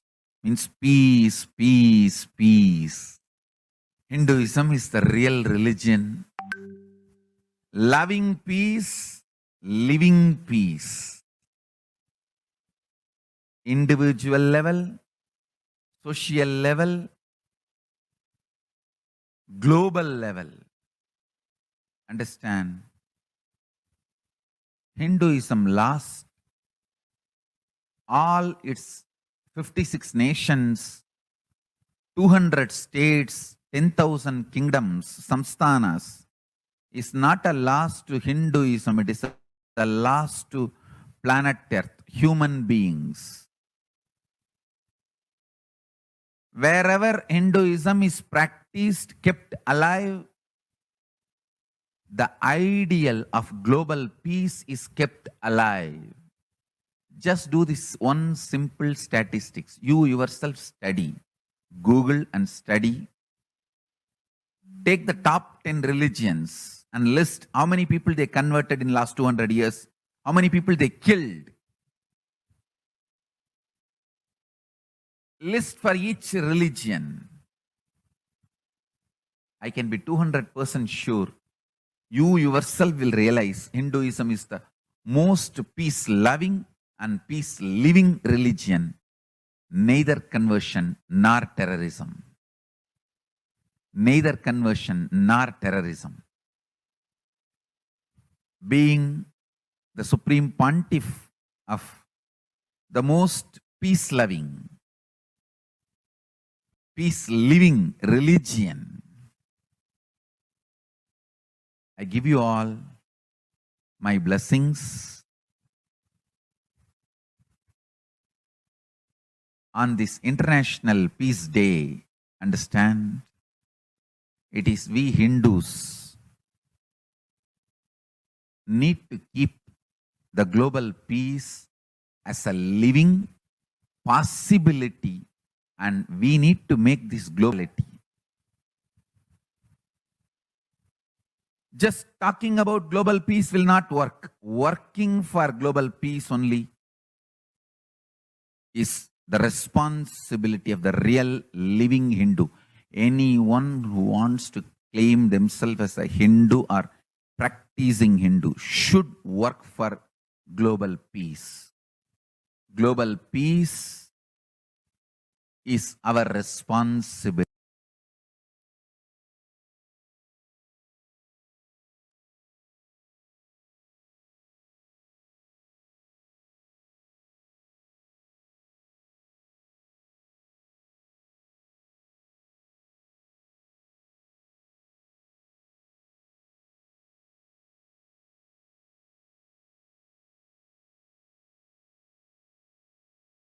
Hindus have the responsibility to bring global peace. So you can also throw a challenge. See, if you are making a Hindu micronation, You can throw this challenge to each one, your friends, family, 10 people. Let them participate in the challenge and then let them send the challenge to others. So I welcome all the living and practicing Hindus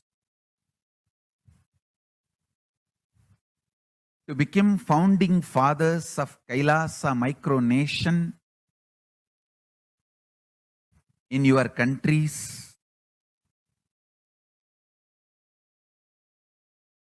You can also make a challenge, like how they made ice bucket challenge and all that. We can make a challenge. You form Hindu micronation and claim, I am the founding father of the Hindu micronation Kailasa. And then you can invite your family, friends for a challenge. 11 people. You form and you challenge 11 people and they also form and they spread. So let us start spreading. This project is my message on this International Day of Peace. Let us start working for global peace instead of just talking. The work we do will talk for us. The talk we do will not work for us. This is the message. The work we do will talk for us. The talk we do will not work for us. Global peace is the responsibility of Hindus. We living, practicing Hindus, not only we should achieve the individual peace through unclutching yoga, meditation, we should also create an ecosystem where the global peace starts manifesting. This Kailasa Hindu micronation is a system. I request every living, practicing Hindu to manifest, do it. So the global peace can manifest from these Kailasa Hindu micronations all over the world.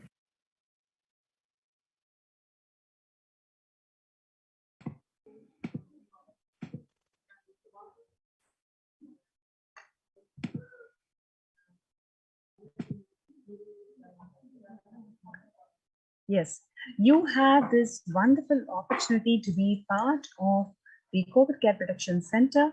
All you need to do is register through the link below, kailasa.org/Kailasa Care.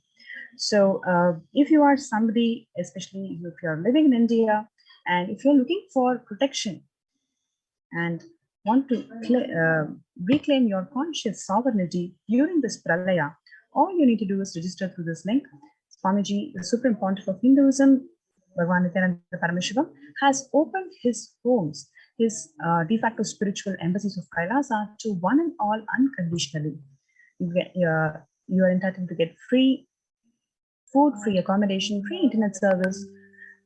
You will be able to be part of a beautiful enlightenment ecosystem where you have the best medical facilities involving naturopathy, Ayurveda, and allopathy.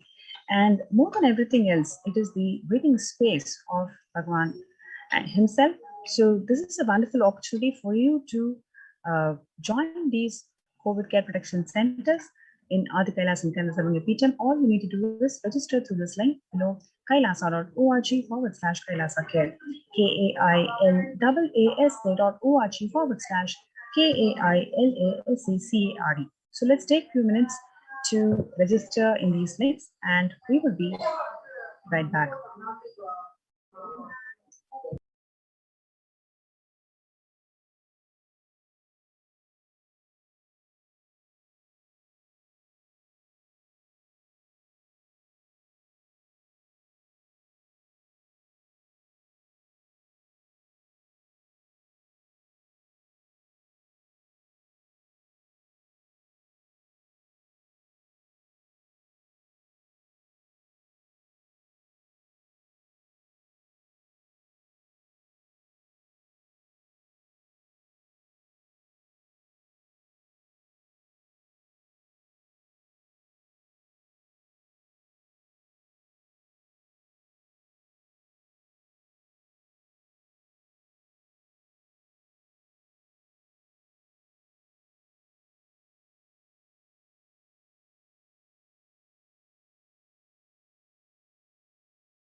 Divine descends in human body and expresses its extraordinary powers and experience. Sundareshwara is the embodiment of this statement. He is not Shiva as you understand, sitting in the Himalayas, frozen in the ice, in Samadhi. Sundareshwara is an artist with tremendous heart, ready to listen to human suffering, ready to bend for human emotions. The one and only thing you need to obtain His grace is simple feeling connection. That's all. He bends for anybody, to any level. Even the word compassion is too small. He is still available. Even now, He is there. He assumes human body and relates with you, answers you, responds to you, raises you.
I don't know, I was lost.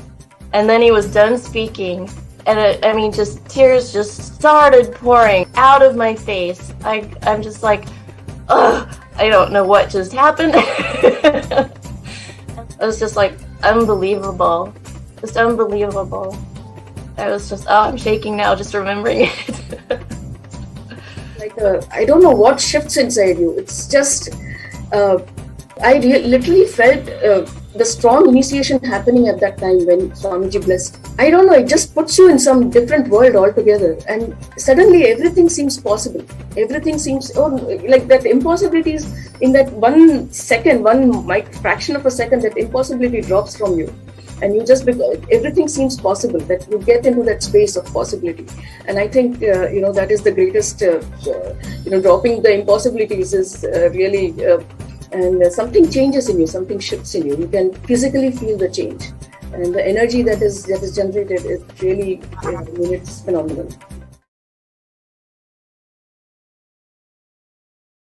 Easiest, most powerful, most inspiring, most exciting way to connect with life as the form of mother. Navaratri is the time to connect with Cosmos as mother. Celebrate Cosmic Mother. This 9 days we worship Mother, worshipping Divine Feminine.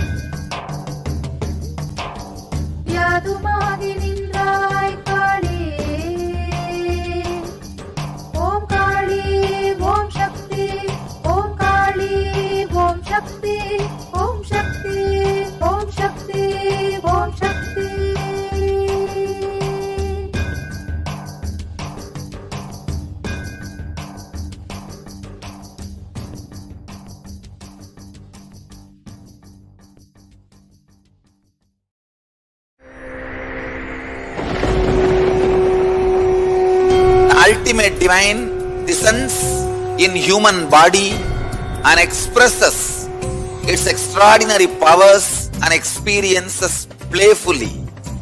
Sundareshwara is the embodiment of this statement. He is not Shiva as you understand, sitting in the Himalayas, frozen in the ice, in Samadhi.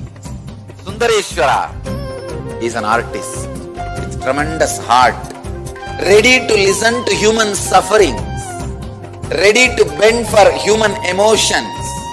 The one and only thing you need to obtain His grace is simple feeling connection. That's all. He bends for anybody, to any level. Even the word compassion is too small. He is still available. Even now, He is there. He assumes human body and relates with you, answers you, responds to you, raises you.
I don't know, I was lost. And then he was done speaking, and just tears just started pouring out of my face. I'm just like, ugh, I don't know what just happened. It was just like unbelievable, just unbelievable. I was just, I'm shaking now just remembering it. I don't know what shifts inside you. It's just, I literally felt the strong initiation happening at that time when Swamiji blessed. I don't know, it just puts you in some different world altogether, and suddenly everything seems possible. Everything seems, like that impossibilities in that one fraction of a second, that impossibility drops from you, and you just get into that space of possibility. And I think, that is the great, dropping the impossibilities is really, and something changes in you, something shifts in you. You can physically feel the change. And the energy that is generated is really, it's phenomenal.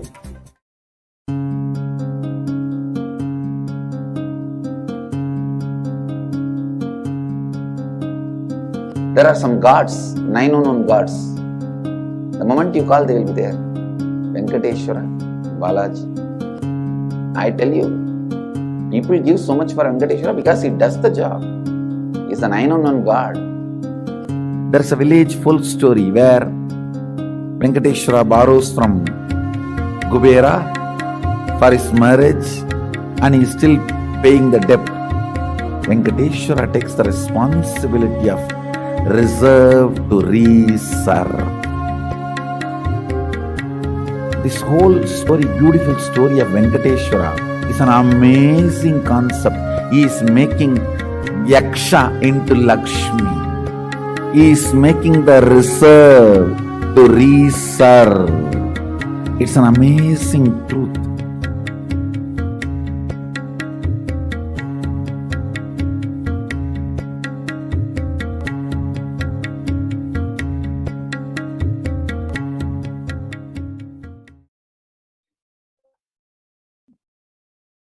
Nithyananda, everyone, welcome back.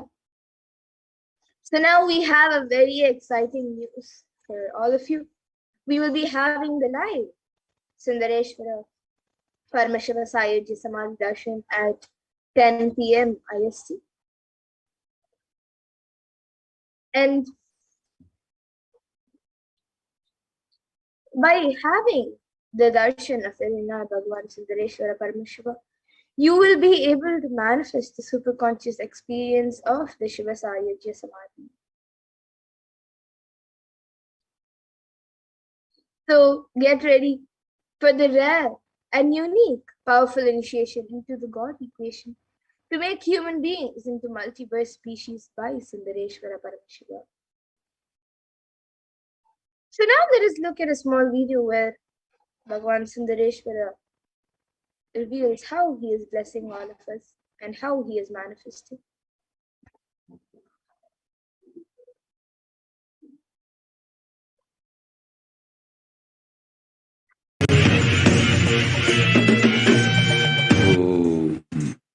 Shave, shave, shave.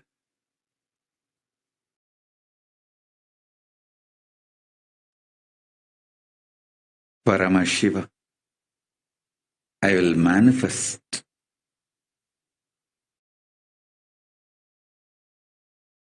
the physics of my existence. Cognize this in your Hridaya Akasha, in the Gandha.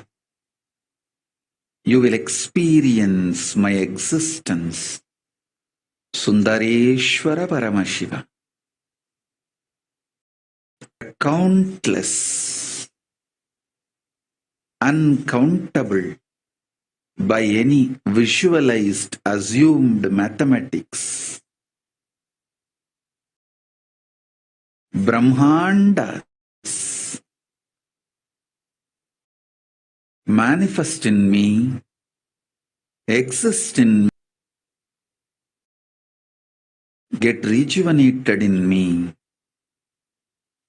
get deluded inside me, gets liberated inside me. For all the countless Brahmandas to exist,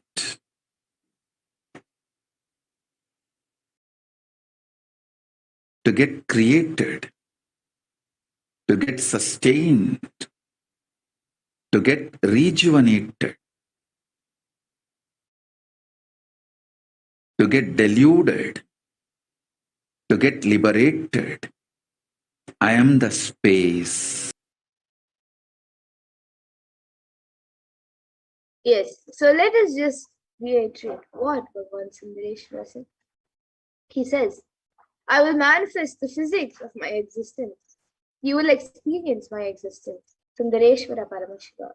The countless, uncountable by any visualized, assumed mathematics. Brahmandas manifest in me, exist in me, get rejuvenated in me, get deluded inside me, gets liberated inside me. For all the countless Brahmandas to exist, to get created, to get sustained, to get rejuvenated, to get deluded, to get liberated, I am the space.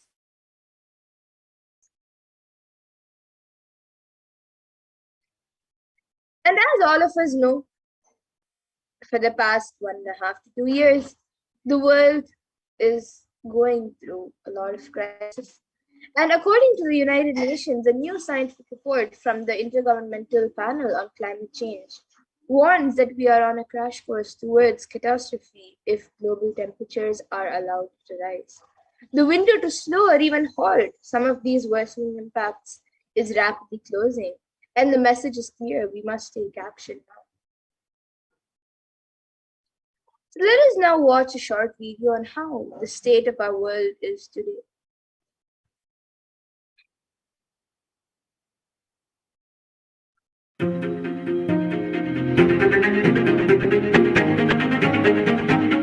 In 2019, fire was spreading throughout our planet, quite literally, in places like Australia and the Amazon basin, where forest blazes supercharged by climate change wreaked havoc. In other places, mass protests flared up, fueled by a combination of job insecurity, growing inequalities, and discontent with the current economic, social, and environmental status quo. The economy has slowed down globally, stifled by trade tensions and political uncertainty. The little growth we have who need it the most. Progress towards higher living standards has stalled for many countries and vulnerable groups of people. This has only deepened inequalities which were already growing in many countries spurred on by automation, climate change, and other global trends.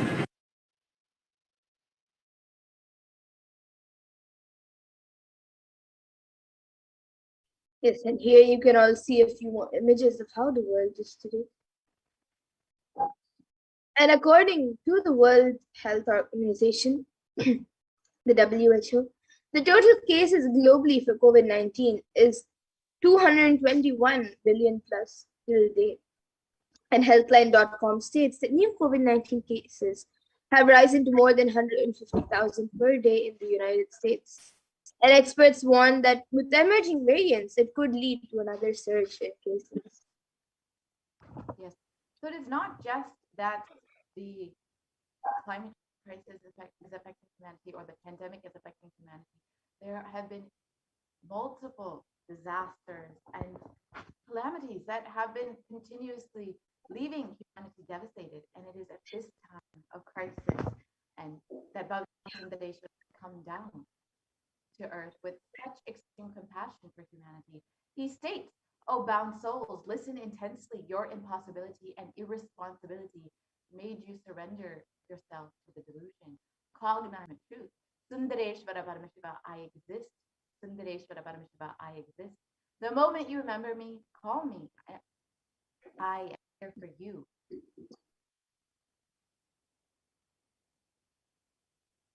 And it is at this time of crisis that Bhagwan Sundareshwara has come down once again. And Irena Sundareshwara Paramashiva is the greatest and unique manifestation of Paramashiva as the complete manifestation. He assumes the physical, subtle, and light bodies as and when he wants, and plays with all the physical realities and corrects, alters, intervenes, influences, changes, adds, removes, deletes anything in the physical plane as he likes, without even a reason, just for fun.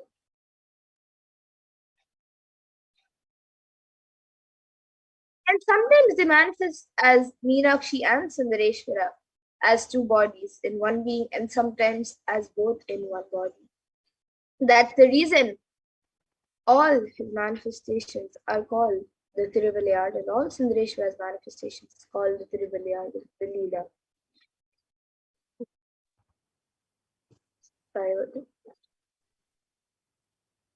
And due to his causeless and limitless compassion, Irena Sundareshwara Paramashiva is manifesting in all his glory as the Purnavatara through this being, Bhagavan Shri Nithyananda Paramashivam, as the Nijavatara.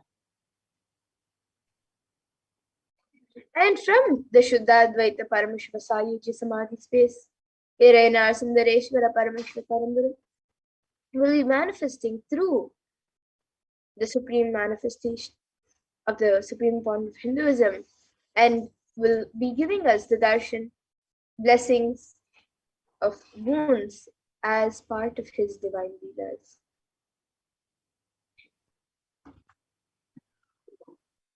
And Sundareshwara Paramashiva himself has come down again in the form of the Supreme Pontiff of Jagat Guru Mahasanidanam, His Divine Holiness Bhagavan Nithyananda Paramashivam, just to continue his legacy and his leela. And to continue being available to all of us, playing his divine leelas, performing the miracles in the lives of all his devotees, and attending to our prayers, and continuing the legacy as the ruler of the whole Madurai Shyamala Pita Savagnipitam. Sundareshwara Paramashiva has come down as the 293rd Jagat Guru Mahasanidanam and the Supreme Point of Hinduism, guiding the whole of humanity.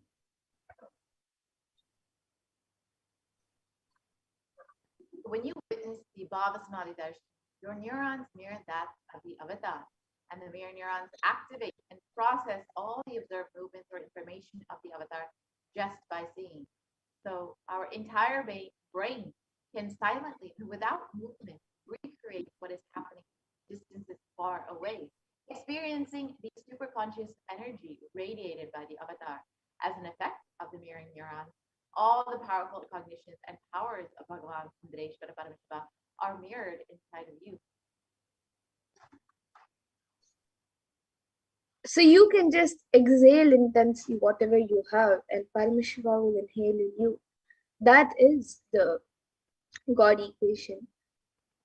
And nothing is more powerful than the power manifestation science. It is the most exciting spiritual science. And when you decide to manifest powers again and again and again, you know Paramashiva is within you and he is manifesting. You fall in love with Paramashiva every minute. And if he manifests, you know he's real and he is manifesting.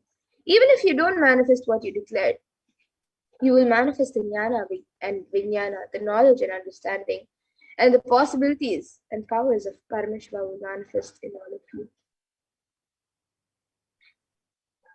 Now, let us understand who is the who is Pareshwara Paramashiva in the Paramashiva Sayuja Smadhi. So the supreme point of Hinduism, Jagat Guru Mahasannidhan and His Divine Holiness Bhagavan Shri Nithyananda Paramashivam is the 293rd Jagat Guru Mahasannidhanam of Kailasa Shyamala Pita Sarvajnapeetham and is the reviver of Kailasa, a macrocosmic, ancient, enlightened Hindu civilization nation. And the supreme point of Hinduism is the 1008th incarnation of Paramashiva as per Hinduism, recognized by his predecessors who are enlightened beings, enlightened masters and adepts. And the supreme point of Hinduism has made the science of power manifestation, yoga, and temple-based universities and activities a lifestyle for humanity. The supreme pontiff of Hinduism is ordained as the 233rd Guru Mahasannidhanam of the Kanti Kailasa, which will be seeing the photos in the next slide. And the supreme pontiff of Hinduism is the incumbent emperor of the Suryavanshi Srangi Sampradayam. Is the present 293rd Jagat Guru Mahasannidhanam of the Kailasvanatha Shamala Pita Sarvajnapeetham and is the present Mahamandaleshwar of the Mahanirvani Akada, the largest apex monastic order.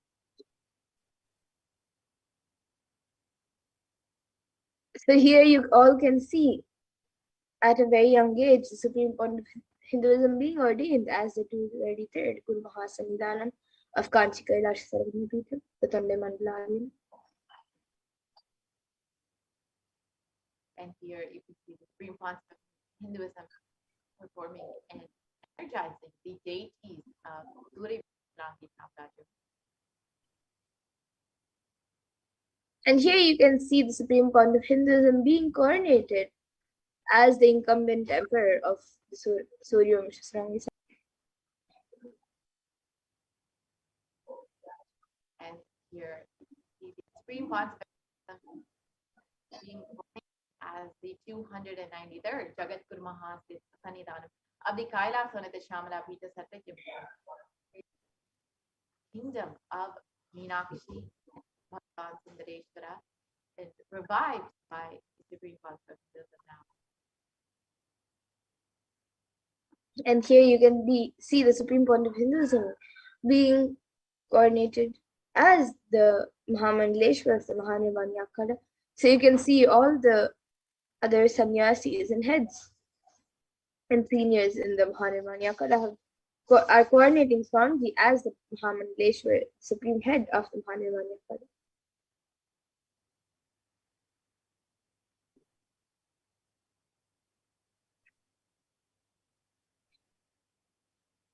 And here, and the supreme pontiff of Hinduism is the 1008th Acharya Mahamandaleshwar of the Atalakara, is the present 23rd Guru Mahasannidhanam of the Dharmamukhi Sparipura Adinam, and has been elected as the supreme pontiff of Hinduism by a congregation of over 1,000 leaders.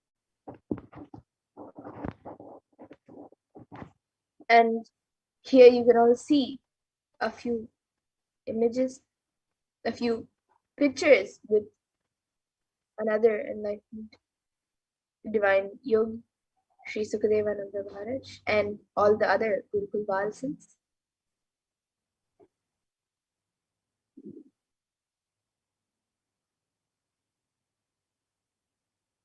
The supreme pontiff of Hinduism is revered as the teacher of Hinduism, the most prolific, most viewed, read, and watched, and has authored over 300 books and 10,000 articles in 3 languages, including English, Tamil, and Sanskrit, which have been translated into 50 languages. And the Supreme Pontiff has over 20 million copies of books and articles sold, read, and downloaded, and has over 10,000 hours of discourses delivered. The Supreme Pontiff has enriched and reached over 1 billion lives digitally, and is respected as the commentator of all sacred scriptures, such as the Upanishads, the Bhagavad Gita, the Shiva Sutras, the Brahma Sutras, the Yoga Sutras, the Ashtavakra Gita, the Jain Sutras, and more.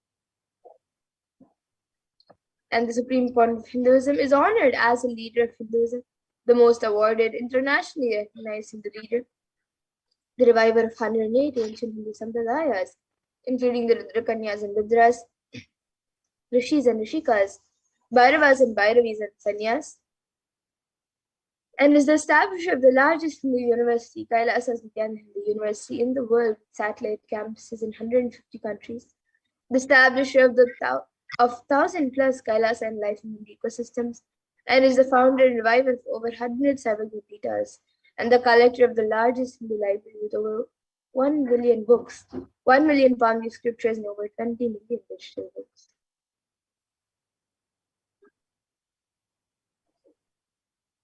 So you can see the various spiritual de facto embassies of Kailasa, which include 22 Hindu universities, 186 extended campuses of NHU, 242 Nithyananda Gurukuls, 22 Nithyananda Jnanalayas, 38 temple monastery complexes, over 2,000 Paramashivoham shakas, 1,800 youth centers, as well as 19 kingdoms or Sarvagya-Pitas, 25 e-Kailasas, and over 1,800 ASB centers, as well as 120 temples, 5,000 plus healing centers, 22 food banks, 12 animal shelters, 34 satsang temples, 418 Paduka mandirs, and over 2,000 satsang centers. So each of these spiritual de facto embassies of Kailasa is how the concept of Hinduism has enriched and reached over 1 billion lives, and has continued to do so even during the pandemic, even during the lockdown. The Supreme Pontiff of Hinduism has made himself available online to the various initiatives and programs, including Paramashivoham, and of course the Bhava Samadhi Darshan, which you all will be experiencing today.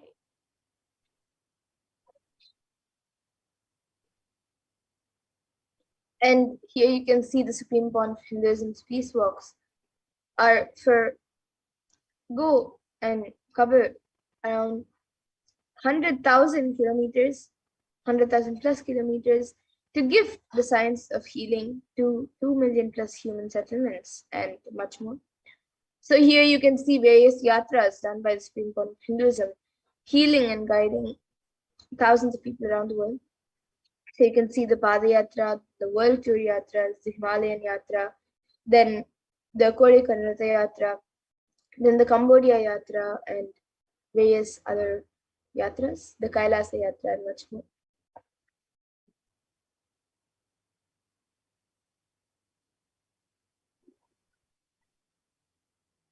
Sundareshwara Paramashiva is the manifestation of the beauty of the cosmos in flesh and bone, and Irina Sundareshwara is the embodiment of super consciousness expressed in the human body, playing with all the glory.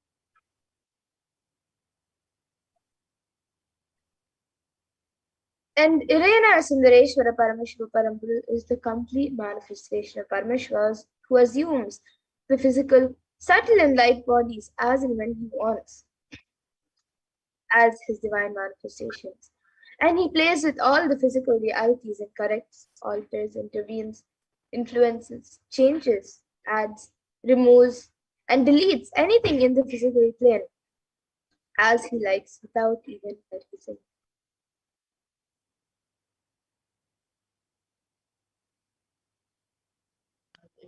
Irina Sundareshwara Paramashiva is the greatest, unique, and complete manifestation of Paramashiva.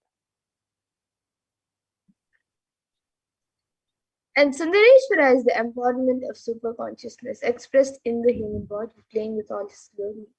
And he came down in the most handsome form to marry Devi Meenakshi and administer the city of Madurai.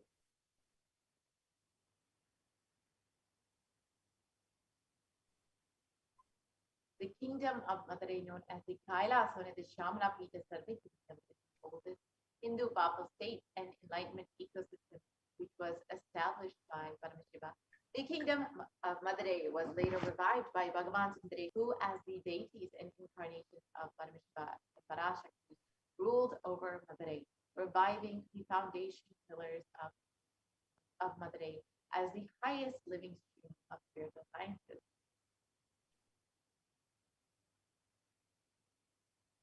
And to ensure this tradition continues to elevate humanity for millennia, they enthroned their direct representatives and their divine energies in the form of the continuous lineage of living masters, the Guru Mahasannidhanams, with the responsibility to train and groom the kings in administration, constitution, and governance, acting as regents. And they also performed the spiritual initiations on the kings and the citizens of the kingdom, imparting the enlightenment science to them. So you can see Devi Meenakshi and Bhagavan Sundareshwara, who enthroned their direct representatives in the form of Guru Mahasannidhanams. So one of the first Guru Mahasannidhanams, the divine beings, was Tirajnana Samandar.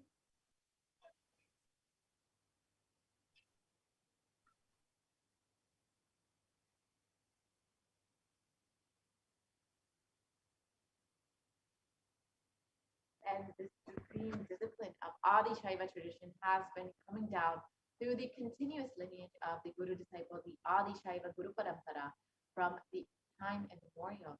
This has been formulated for the attainment of complete liberation from the repeated phenomenon of birth and death. This is supreme in its kind and concerned with the ultimate benefit of all the souls.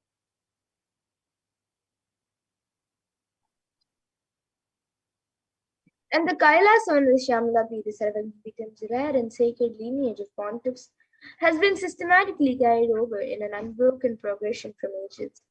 And the chosen emissaries of Lord Paramashiva and Devi, who are the Guru Mahasannidhanams, pontiffs of Kailas and the Shamla Pita Sarvati's, are the dictators of the cosmos.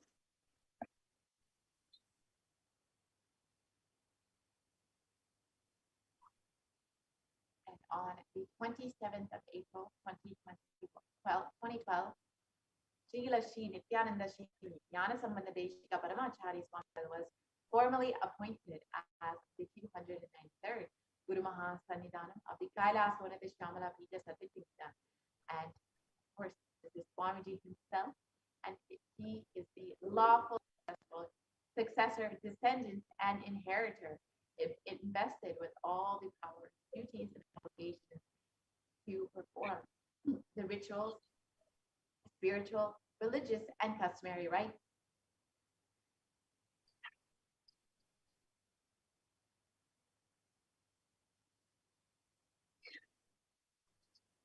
And vested in the Kailasana, the Shamala Pita, Sarvatya Pita has been, and the Supreme Pontificalism has been reviving spiritual and religious and linguistic epicenters to its original glory since then.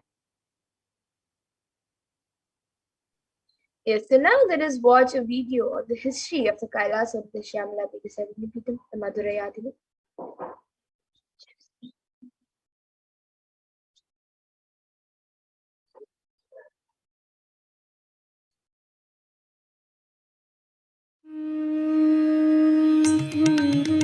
The ancient temple town of Madurai in southern India boasts of a 2,500-year-old history of spirituality.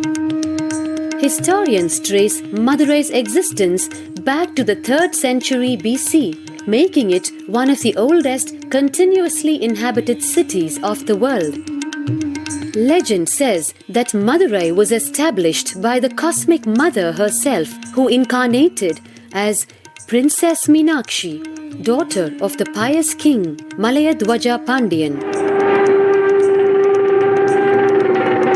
An able queen and a fearless warrior, Meenakshi expanded her empire right up to Kailash in current China. But when she came face to face with the Lord of Kailash, Shiva himself, she recognized him as her eternal consort and dropped her arms to become Shiva's companion for life. Along with Shiva, also known as Sundareshwara or the beautiful Lord, Meenakshi reigned over her kingdom for a glorious 166 years. In course of time, with the rise of Jainism as a religious force, Madurai too fell to its powerful influence and Shaivism all but vanished from the sacred kingdom where Shiva himself had once walked the earth. The renaissance of Shaivism in Madurai was the sacred task of a child incarnation, Tirunjana some visionary saints of Shaiva Siddhanta tradition. The story goes that as a baby, Tirunjana Sambandar was once the milk of enlightenment from the cosmic mother herself. This child prodigy arrived in Madurai to effortlessly defeat the learned Jain monks with his wisdom, healing powers, and spiritual prowess, and restored Madurai to her beloved religion, Shaivism, by reviving the ancient Madurai Adinam and the Meenakshi temple, which had fallen to desolate ruin. Madurai Adinam is today the world's oldest living Hindu organization, with a recorded history alone spanning a glorious 1,500 years and an unbroken lineage of illustrious pontiffs to this very day. Over the centuries, Madurai Adinam has been patronized by the likes of Tipu Sultan, Robert Nobili, and the poet saint Vallalar. The pontiff of the Madurai Adinam is known by the title Guru Mahasannidhanam and inherits the responsibility of carrying forward the traditions of Tirunjana Sambandar's sacred work.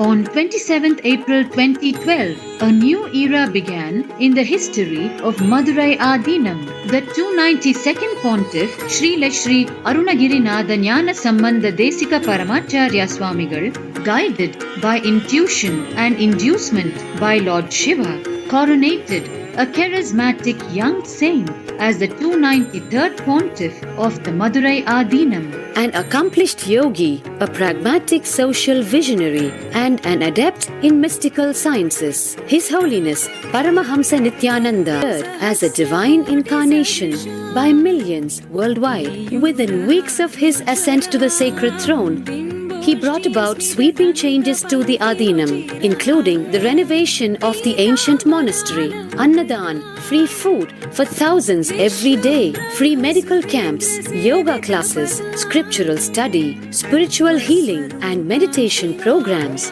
The traditional Adinam now has a website, and thousands participate in the morning worship and spiritual talks via live streaming and two-way video conferencing. Vast properties belonging to the Adinam are being reclaimed from illegal encroachment. Its numerous temples are being restored to sanctity, and the neighboring villages are being adopted with basic amenities, education, and medical care being provided for all. His Holiness dreams of an authentic Vedic Renaissance for which India has already waited too long. Here, I take the commitment of making Madurai Adinam as an international religious organization.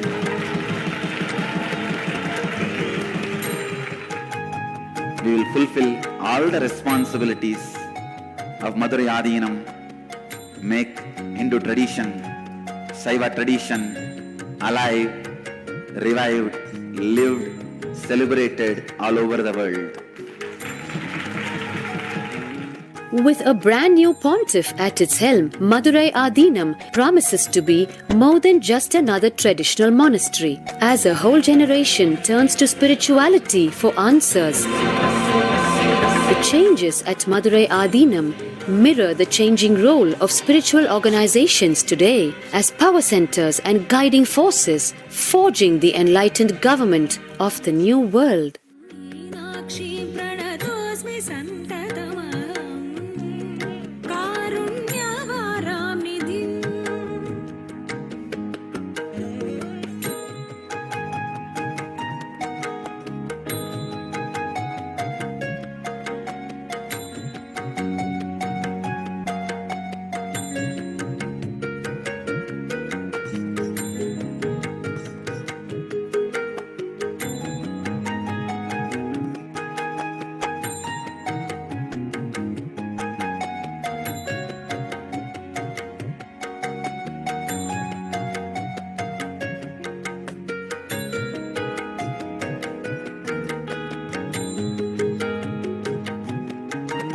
श्रीविद्यां शिववामभागनिलया ह्रीङ्कारमन्त्रोज्ज्वलां श्रीचक्राङ्कितबिम्ब.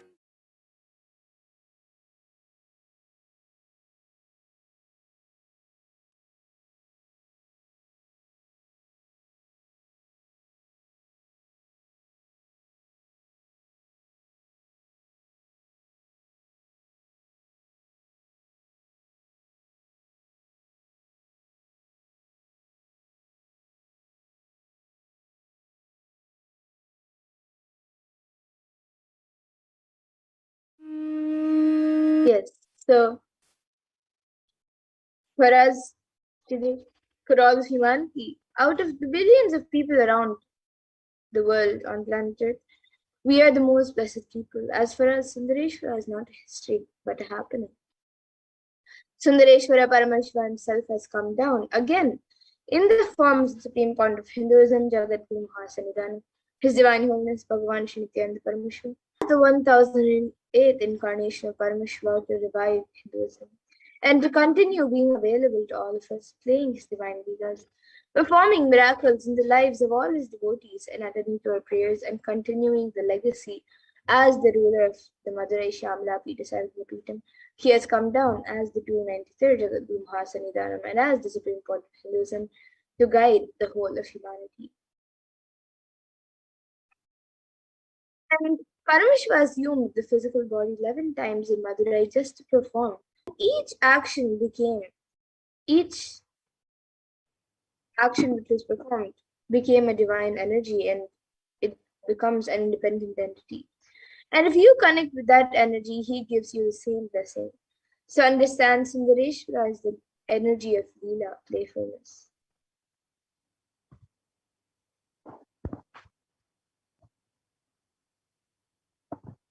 So now let us look at one of the Leelas of Sundareshwara Paramashiva, which is where he heals the Pandyan king's fever.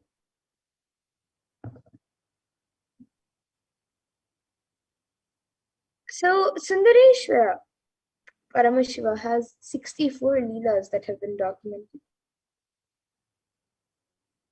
And the Tiruvilayadal Puranam is a collection of the 64 Leelas from the 16th century, and it is a Shaivite devotional epic by Paranjoti Munivar. And they describe the actions of Paramashiva, Bhagavan Paramashiva on earth in a number of disguises to test his devotees. So each of Sundareshwara's dimensions are recorded as one of his Leelas. And in the Vedic tradition, we have 64 different arts. And each leader, a complete being, has to master the 64 arts. And that includes horse riding, astrology, the mastery of medicine, mastery in surgery, mastery in painting, mastery in dance, singing, and much more. And each Leela of Sundareshwara proves his mastery on each art. And there was never ever such an amazing imagination or visualization of the ultimate without reducing his Ananta Kalyana Gunas into human level.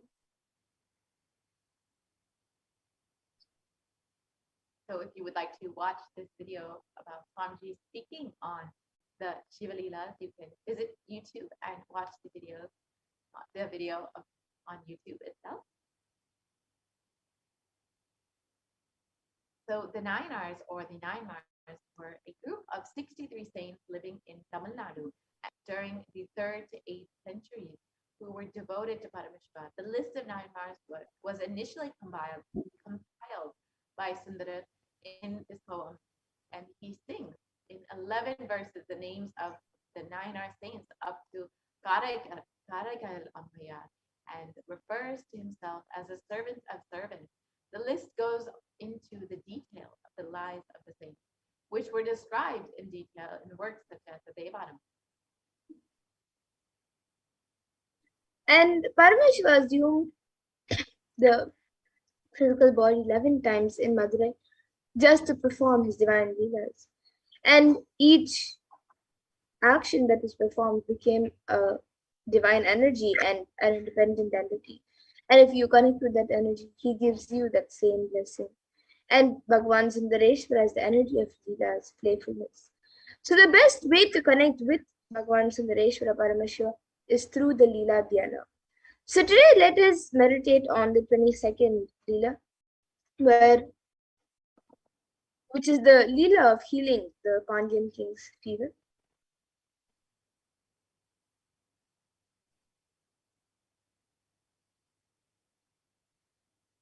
So the verses translate: in the clan of the Aryamartana, the Pandyan king, a king who was known for his magnanimity, who stood tall due to his fame, was born with a hunchback. Hence, people called him Poon Pandyan, the Pandya king with the hunchback.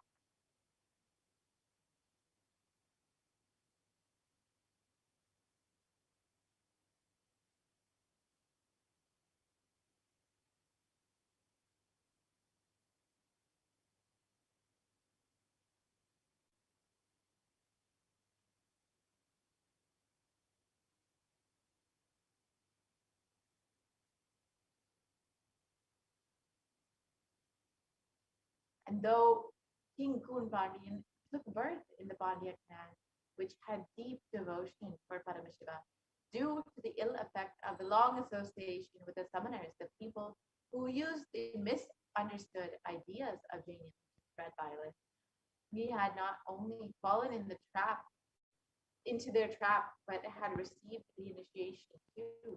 What to do? It is difficult to revert the association with wicked people.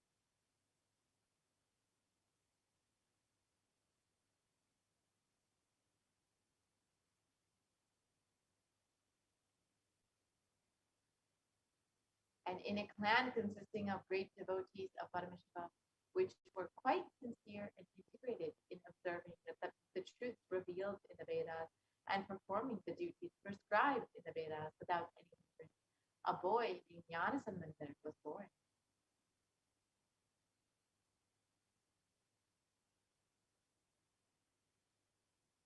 Goddess Parvati herself protected the child by feeding her breast milk, who was once struggling without his biological mother. After this incident, people are addressing the child as Jnanasambandar and Jnanapurna, as the child who got enlightened at the childhood itself by the grace of Goddess Parvati.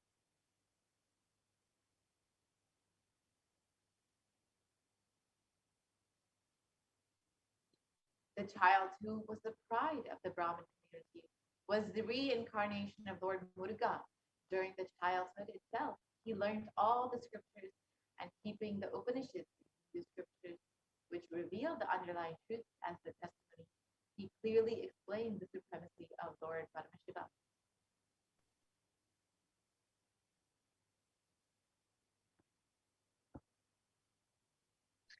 And Jnanasambandar being the embodiment of the tattvas like sacred ash, Rudraksha, and the Shadakshara mantra, Saravanabhava of Lord Muruga, was considered as an enlightened being, and some people worshipped him as a result of their good deeds in the past births.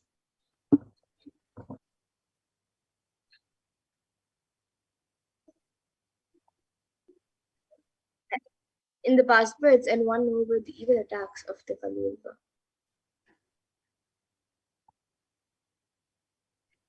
And while the king Poon Pandyan's clan was surrounded by the harmful darkness of ignorance due to the preachings of the Samanara-acharyas, the queen and the minister remained deeply devoted to Paramashiva, who adorned his mated locks with the crescent moon.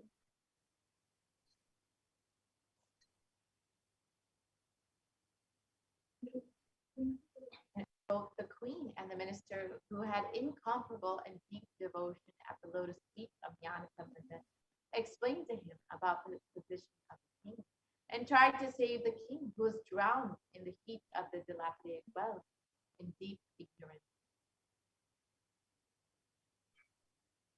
And once King Poon Pandyan was attacked by extremely high fever and was struggling, all the efforts taken by the Samanara-acharyas of the king to heal, but the king was all the efforts taken by the Samanara-acharyas for the king to heal was unsuccessful.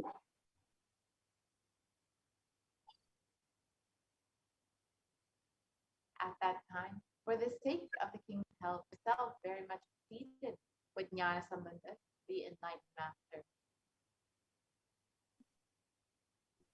The enlightened master Jnana Sambandha, who entering the king's palace, remembered the form of Shiva, who always remains cool due to the oozing out of the nectar from the crescent moon, adorning his crown, and meditated upon the sacred truth, Shivoham, I am Shiva, in his inner space for a moment, and looked at the king who was affected by that high fever, by the heat of high fever.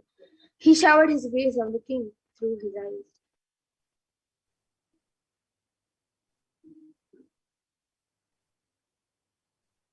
And Saint Jnanasambandar, who was established in the state of light beyond all the rules and regulations of the ashrama dharma, duties of the four stages of life as per Sanatana Dharma, smeared the sacred ash on the forehead of the king as a result of the good deeds performed by the king in his previous birth. He also applied the sacred ash on the chest of the king with his right hand, which had worshipped the divine feet of Parashakti. While applying the sacred ash, Jnanasambandar also sang the divine and healing verses.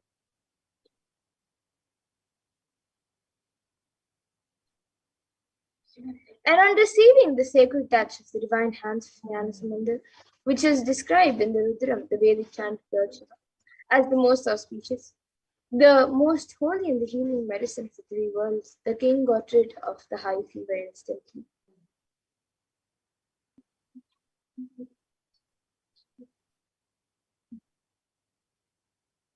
As the heat existing in the stomach was spreading all over the body, the king was suffering. When the king got rid of the suffering, he became very happy. The queen too became happy and about the complete healing of the king. She rejoiced that not only the physical heat of the king got healed, but the religious heat of the summoners, the people who misunderstood ideas spread by, was also put off in the king's life.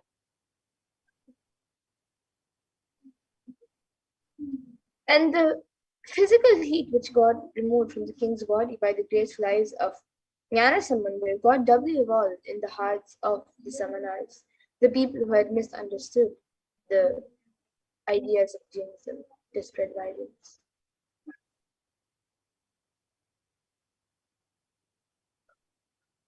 $80,000 summoner monks,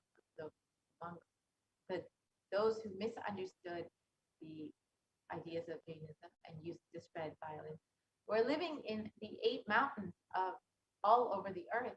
They were adept in many various forms of pranayama. They got defeated by Jnanasambandar while curing the physical illness of the king, the wandering devotee of Bhagavan Paramashivoham. They decided to win over him by debating with him. Hence, all of them gathered in Madurai.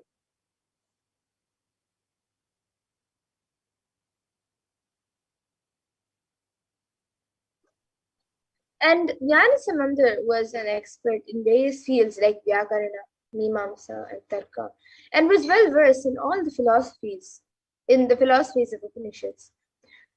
The moment the Samanars approached him to start their debate, they got stuck mentally and became speechless.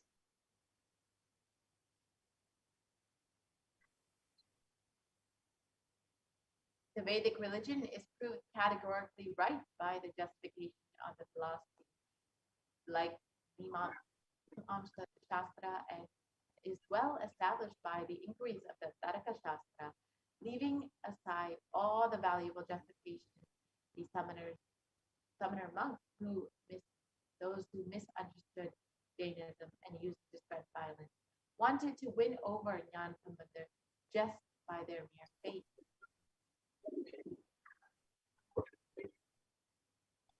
So just like how through the sacred ash and through the grace of Jnanasambandar's eyes, Kunpanyan got healed of the high fever.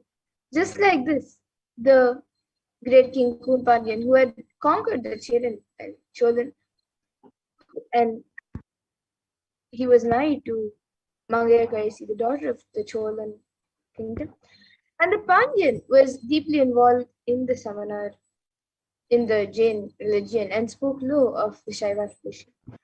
And Mangayakarsi, who was a great lady and a woman, who was a stature of a sage, was a Shaivite. And during this period, people belonging to the Jain sect, the Samana Matam in Tamil, entered into Madurai and settled down there. King Nindamaran got attracted towards the Jain sect and announced in order that all his citizens should follow the Jain sect. So this gave a shock to his wife and also the minister Kulchir, but they did not have the courage to talk to on this matter with the great king. And people were also afraid to come to the Meenakshi Amman temple.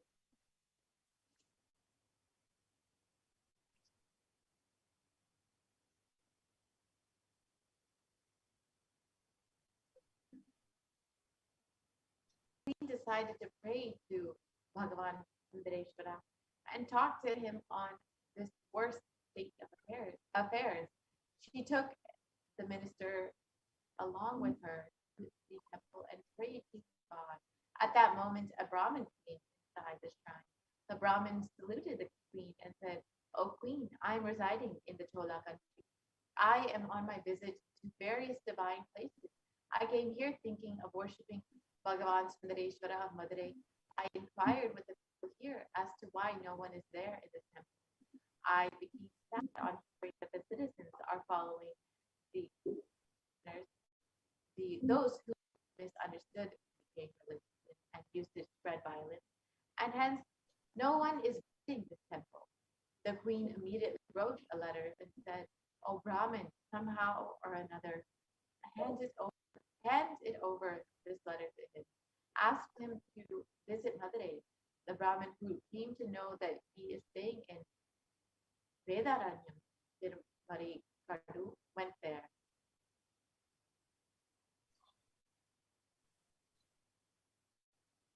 So immediately after Tirunavukarasar went to Vedaranyam to give the letter to Tirunjana Sambandu.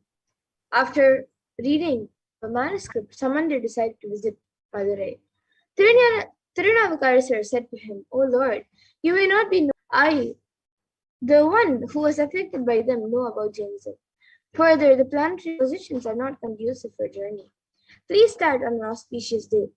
Samanda replied to him, "O Lord, we are the slaves of Paramashiva. When Paramashiva is there behind us, what these planets can do?" He immediately sang the song, Veyuru Todi Pangan, Vidamunda Kandan, Nalla Veenai Tharuvi. And even today, those who feel that they will be affected by the adverse positions of planets in their birth chart sing the song. And without bothering about the planets, Samandra immediately left for Madurai. Mangayakarsi felt very happy on the arrival of Tirunjana Samandar, but the Samanars got angry, burned the house, and killed Samandar. Samandar got infuriated and immediately sang the collection of songs, the Padikams, beginning with the lines, Chenne Tirualavai Neviya.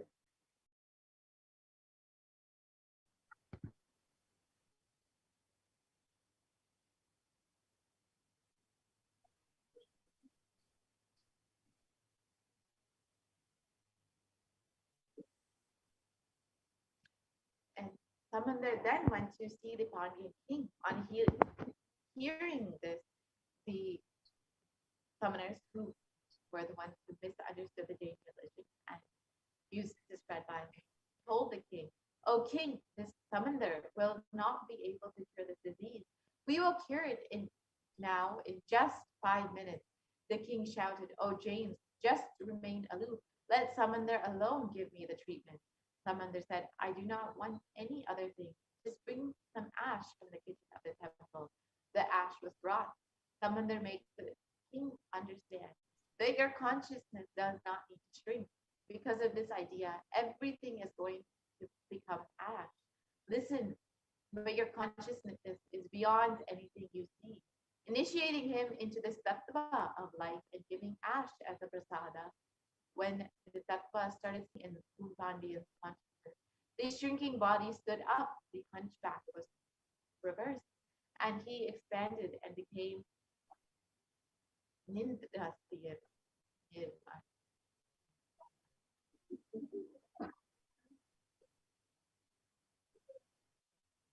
And just like how Sundareshwara continued to perform his leelas in the lives of various people around the world, once again he has come down as the supreme point of Hinduism.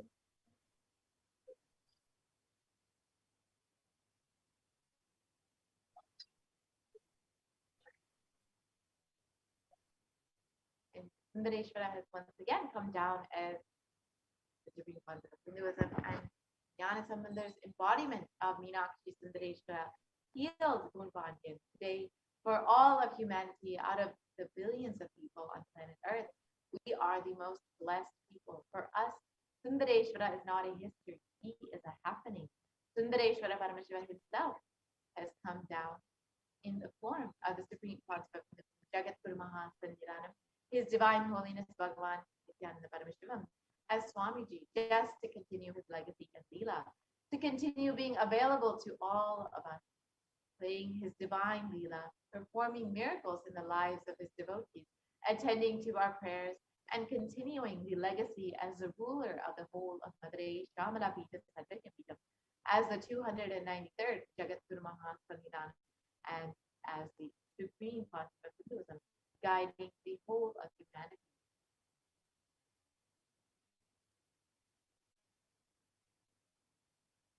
And the supreme point of Hinduism, being revered as an incarnation of Paramashiva at a very young age, was birthed by various enlightened beings, yogis, siddhas, brahmayoginis, and many other adepts to revive these sciences. And the initiations and knowledge repositories for billions to manifest superconsciousness from the disciplines of Vedanta, Tantra, Shri Vidya, Yoga and Yoga powers, Mantra Shastra, Siddha Vidya, science of Aushadha, Advaita, Bhakti Yoga, Paramashiva Jnana, Paramashiva Jnana.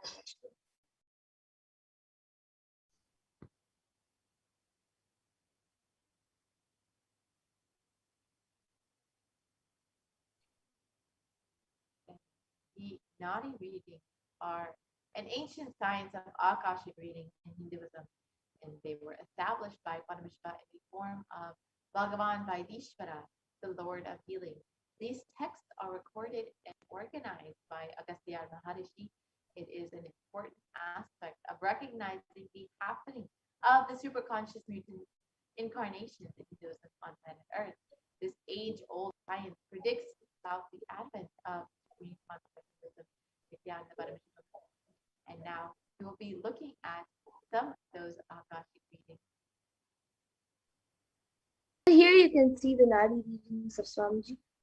And it says, Nityananda Sangha, please carefully listen completely to the words. For Shiva has come in the form of Nityananda to protect the world. As the result of the penance of many crores of siddhas, Paramashivan has incarnated as Paramahamsa.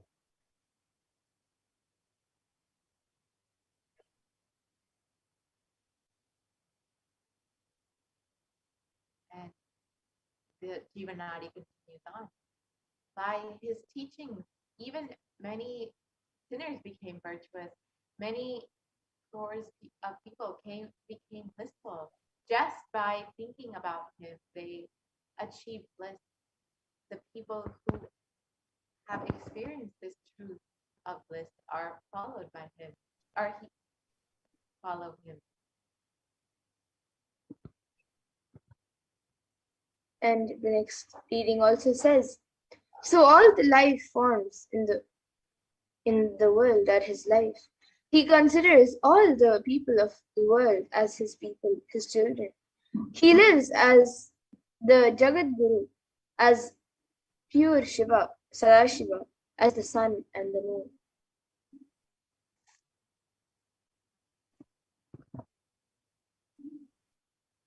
And the supreme concept of Hinduism was recognized and coronated as the 1008th incarnation of Paramashiva by various enlightened masters and the Yoga Pattabhishekam, the official celebrations and public declaration of the Supreme Concept as the 1008 to the world, celebrating the manifestation of Paramashiva on planet Earth through the Supreme Concept of Buddhism.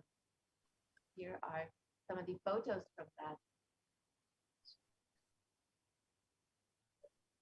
So in 1994, to celebrate the manifestation of Paramashiva through the Supreme Concept of Hinduism, Mataji Buddhanandapuri began the preparations for coordinating the Supreme Concept of Hinduism as her next successor and declaring him as the 1008th incarnation of Paramashiva.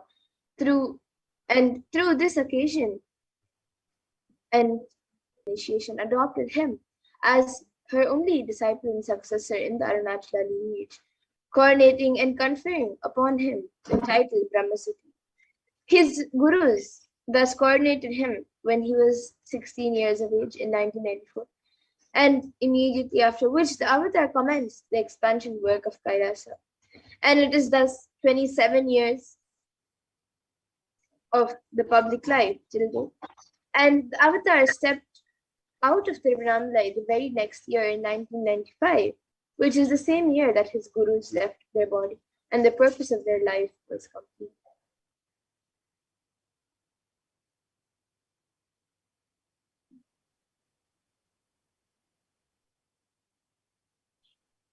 So many depths, yogis, siddhas, siddha purushas, enlightened beings have recognized and revered Swamiji as the avatar of Paramashiva. A few months into her pregnancy, Brahma Yogini Mataji Vibhudananda gave specific instruction to Anasayumal Ammal, her dear friend and the mother of Sri Arunachalam, paternal grandmother of the incarnation himself, who was yet to be born. Obeying her commands, Anasayumal took her daughter-in-law, Ma Lokanaiki Swami Amma, to receive the blessings of Pundi Mahan, a great seer revered as the incarnation of Paramashiva near Tiruvannamalai. As Ma Lokanaiki Swami Amma bowed down to Pundi Mahan, he showered her with flowers and akshata, the turmeric rice, and declared to her heartily, Ammayappane Tiriyappan, blessing her that Paramashiva himself will be born to her as the divine mother and father of the whole cosmos.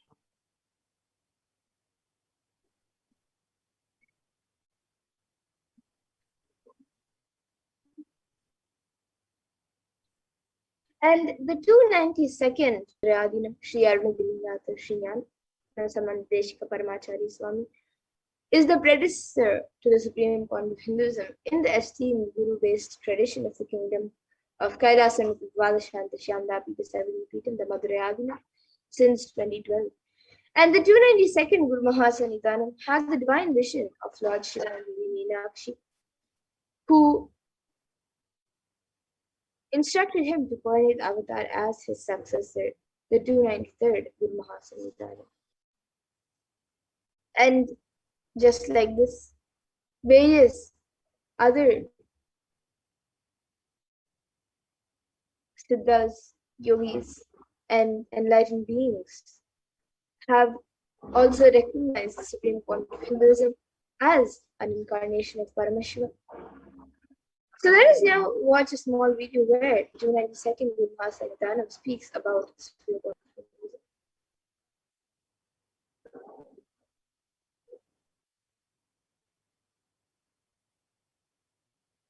291st Guru Mahasanidhanam, the 290th Guru Mahasanidhanam, the 289th Guru Mahasanidhanam, all were genius and sages and saints. Therefore, we thought we had a great mind that our successor should be a genius and a saint and sage.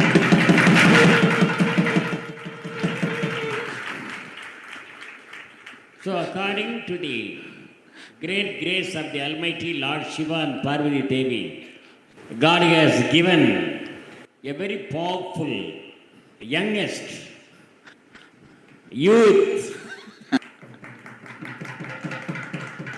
and a wise person for my successor.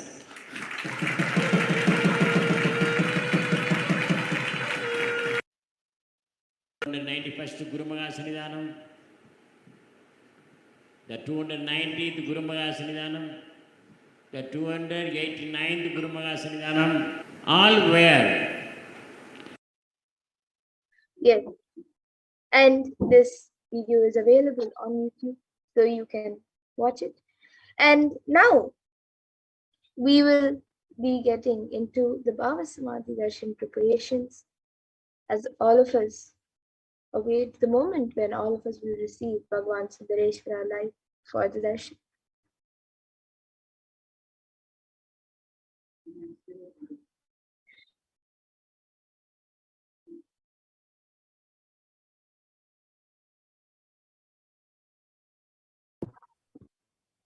We get ready for the Bhava Samadhi Darshan of Bhagavan Sundareshwara, go ahead and take a few moments to join as a member of Kailasa's HDH YouTube channel.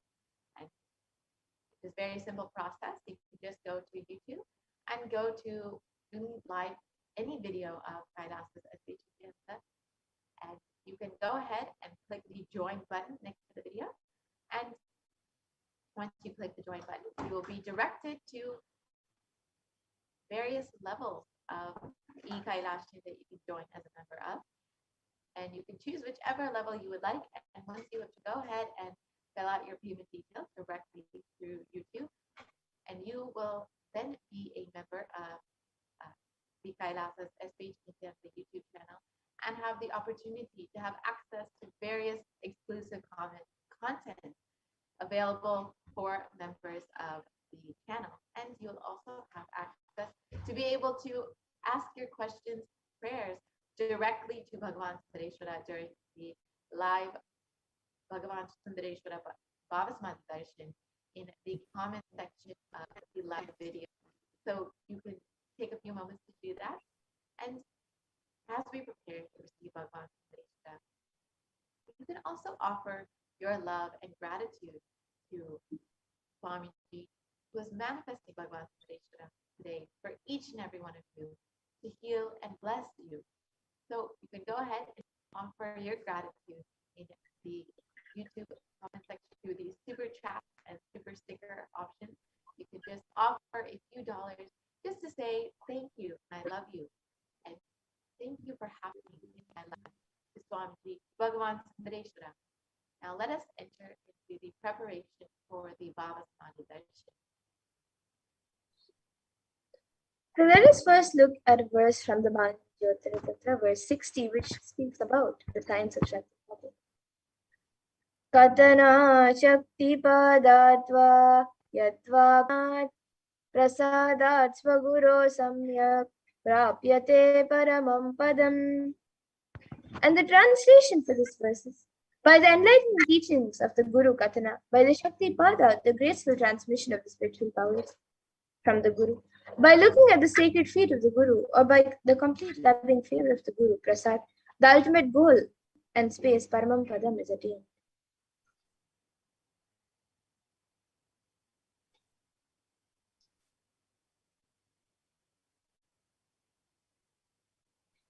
And the Bhava Samadhi Darshan is not an event that takes place in time and space. Rather, darshan happens at the moment when we are lifted out of time and space. And during the Bhava Samadhi Darshan, our neurons mirror that of the avatar. The Bhava is defined as directing and activating the emotional and spiritual energy that is created through meditation on the avatar. And the brain neurons mirror, activate, and process all the observed movements or information of the avatar just by seeing, with the act of imitation. That is, our entire body silently and without movement recreates what is happening distances far away, experiencing the superconscious energy radiated by the avatar. And the science of Bhava Samadhi Darshan knows no distance, and it is a phenomenon that modern science is just discovering and terms it as quantum tapping.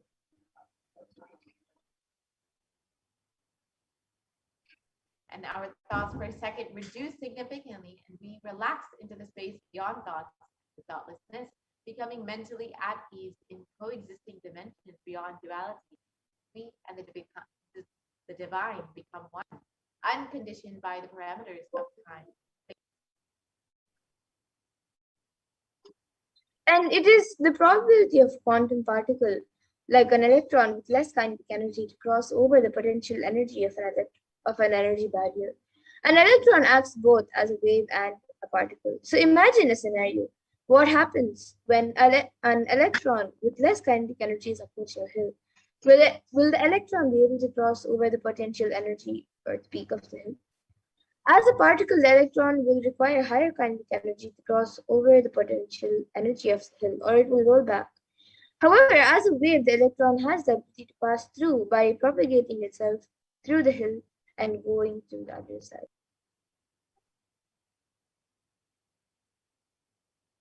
And this is the science behind quantum tunneling, and this is the same science that each and every one of us will experience when witnessing the Bhavasmani darshan. This is because our neurons are able to mirror the neurons of the divine immediately. Through quantum tunneling, we are able to travel through the divine energy and mirror the exact same neurons. So now you can understand more about the science about Bhavasmani. So actually, there's a beautiful description when Krishna once saw his own extraordinary sweetness reflected in a jeweled wall. He was amazed and said, "How unprecedented and astonishing is this deep and indescribable sweetness of mine. Alas, when I see it, even I become greedy to enjoy its sweetness. Just like Radhika, when I see my own sweetness in the mirror, I become eager to taste it, but I can't. After due consideration, I find that the only way to relish this sweetness is through the constitution of Sri Radhika." The Bhavasmani darshan is the science of the Nijavatara, manifesting Paramashiva, the consciousness, formless, expressing the being of Paramashiva through the Divya Sharira, the light body, and manifesting as the Nijavatara, the physical form, the embodied form, for us to experience Paramashiva.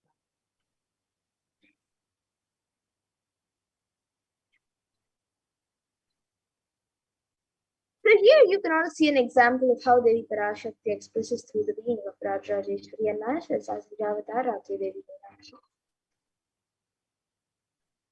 And Bhagwan Paramashiva expresses through the being of Subramanya and manifests as the Avatara, the physical form to Bhagwan Yoga.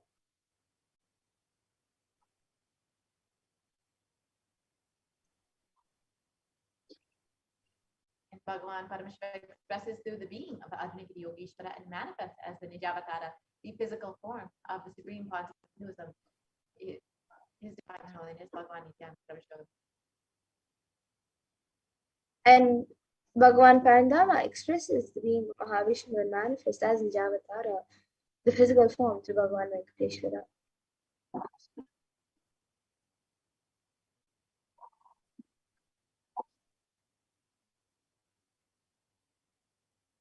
And the Archavatar, the deity, reflects the consciousness and the manifestation of the superconscious energy. But unfortunately, human beings are not mature enough to receive the higher level experiences from the Archavatar directly. And so the avatar, the physical embodied form, comes down to bridge the gap and create an experience of superconscious energies in all of us.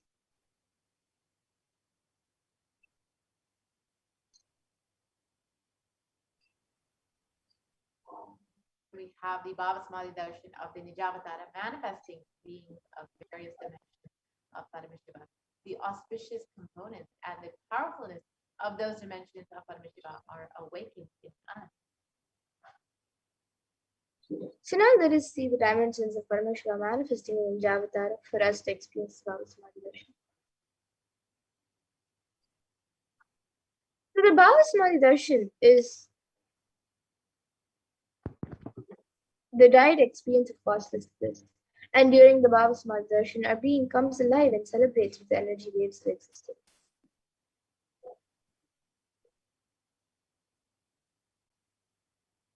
Our very muscles learn to imbibe and radiate Paramashiva, and the Bhavasmali darshan is like a window to the infinite expanse of consciousness, allowing us that we can understand. And even without much effort from our side, our very biomemory awakens to the space of Paramashiva, the ultimate consciousness, during the Bhavasana darshan. And when you have a glimpse of the avatar, you get a glimpse of the karmas of lifetimes, and it creates a deep lasting transformation in us. And gratitude enables the reflection of the consciousness in all levels, the physical, psychological, and ultimately the conscious levels. And the darshan meditation as a preparation helps us to fall into the space of gratitude. And it is during that time when we drop the conscious resolution, the Satya Sankalpa, of anything that we want or need in our life. So be ready to reflect the consciousness of Paramashiva. And that is all you need to manifest the best of your life and the lives of people around you. And the right context to hold to receive the darshan is that I know that you are the source of everything. You are everything, and you are the embodiment. You are in the embodied form of the Supreme Point of Hinduism, and you are in this body. You are the source for both. Let me connect with you. That you reveal yourself to me. Let me be in the Bhava Samadhi of you. So now, all of you can take a few minutes and set up for the Panchopachara Puja. You can get some sandalwood paste powder, a few fresh flowers, then the incense stick, and a lamp, and a food offering that you would like to offer to Bhagavan. And we will now be getting ready for the Paramashiva.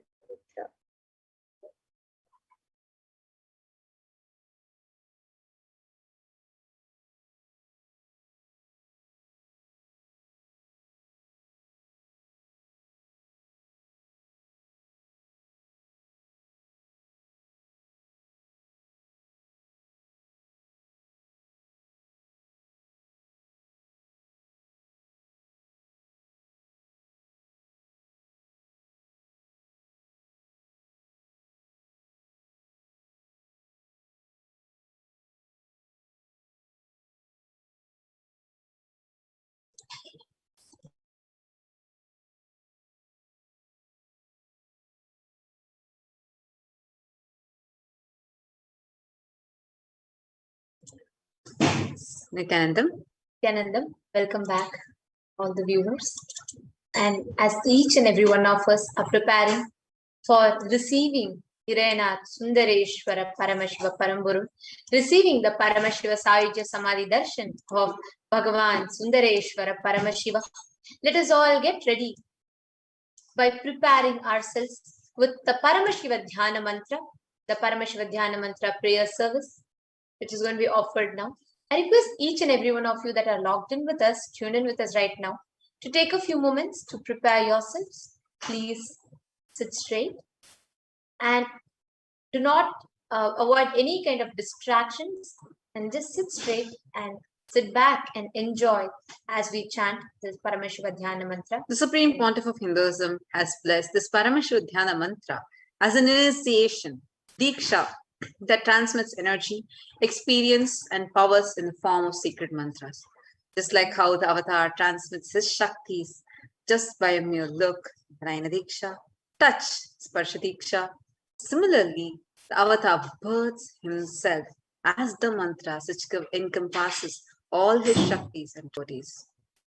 Anyone to whom this mantra is chanted from the space of oneness and deep blissful awareness, that person is bestowed with health, well-being, wealth, abundance, prosperity, love, fulfilling relationship, enormous growth, success in business, job, finances, a complete and a fulfilled life manifests without any types of doshas, sins, ill eyes, obstacles, leading to a long, healthy, and a blissful life. Today, with the grace and blessings of the Supreme Pontiff of Hinduism, Kailasa's Department of Human Services and Kailasa's Department of Religion and Worship is offering the Paramashiva Dhyana Mantra prayer service on behalf of each and every one of you.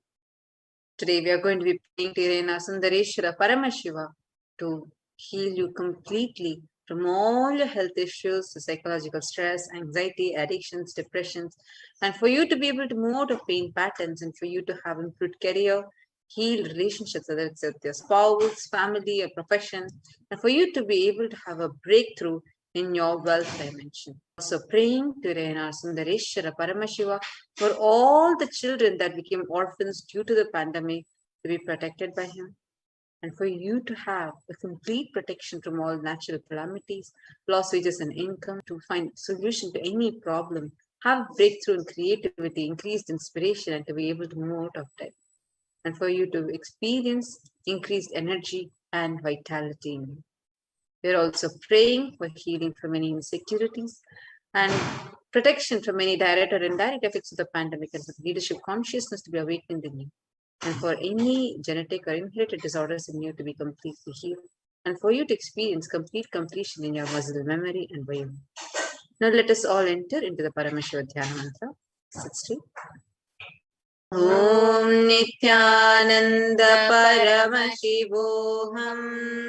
Om Nithyananda Paramashivoham. Om Nithyananda Paramashivoham. Om Hrim Nithyanandaya Namaha. Om Ham Hum Shivaya Namaha. Om Nithyanandam Paramasukadam Kevalam Jnanamurtim Dvandvatitam Gagana Sadrisham Tattvamasyaadilaksham Ekam Nityam Vimalamachalam Sarvadhi Sakshi Bhutam Bhavatitam Trigunarahitam Sadgurum Tam Namami. I surrender to that Sadguru who is eternal bliss, the bestower of supreme happiness, the one whose embodiment of wisdom, who is beyond duality, who is omnipresent, to whom the supreme goal is giving the enlightenment experience, who is eternal, pure and unshakable, who is a silent spectator of all thought processes, who is beyond any emotions, who is without the three qualities called Sattva, Rajas and Tamas. When you make a conscious resolution in the presence of the avatar, the power of the Sankalpa itself will deliver the experience and manifest your reality. Om Mamo Pata Samasta Duridakshaya Dvara Bhagavad Shri Nithyananda Paramashiva Prityartham. I am taking this conscious resolution today for destroying all my karmas and sins, and in order to please Bhagavan Shri Nithyananda Paramashivam. Asya Deva Devasya Mahadevasya Akhilanda Koti Brahmanda Nayakasya, who is the God of all gods, who is the greatest of gods, the Lord of universes and multiverses, who is the Lord of the cosmos, Sakala Jagat Srishti Sthiti Samhara Tiro Bhava Anugrahakya Panchakritya Parayanasya, the one who does the cosmic actions of creation, sustenance, rejuvenation, pulling out of delusion and liberation. Adimadhyantarahitasya Prameya Parakramasya Tattvartha Gocharasya, the one who is the beginning, middle, and end, the one who is immeasurable. Akara Ukara Makaratmaka Pranavatmakasya Vrishabharudhasya Mahadevasya Kamikadivatulantha Mahatantrakya Shivagamaswarupasya Sakala Nigamagamaswarupasya Shuddhadvaita Shaiva Swarupasya Nithyananda Padastasya Nithyananda Swarupasya Shuddha Sachidananda Vigrahasya Rupa Rupatitasya Sakala Nishkala Swarupasya Nitya Niranjana Niramaya Nirvikara Akarandadi Visheshanasya Shri Nithyanandeshwari Parashakti Sameta Shri Nithyanandeshwara Paramashivasya Shri Nithyanandeshwari Parashakti Sameta Shri Nithyanandeshwara Paramashiv Avatara Bhutasya Sarvadeva Devi Swarupasya Bhagavataha Shri Nithyananda Paramashivasya Cha Prityartham Shubhe Shobhane Muhurte Adya Brahmanaha Ditiyate Shri Shvetavaraha Kalpe Vaivasatamanvantare Ashtavimshati Tame Nitya Yuge Pratame Pade Jambu Dvipe Bharata Varshe Bharata Kande Meroho Dakshine Parshve Shakabde Asmin Vartamane Vyavaharike Prabhavadinam Shrishyaha Samvatsaranam Madhye Shubhanama Samvatsare Shubhayane Shubharatau Shubhamase Shubhapakshe Shubhatitau Shubhavasara Yuktayam Shubhanakshatra Shubhayoga Shubhakarana Evam Guna Visheshena Vishishtayam Asyam Shubhaditau. During the auspicious time, during the second half of the lifetime of Lord Brahma, during the Kalpa called Shvetavaraha, during the regime of Vaivasatamanu, during the first quarter of the Yuga called Nitya Yuga, in the island called Jambu, the continent called Bharatavarsha, in the Indian subcontinent called Bharata Khanda, in the southern side of the Mount Meru, in the Shaka era, during the auspicious year, which is one of the set of 60 years, which is in practice of which Prabhava is the first year, in the auspicious Ayana, in the auspicious season, in the auspicious month, in the auspicious Paksha, on the auspicious Tithi, auspicious day, on the auspicious nakshatra, auspicious yoga and auspicious karana, during such an auspicious moment, Adikailhase kalpavrikshasya Nithyanandanagare smrita smritana muktidayake mahakshetre. Now, we request all the participants whether you are offering this mantra for yourself or for someone else. If you are offering for a meal, kindly chant the meal names now. Namadheyasya. Now, we request all the participants whether you are offering this mantra for yourself or for someone else. If you are offering for a female, kindly chant the female names now. Namnyaha cha yajamananam avayoho sahakutumbanam bandhuvarganam mitravarganam dayadivarganam sodaravarganam samesham. For all those who are participants, hosts and me with their families, relatives, inheritors, friends, brothers and everyone, Sarvabhishta Siddhartham Sarvamangalavapyartham Uttarottaranavachinna Sthiralakshmi Prapyartham. Always let there be unbroken flow of auspicious good and auspiciousness. Always let there be unbroken flow and steady flow of abundance, prosperity and wealth. Kutumbe sarvesham sarvabhishta siddhyartham chintita manorathavaapyartham. Let the family always have all kinds of auspiciousness and anything which is desired be fulfilled. Samesham adhivyadhi nivrityartham samesham chiradhipada paryantam vidyamananam sameshu angeshu janita janishyamana sakala vida nana vida roganam vyapohartham tadvara rogadridagatravapuhu siddhyartham. Let all the chronic diseases be healed. Let all kinds of diseases and disorders in the body, starting from head till toe, which has occurred or which is yet to occur in various parts of the body, be healed. Let a strong, diseaseless, healthy, handsome and graceful body be obtained.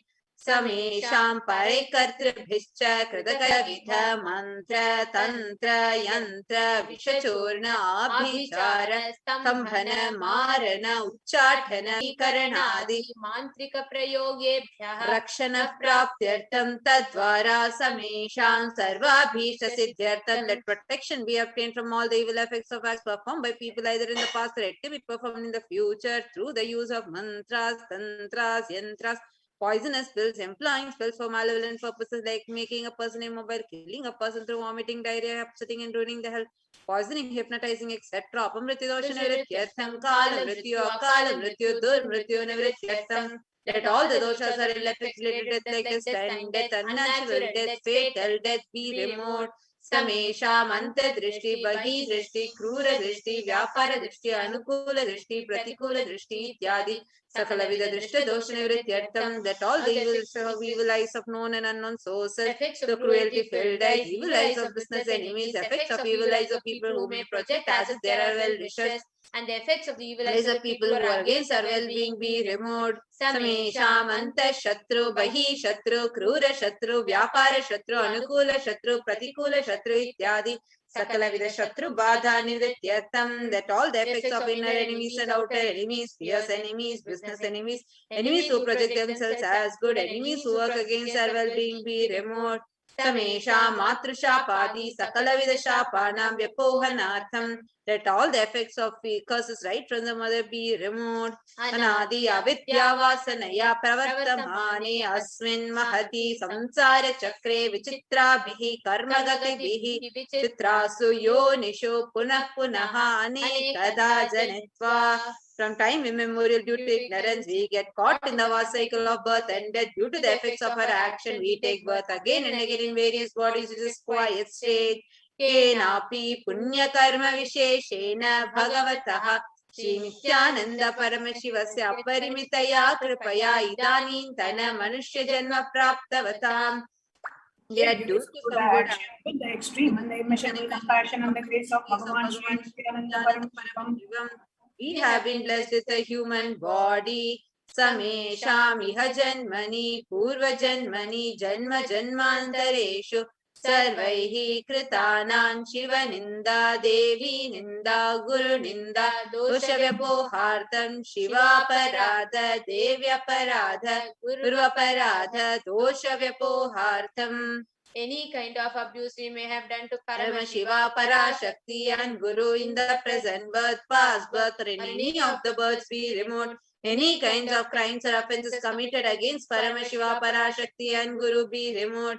Brahma Hatya Surapana Swarnasteya Gurutalpa Gamana Tatsansargakya Panchamahapatakadi Samasta Papa Vetiriktatam. Let the 5 great sins, the killing of Brahmin, drinking prohibited alcohol, stealing gold, having illicit relationship with Guru's wife, one's own mother, elder sister and other such motherly figures, and associating with those people who have committed one other above mentioned sins be removed. Apicha sarvai balye vayasi kaumare yauvane vardhakyecha. Let all the karmic effects of action done as a child, adolescent, youth, and as an old age person, jagrat, sapna, sushupti, avasthasu. Let all the karmic effects of action done in the wakeful dream or deep sleep state, karmendriya, jnanendriya, vyaparaihi, sambhavitanam. Let all the sins done through the karmendriya, that is the 5 organs which perform action like speech, hands, feet, excretion, and reproductive organs. Jnanendriya, that is the 5 organs which receive information, skin, rahasyakratanam, prakashakratanam, atipatakanam, upapatakanam, sankalikarananam, malinikarananam, apatrikarananam, Jati Bhramshakanam Prakimitanam Evam Navanam Navavidhanam Bahunam Bahuvidhanam Sarvesham Papanam Satyaha. Let the sins which are done openly or secretly, the greatest of the great sins, minor of the minor sins, multiple sins, sin like raping a woman unjustifiable sins, sin of destroying the caste system, narrow-minded sins, such 9 sins and 9 types of sins, more sins and more types of sins be removed immediately and instantly. Apanodana dvara samastamangala prapyatam Shiva Bhakti, Devi Bhakti, Guru Bhakti, Siddhyartam, Paramashivatva, Paramashiva Sthiti, Paramashiva Shakti Siddhyartam. Through the removal of sins, let us be showered with all auspiciousness. Let Paramashiva Bhakti, Devi Bhakti, Guru Bhakti be obtained. Let the state of Paramashiva, space of Paramashiva, and powers of Paramashiva be obtained. Kutumbe Sarvada Sanmangala Praptyartam Anyonya Prema Bhuridyartam Purnatva Siddhyartam Sarva Panivrityartam. Let the whole family always be showered with all auspiciousness. Let mutual love bloom among all people. Let completion happen. Let all the mishap be removed. Shiprarogya-vaptyartam Ayur-bhivridyartam. Let the healthy body be obtained immediately and instantly. And longevity be bestowed. Vyapare udyoge cha sarvajana vashikaranartam tadvara unnato sthana praptyartam. Let your charisma impress everyone in business and job, and through that let you attain the best of the best position. Bahudhana saukya praptyartam griha kanaka pashuputra pautra dhana dhanya saukya praptyartam. Let extremely wealthy and happy life happen. Let various wealth be showered in the form of household, cattle, children, grandchildren, money, grains, and all comforts related to worldly life. Adityadinam navanam grahanam moksha-pida nivaranartam Adityadinam navanam grahanam anukulyata siddhyartam. Let all the malefic effects of the 9 planets and let auspiciousness be bestowed by the grace of all the 9 planets.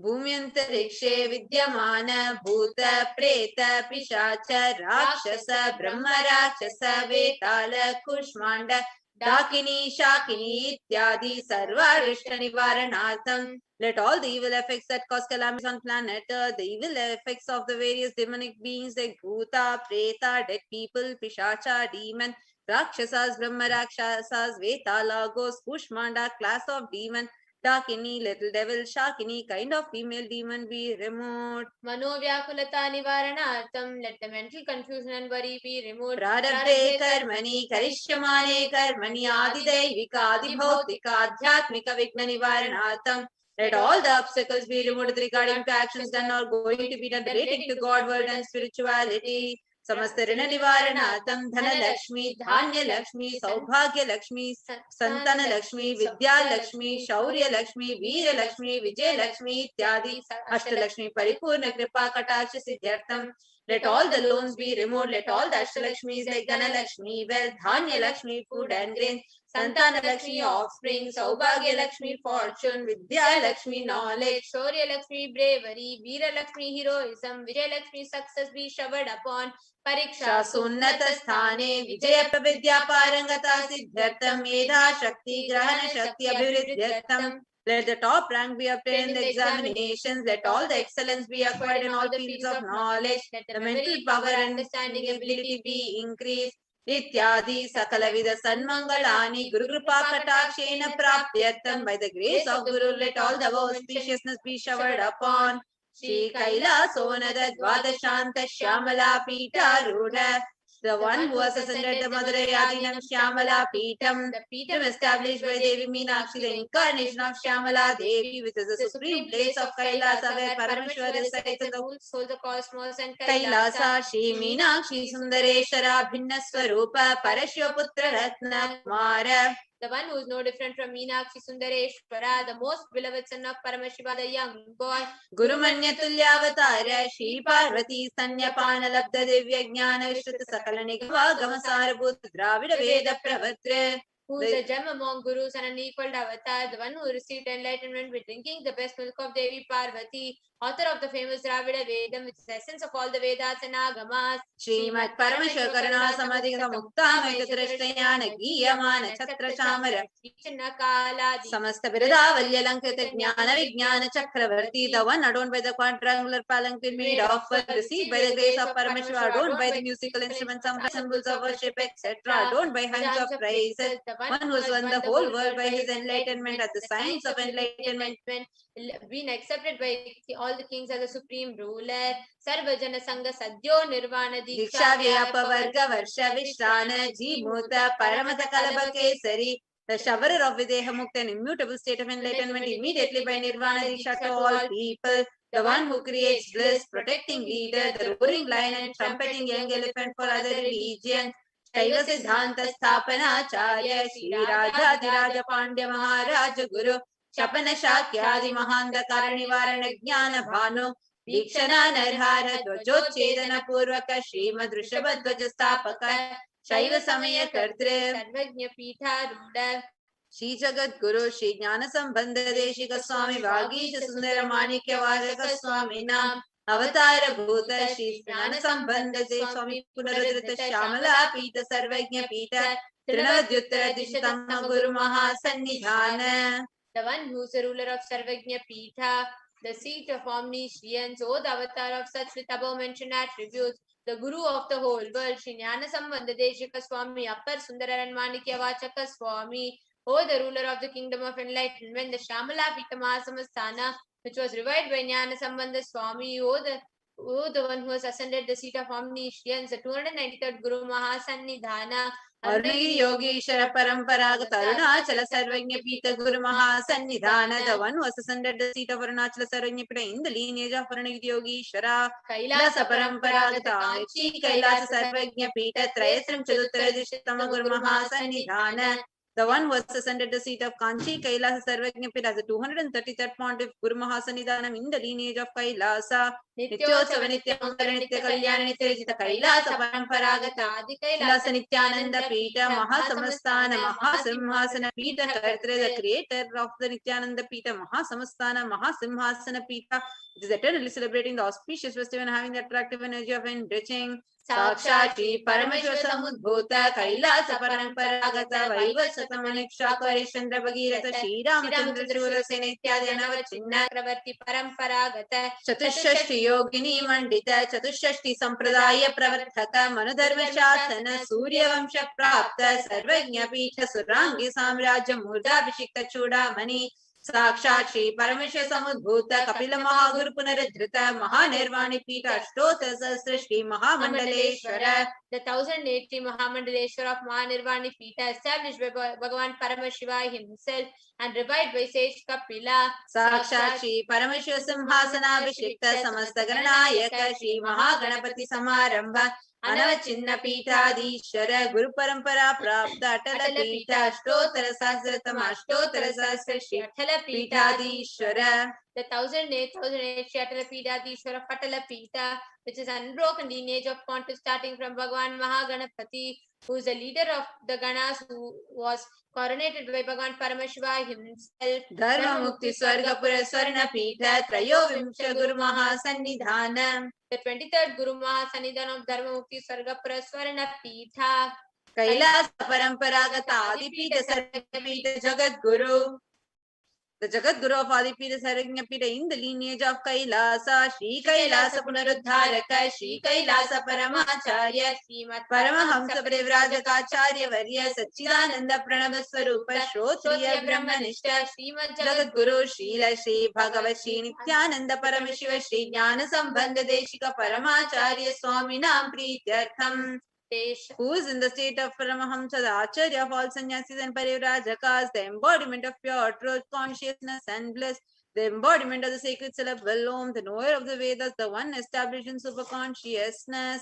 Tesham Padaravindayoho Bhakti Siddhyartham Guru Kripa Kataksha Siddhyartham Shema Sairya Vijaya Vijaya Arogya Aishwaryanam Abhividyartham Dharmata Kamamoksha Sirvida Palapurushartha Siddhyatam Mama Samasudritopashantyartham Samartha Mangalavaptyartham Bhagavad Shri Nithyananda Paramashiva Prasadena Sakrutabhasya Jnana Vairagya Jivan Mukti Praptyartham Cha Shri Nithyanandeshwari Parashakti Sameta Shri Nithyanandeshwara Paramashivasya Shri Nithyanandeshwari Parashakti Sameta Shri Nithyanandeshwara Paramashiva Avatara Bhuta Sarvadeva Devi Swarupasya Bhagavataha Shri Nithyananda Paramashivasya Cha Jnana Shodasopachara Sarvopachara Archana Radhana Pujam Prarthanam Karishye Om Ananda Gandharilaya Namaha Om Bhavaroga Veshajaya Namaha Om Kalpatarave Namaha Om Pashupataye Namaha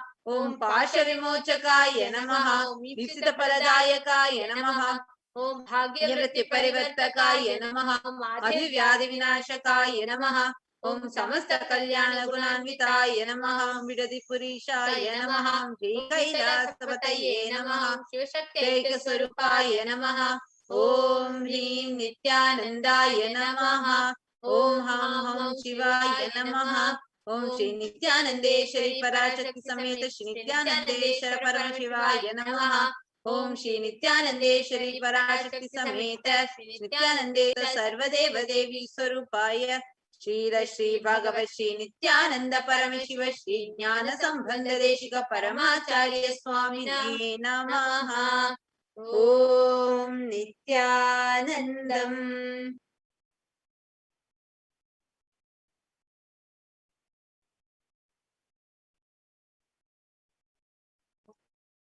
In the same space, deep gratitude.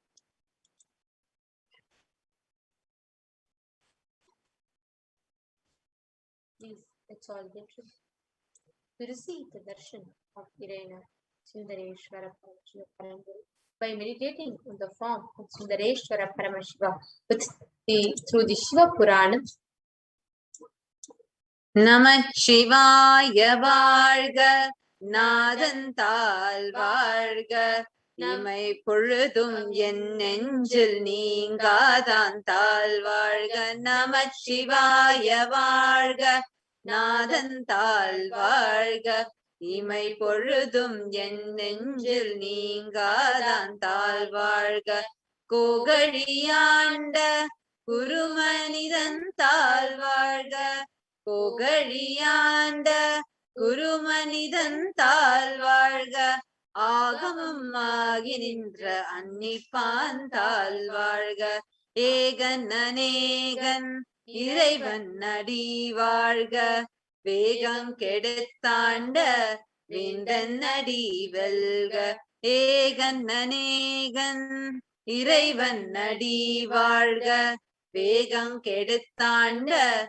Vindanadi Velga Piraparukum Pinyagandan Peykadalgal Velga Piraparukum Pinyagandan Peykadalgal Velga Puratharku Seyondan Kadalgal Velga Karankuvivar Ulmagarum Kadalgal Velga Karankuvivar Ulmagarum Kadalgal Velga Sirankuvivar Onguvikum Siron Kadal Velga Isan Nadi Potri Endai Adi Potri Desan Nadi Potri Sivan Sevadi Potri Neyate Nindra Nimalan Nadi Potri Neyate Nindra Nimalan Nadi Potri மாய பிறப்பருக்கும் மன்னன் அடி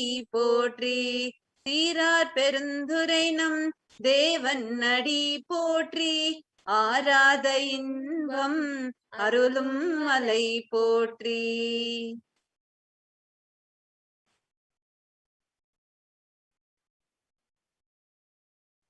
The meaning of this verse, the Shiva Purana, which is sung in the praise of Bhagavan Sundareshwara Paramashivam, goes as follows. Long live Namah Shivaya, long live the feet of Paramashiva, long live the feet of him who does not move away from my mind even for a second. Long live the feet of my Guru who ruled over the Tiruvava. Long live the feet of him who became holy books and comes near us. Long live the feet of the God who was one but appeared as many. Long live the feet of Paramashiva who stabilized my mind. Let the feet of Paramashiva who stabilized my mind be victorious. Let the valorous anklets of Paramashiva who cuts off the cycle of births and deaths be victorious. Let the flower-like anklets of Paramashiva who is scarce to those who stand away from him be victorious. Let the anklets of King who happily lives in the mind of those who salute to him be victorious. Let the anklets of that great one who uplifts those who bend their head to him be victorious. Praise be to the feet of Paramashiva. Praise be to my father. Praise be to the feet of my friend. Praise to the red feet of Bhagavan Paramashiva. Praise be to the feet of the pure God who stood in love. Praise to the feet of the King who cuts off the illusion called birth. Praise to the feet of the God who is holy in Tirupperumdurai.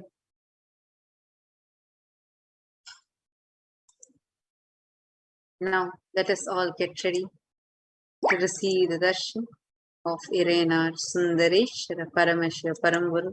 And before we actually enter into the darshan, we request everyone to kindly abide by Kailasa's digital security policy.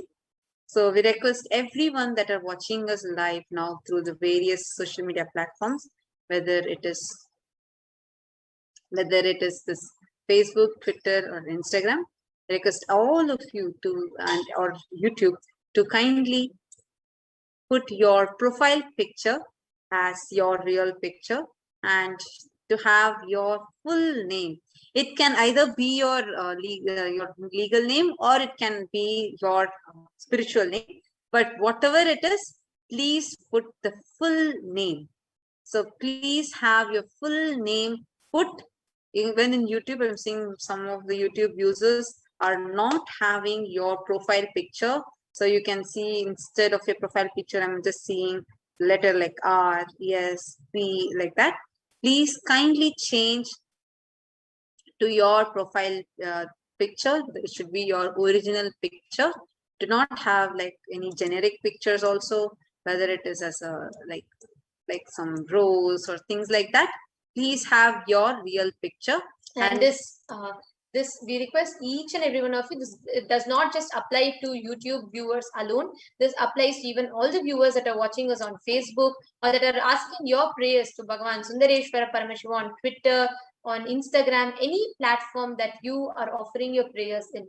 Please make sure that you abide by the Kailasa security policies, and for the ease, for having the blissful darshan and having a comfortable darshan, please make sure you abide by these security guidelines, and so that you have a blissful experience of the darshan. If there is any breach in this security guidelines, we would have to maintain the security policy, we would have to be removing you from the channel or removing you from removing your question from the other platforms. So I request each and every one of you to kindly take a minute or two to align yourself by the security policy, Kailasa's national security policies, which requires each and every one of you to put your complete name, your original name, your complete name. It can be either your spiritual name or your legal name, but you're required to put your complete name along with your profile picture. So your profile picture can't be a generic picture like a bike or a rose. It can't be like that, or it can't be just no profile picture. You are supposed to have your original picture as your display picture. And before you ask your question, please make sure you abide by this. And there might be some names who are in French or different languages.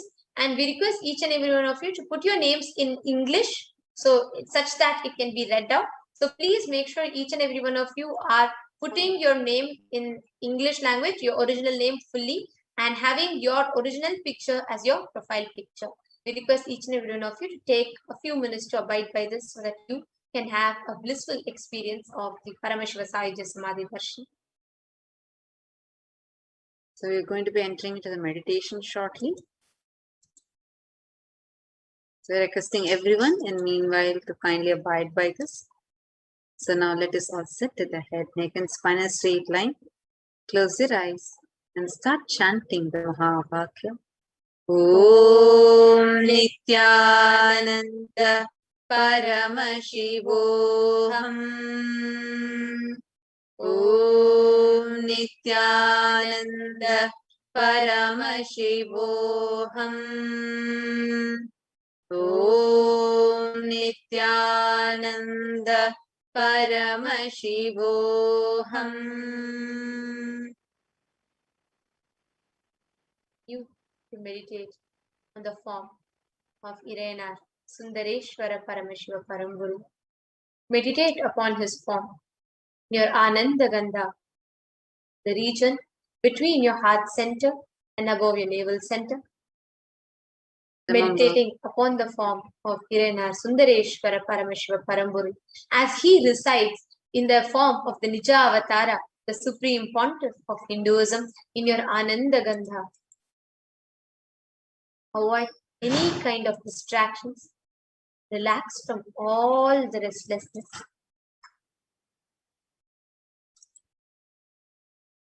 Breathe in and breathe out deeply and slowly.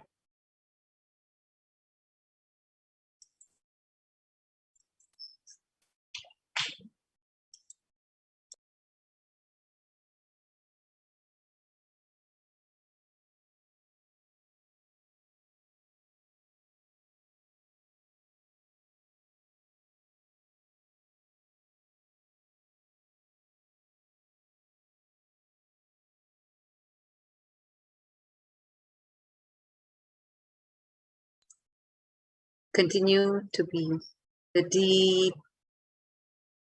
devotion space. Just see whole inner space melting in gratitude. Remember all the leelas that Sundareshwara in the physical Nijavatara through Swamiji has been performing in your life. Every moment he is there with you. Every moment he is there, continuously protecting you, assuring you that he is there for you. Remember all your sweet moments. It might be that moment when you heard Swamiji call out your name, or just that moment when he gave that gaze from the corner of his eyes, or that smile, or just the curtains opening and immediately he just entering into your inner space, flooding you with tears of bliss, flooding your whole body with divine nectar.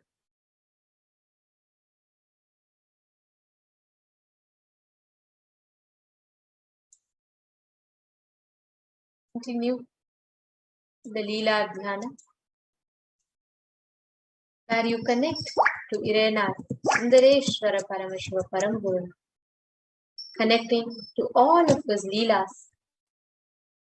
As Swamiji beautifully tells, the best way to receive the darshan of Sundareshwara Paramashiva is by meditating upon connecting with his Leelas.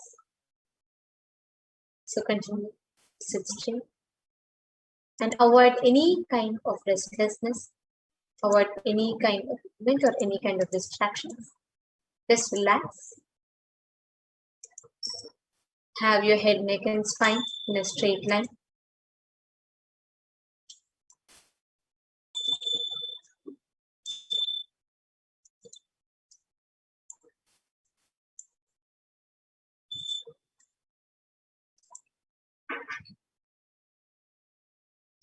Just remember the first time that you met Swamiji, how did that divine intervention happen in your life? Just remember how the avatar just beautifully manifested in your life. Whether it was the first video you stumbled upon, or the person that you met at the program you attended, whatever. How he so powerfully, intensely, immensely showered himself upon you. See, every happening in your life is just a Leela that he is playing in your life. Remember, you being here is not an accident. You're not here as a coincidence or an accident. You are here because the cosmos, the existence, because Shara wants you to be here. In Shiva Puranam, it very beautifully says, Avanarulale Avantal Vanangi. It is only by his divine grace you can even go down to him. And here you are today, out of billions and billions of humans. It's you who has been chosen today to receive his darshan. Feel that immense gratitude overflowing from your inner space and just flooding your entire nervous system with that divine nectar. Just feel the Ananda Gandha, the region between your heart center and navel center, just flowering just by mere remembrance of Irenar Sundareshwara Paramashivoham. Sundareshwara, the very embodiment of beauty and grace of cosmos in flesh and bones is Sundareshwara Paramashivoham. And he himself is coming down to give darshan for you, exclusively for you. Take a moment. Just look at all breakthroughs you have had, the miracles that you've experienced, that sweet moments that you have seen Sundareshwara playing Leelas in your life. Whether it was a simple desire for you to see Swamiji, just turn and give a look at the camera, or whether it was a desire for you to hear your name from him, or a huge breakthrough happening in your life, in every level. See how he expects nothing but just showers you with everything. He is there for you. He has happened exclusively for you. Just close your eyes. Enter into the deep meditative space and see your inner space just flooding. Understand. And the river is shallow. Even in Ganga, you would see huge rocks. But the moment it is flooded, all the rocks will disappear. Same way, flood your inner space, the deep gratitude and devotion. All other incompletions, your wants, needs, conscious illusions, Satya Sankalpas will just disappear. Understand, he himself is coming down for you. Just continue to be the deep meditative space, waiting to receive the darshan.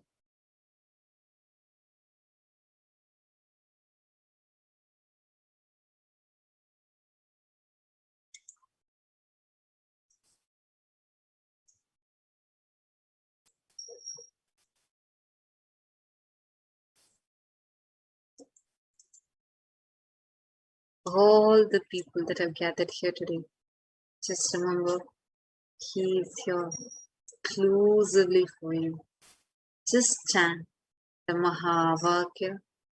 Om Nithyananda Paramashivoham.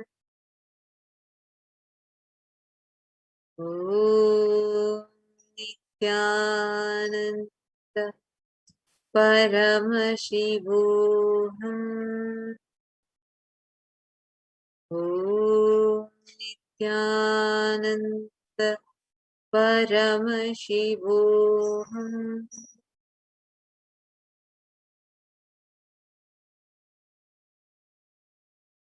You, peanuts, please.